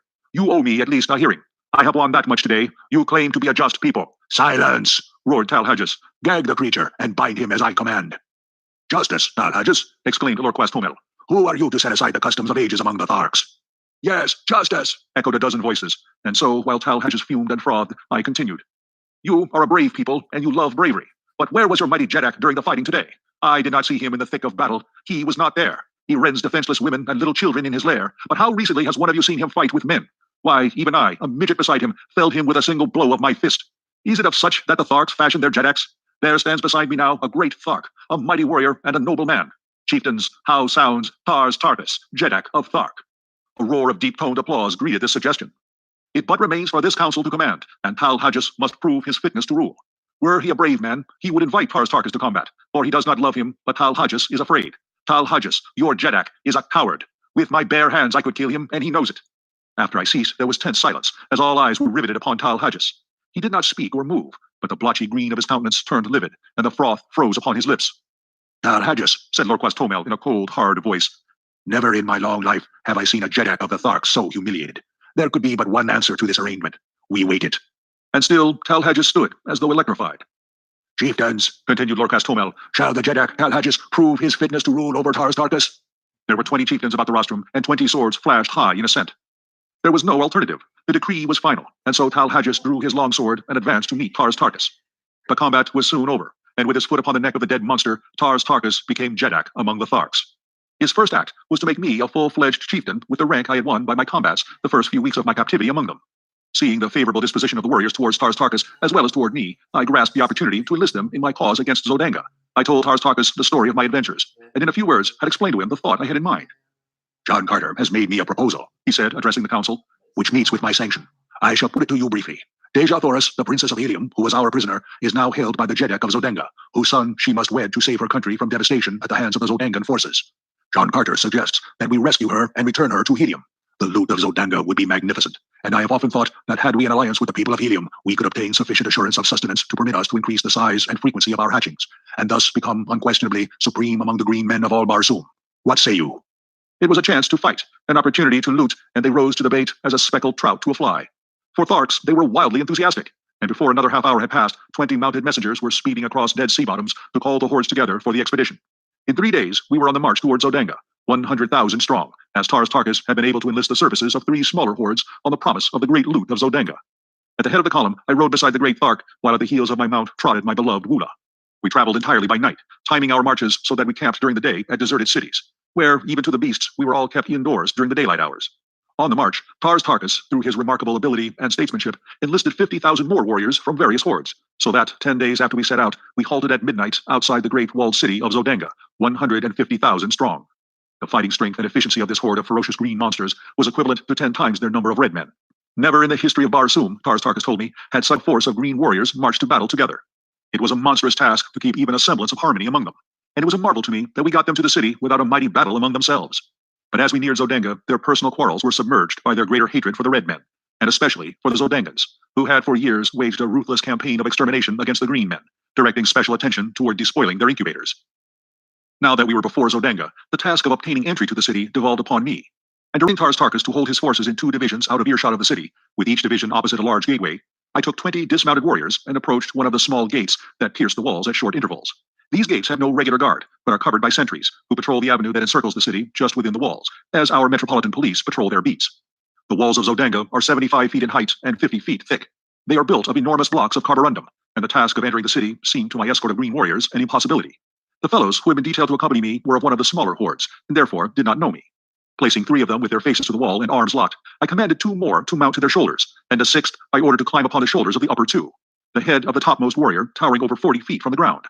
In this way, with 10 warriors, I built a series of 3 steps from the ground to the shoulders of the topmost man. Then, starting from a short distance behind them, I ran swiftly up from one tier to the next, and with a final bound from the broad shoulders of the highest, I clutched the top of the great wall, and quietly drew myself to its broad expanse. After me, I dragged 6 lengths of leather from an equal number of my warriors. These lengths we had previously fastened together, and passing one end to the topmost warrior, I lowered the other end cautiously over the opposite side of the wall toward the avenue below. No one was in sight, so lowering myself to the end of my leather strap, I dropped the remaining 30 feet to the pavement below. I had learned from Kanto's Khan the secret of opening these gates, and in another moment my 20 great fighting men stood within the doomed city of Zodanga.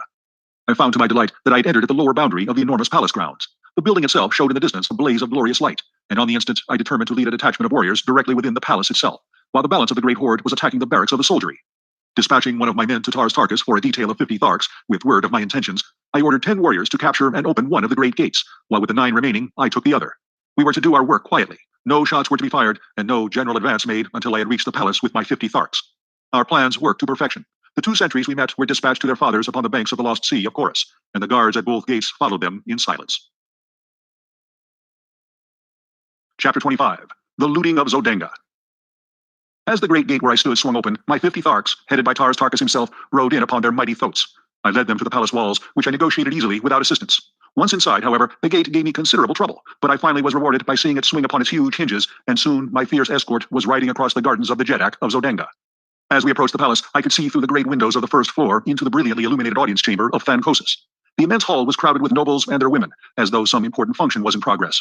There was not a guard in sight without the palace, due, I presume, to the fact that the city and palace walls were considered impregnable, and so I came close and peered within. At one end of the chamber, upon massive golden thrones encrusted with diamonds, sat Thankosis and his consort, surrounded by officers and dignitaries of state. Before them stretched a broad aisle lined on either side with soldiery, And as I looked, there entered this aisle at the far end of the hall, the head of a procession which advanced to the foot of the throne. First, there marched 4 officers of the Jedak's guard, bearing a huge salver on which reposed, upon a cushion of scarlet silk, a great golden chain with a collar and padlock at each end. Directly behind these officers came 4 others carrying a similar salver which supported the magnificent ornaments of a prince and princess of the reigning house of Zodanga. At the foot of the throne, these 2 parties separated and halted, facing each other at opposite sides of the aisle. Then came more dignitaries and the officers of the palace and of the army. And finally, 2 figures entirely muffled in scarlet silk, so that not a feature of either was discernible. These 2 stopped at the foot of the throne, facing Thankosis. When the balance of the procession had entered and assumed their stations, Thankosis addressed the couple standing before him. I could not hear his words, but presently 2 officers advanced and removed the scarlet robe from one of the figures, and I saw that Kantos Kan had failed in his mission, for it was Sab Than, Prince of Zodanga, who stood revealed before me. Thankosis now took a set of the ornaments from one of the salvers and placed one of the collars of gold about his son's neck, springing the padlock fast. After a few more words addressed to Sab Than, he turned to the other figure, from which the officers now removed the enshrouding silks, disclosing to my now comprehending view Dejah Thoris, Princess of Helium. The object of the ceremony was clear to me. In another moment, Dejah Thoris would be joined forever to the Prince of Zodanga. It was an impressive and beautiful ceremony, I presume, but to me it seemed the most fiendish sight I had ever witnessed. And as the ornaments were adjusted upon her beautiful figure and her collar of gold swung open in the hands of Thankosis, I raised my longsword above my head, and with the heavy hilt I shattered the glass of the great window and sprang into the midst of the astonished assemblage. With a bound, I was on the steps of the platform beside Thankosis, and as he stood riveted with surprise, I brought my longsword down upon the golden chain that would have bound Dejah Thoris to another. In an instant, all was confusion. 1,000 drawn swords menaced me from every quarter, and Sab Than sprang upon me with a jeweled dagger he had drawn from his nuptial ornaments. I could have killed him as easily as I might a fly, but the age-old custom of Barsoom stayed my hand, and grasping his wrist as the dagger flew toward my heart, I held him as though in a vice, and with my longsword pointed to the far end of the hall. "Zodanga has fallen," I cried. "Look!" All eyes turned in the direction I had indicated, and there, forging through the portals of the entranceway, rode Tarkas and his 50 warriors on their great boats. A cry of alarm and amazement broke from the assemblage, but no word of fear, and in a moment the soldiers and nobles of Zodanga were hurling themselves upon the advancing Tharks. Thrusting Sab Than headlong from the platform, I drew Dejah Thoris to my side. Behind the throne was a narrow doorway, and in this Thankosis now stood facing me, with drawn longsword. In an instant we were engaged, and I found no mean antagonist. As we circled upon the broad platform, I saw Sab Than rushing up the steps to aid his father. But as he raised his hand to strike, Dejah Thoris sprang before him, and then my sword found the spot that made Sab Than Jedak of Zodanga. As his father rolled dead upon the floor, the new Jedak tore himself free from Dejah Thoris' grasp, and again we faced each other. He was soon joined by a quartet of officers, and with my back against the golden throne, I fought once again for Dejah Thoris. I was hard-pressed to defend myself, and yet not strike down Sab Than, and with him my last chance to win the woman I loved. My blade was swinging with the rapidity of lightning as I sought to parry the thrusts and cuts of my opponents. 2 I had disarmed, and 1 was down, when several more rushed to the aid of their new ruler and to avenge the death of the old. As they advanced, there were cries of, the woman! Strike her down! It is her plot! Kill her! Kill her!" Calling to Dejah Thoris to get behind me, I worked my way toward the little doorway back of the throne, but the officers realized my intentions, and 3 of them sprang in behind me and blocked my chances for gaining a position where I could have defended Dejah Thoris against any army of swordsmen.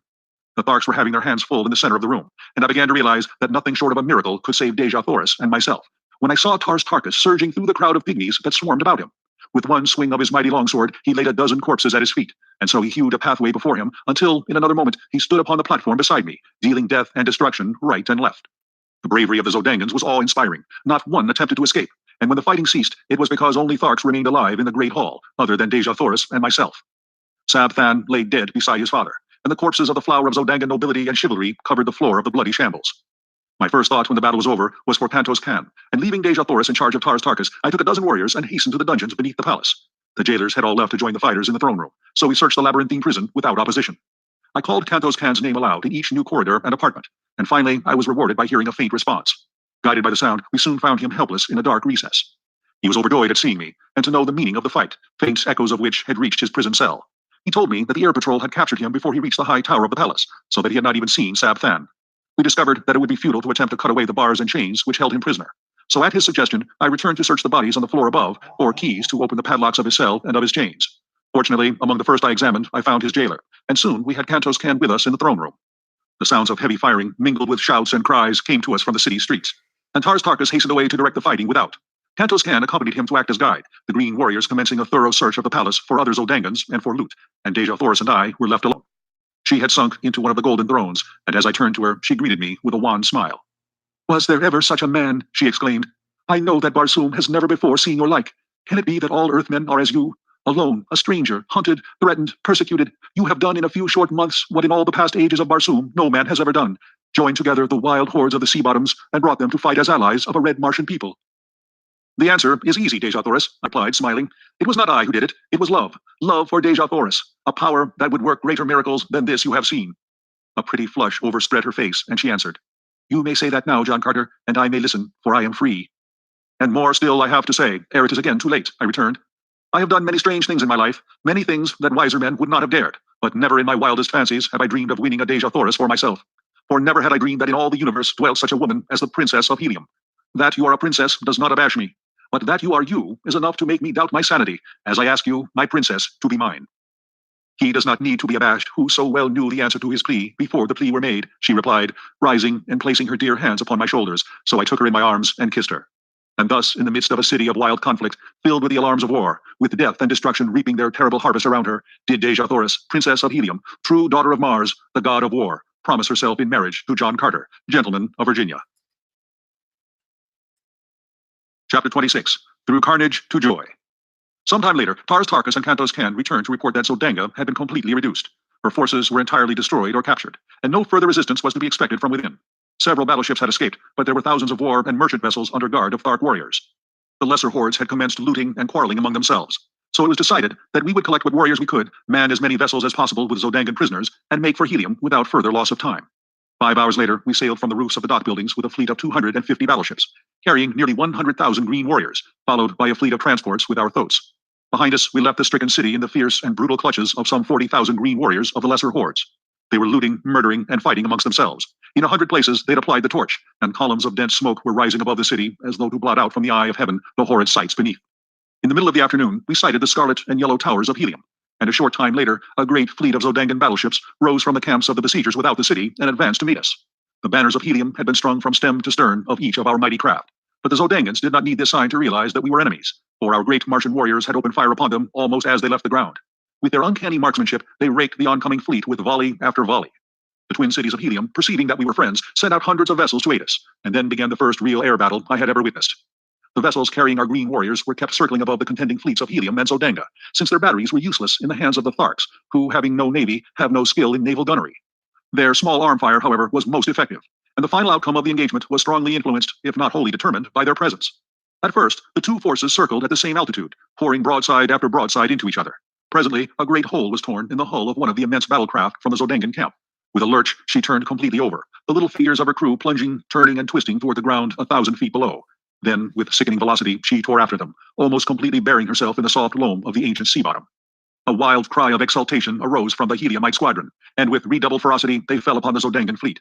By a pretty maneuver, 2 of the vessels of Helium gained a position above their adversaries, from which they poured upon them from their keel bomb batteries a perfect torrent of exploding bombs.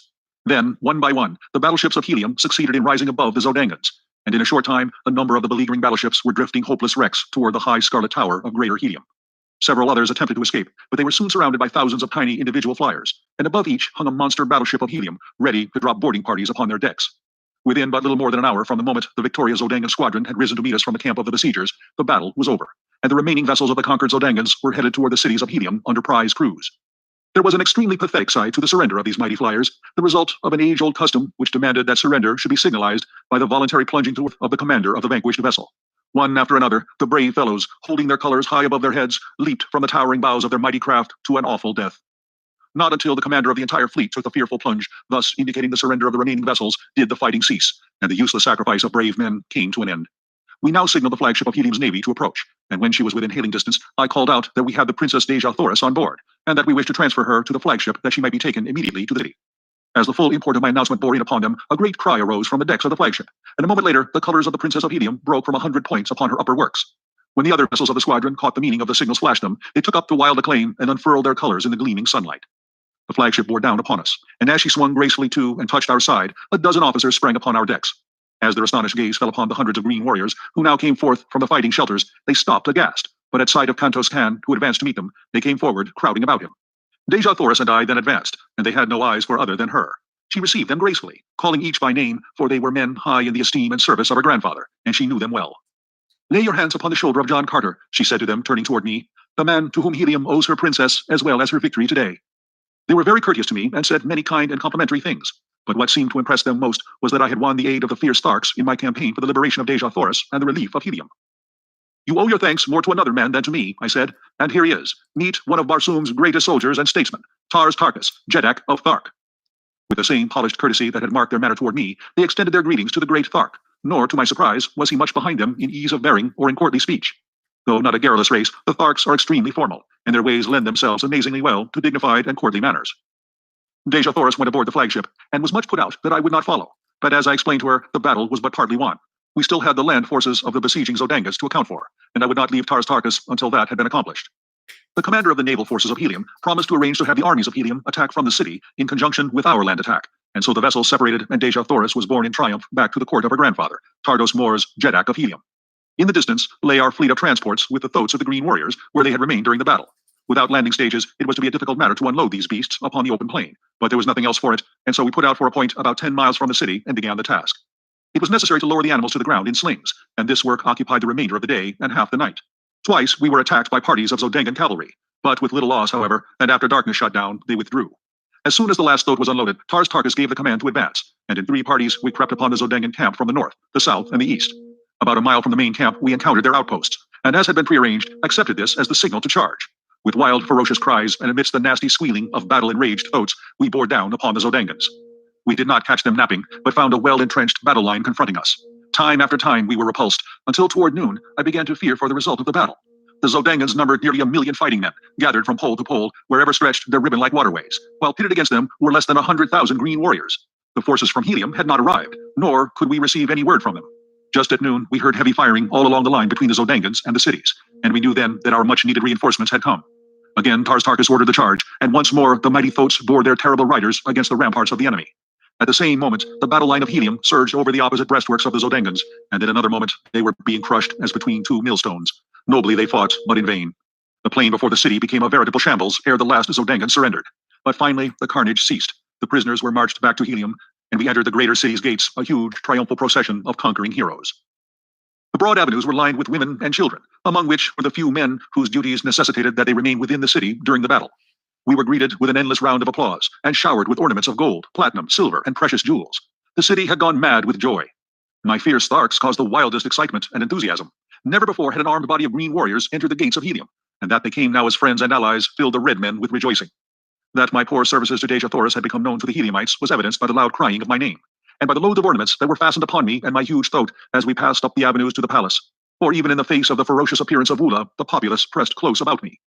As we approached this magnificent pile, we were met by a party of officers who greeted us warmly, and requested that Tarkas and his Jeds, with the Jedaks and Jeds of his wild allies, together with myself, dismount and accompany them to receive from Tardos Mors an expression of his gratitude for our services. At the top of the great steps leading up to the main portals of the palace stood the royal party, and as we reached the lower steps, one of their number descended to meet us. He was an almost perfect specimen of manhood, tall, straight as an arrow, superbly muscled, and with the carriage and bearing of a ruler of men. I did not need to be told that he was Tardos Mors, Dejah of Helium. The first member of our party he met was Tarkas, and his first words sealed forever the new friendship between the races. That Tardos Mors, he said earnestly, may meet the greatest living warrior of Barsoom is a priceless honor, but that he may lay his hand on the shoulder of a friend and ally is a far greater boon. Dejah of Helium, returned Tarkas, it has remained for a man of another world to teach the Green Warriors of Barsoom the meaning of friendship. To him we owe the fact that the hordes of Thark can understand you, that they can appreciate and reciprocate the sentiments so graciously expressed. Tardos Mors then greeted each of the Green Jedaks and Jeds, and to each spoke words of friendship and appreciation. As he approached me, he laid both hands upon my shoulders. Welcome, my son, he said, that you are granted gladly, and without one word of opposition, the most precious jewel in all Helium. Yes, on all Barsoom, is sufficient earnest of my esteem. We were then presented to Mors Kajak, Jed of Lesser Helium, and father of Dejah Thoris. He had followed close behind Tardos Mors, and seemed even more affected by the meeting than had his father. He tried a dozen times to express his gratitude to me, but his voice choked with emotion, and he could not speak. And yet he had, as I was to later learn, a reputation for ferocity and fearlessness as a fighter that was remarkable even upon warlike Barsoom. In common with all Helium, he worshipped his daughter, nor could he think of what she had escaped without deep emotion. Chapter 27. From Joy to Death.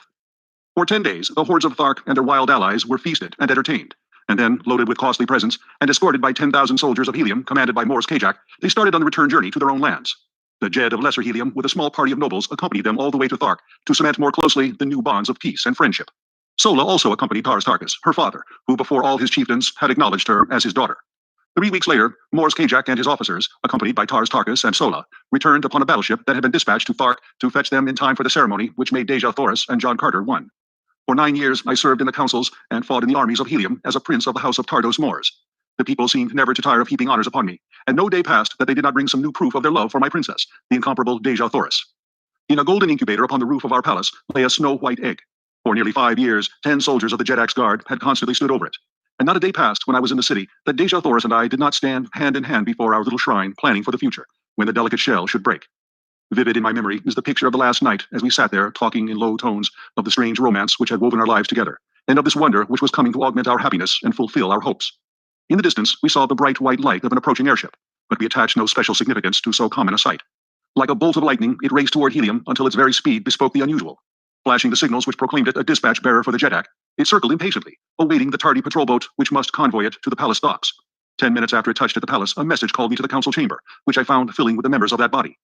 On the raised platform of the throne was Tardos Mors, pacing back and forth with tense, drawn face. When all were in their seats, he turned toward us. This morning, he said, word reached the several governments of Barsoom that the keeper of the atmosphere plant had made no wireless report for 2 days, nor had almost ceaseless calls upon him from a score of capitals elicited a sign of response. The ambassadors of the other nations asked us to take the matter in hand and hasten the assistant keeper to the plant. All day, 1,000 cruisers have been searching for him until just now one of them returns bearing his dead body, which was found in the pits beneath his house, horribly mutilated by some assassin. I do not need to tell you what this means to Barsoom. It would take months to penetrate those mighty walls. In fact, the work has already commenced, and there would be little to fear were the engine of the pumping plant to run as it should, and as they all have for hundreds of years now. But the worst, we fear, has happened. The instruments show a rapidly decreasing air pressure on all parts of Barsoom. The engine has stopped. My gentlemen, he concluded, we have at best 3 days to live.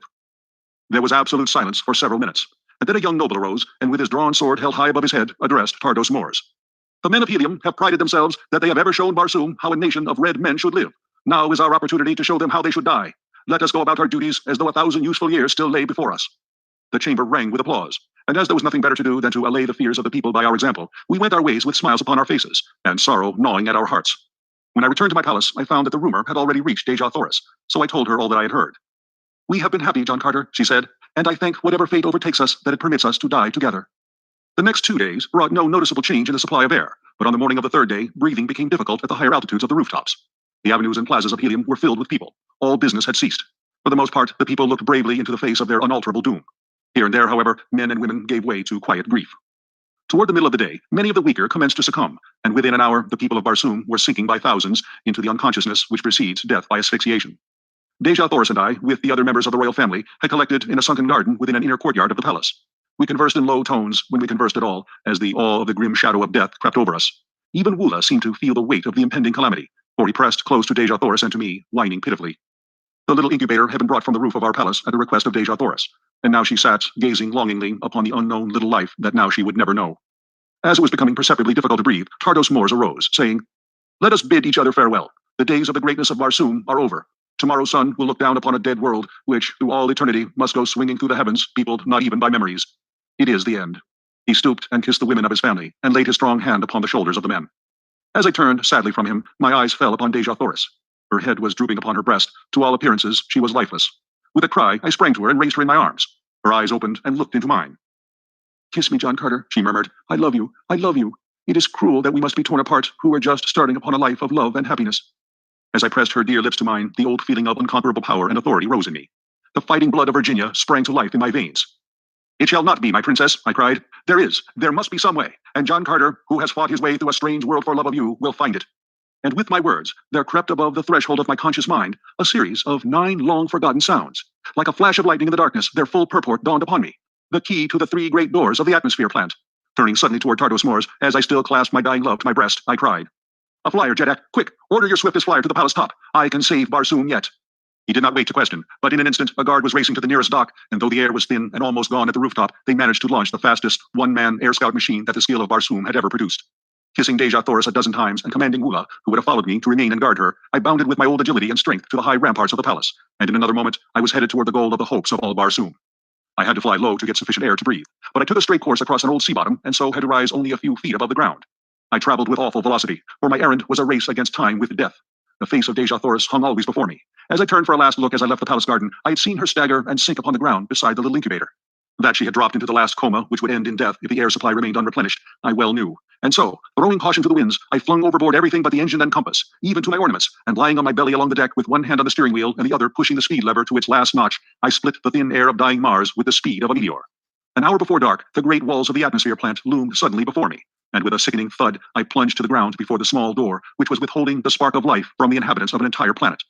Beside the door, a great crew of men had been laboring to pierce the wall, but they had scarcely scratched the flint-like surface, and now most of them lay in the last sleep from which not even air would awaken them. Conditions seemed much worse here than at Helium, and it was with difficulty that I breathed at all. There were a few men still conscious, and to one of these I spoke. "If I can open these doors, is there a man who can start the engines?" I asked. "I can," he replied. "If you open quickly, I can last but a few moments more. But it is useless. They are both dead, and no one else upon Barsoom knew the secret of these awful locks. For 3 days, men crazed with fear have surged about this portal in vain attempts to solve its mystery." I had no time to talk. I was becoming very weak, and it was with difficulty that I controlled my mind at all. But with a final effort, as I sank weakly to my knees, I hurled the 9 thought waves at that awful thing before me. The Martian had crawled to my side, and with staring eyes fixed on the single panel before us, we waited in the silence of death. Slowly, the mighty door receded before us. I attempted to rise and follow it, but I was too weak. "After it," I cried to my companion, "and if you reach the pump room, turn loose all the pumps. It is the only chance Barsoom has to exist tomorrow." From where I lay, I opened the second door, and then the third, and as I saw the hope of Barsoom crawling weakly on hands and knees through the last doorway, I sank unconscious upon the ground. Chapter 28. At the Arizona Cave. It was dark when I opened my eyes again. Strange, stiff garments were upon my body, garments that cracked and powdered away from me as I rose to a sitting posture. I felt myself over from head to foot, and from head to foot I was clothed, though when I fell unconscious at the little doorway, I had been naked. Before me was a small patch of moonlit sky, which showed through a ragged aperture. As my hands passed over my body, they came in contact with pockets, and in one of these, a small parcel of matches wrapped in oiled paper. One of these matches I struck, and its dim flame lighted up what appeared to be a huge cave, toward the back of which I discovered a strange, still figure huddled over a tiny bench. As I approached it, I saw that it was the dead and mummified remains of a little old woman with long black hair, and the thing it leaned over was a small charcoal burner upon which rested a round copper vessel containing a small quantity of greenish powder.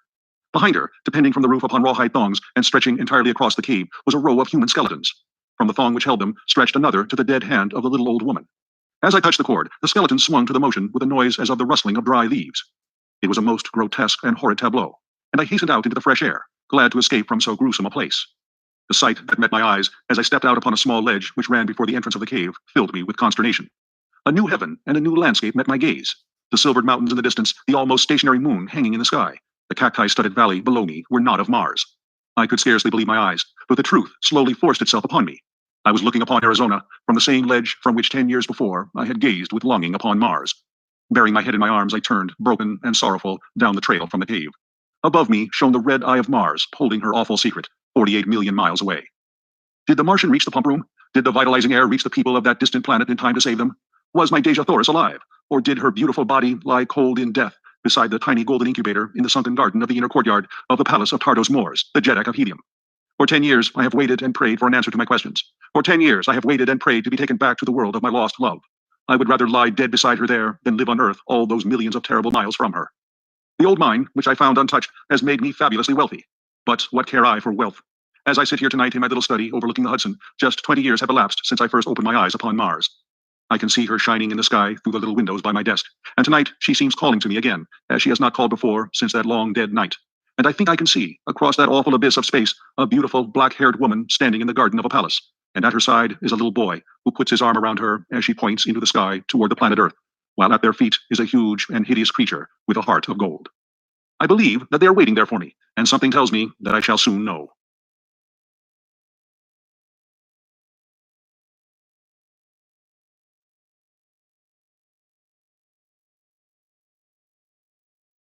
The Adventure of the Cardboard Box. In choosing a few typical cases, which illustrate the remarkable mental qualities of my friend Sherlock Holmes, I have endeavored, as far as possible, to select those which presented the minimum of sensationalism, while offering a fair field for his talents. It is, however, unfortunately impossible entirely to separate the sensational from the criminal, and a chronicler is left in the dilemma that he must either sacrifice details which are essential to his statement, and so give a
I think mentoring is important, and if you have a good mentor who helps you in crystallizing your thinking about science, helps you particularly with learning how to write, and my boss at this institute did teach me to write. So I did have mentoring in some senses, but I never had a sort of a famous mentor who sort of set me on my scientific path, because the discovery we won the Nobel Prize for was a chance discovery. It came out of something else. Peter So, but I think mentoring is important. And as you grow up and become professors and associate professors and so forth, then I think the well-being of your students and so forth is tremendously important. But it has to be a mentoring that challenges the student, not a mentoring that actually hands everything on a plate, because you have to grow intellectually. You have to grow in your capacity to generate ideas and see ideas through to some sort of reasonable conclusion.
Our planet never ceases to amaze us. The best is always waiting to be discovered. Every corner hides unseen treasures that leave you spellbound. Be the first to witness a land of fascinating journeys. Where in the world could this be? Saudi, welcome to Arabia. Get your visa now.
grinding nuts can be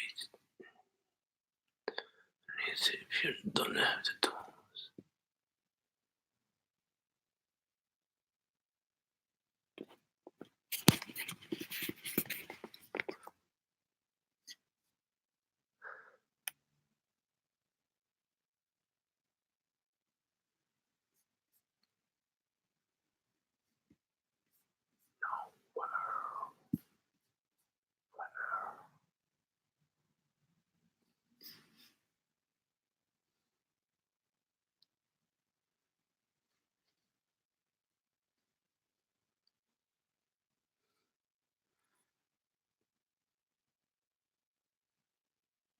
John Carter's goodbye.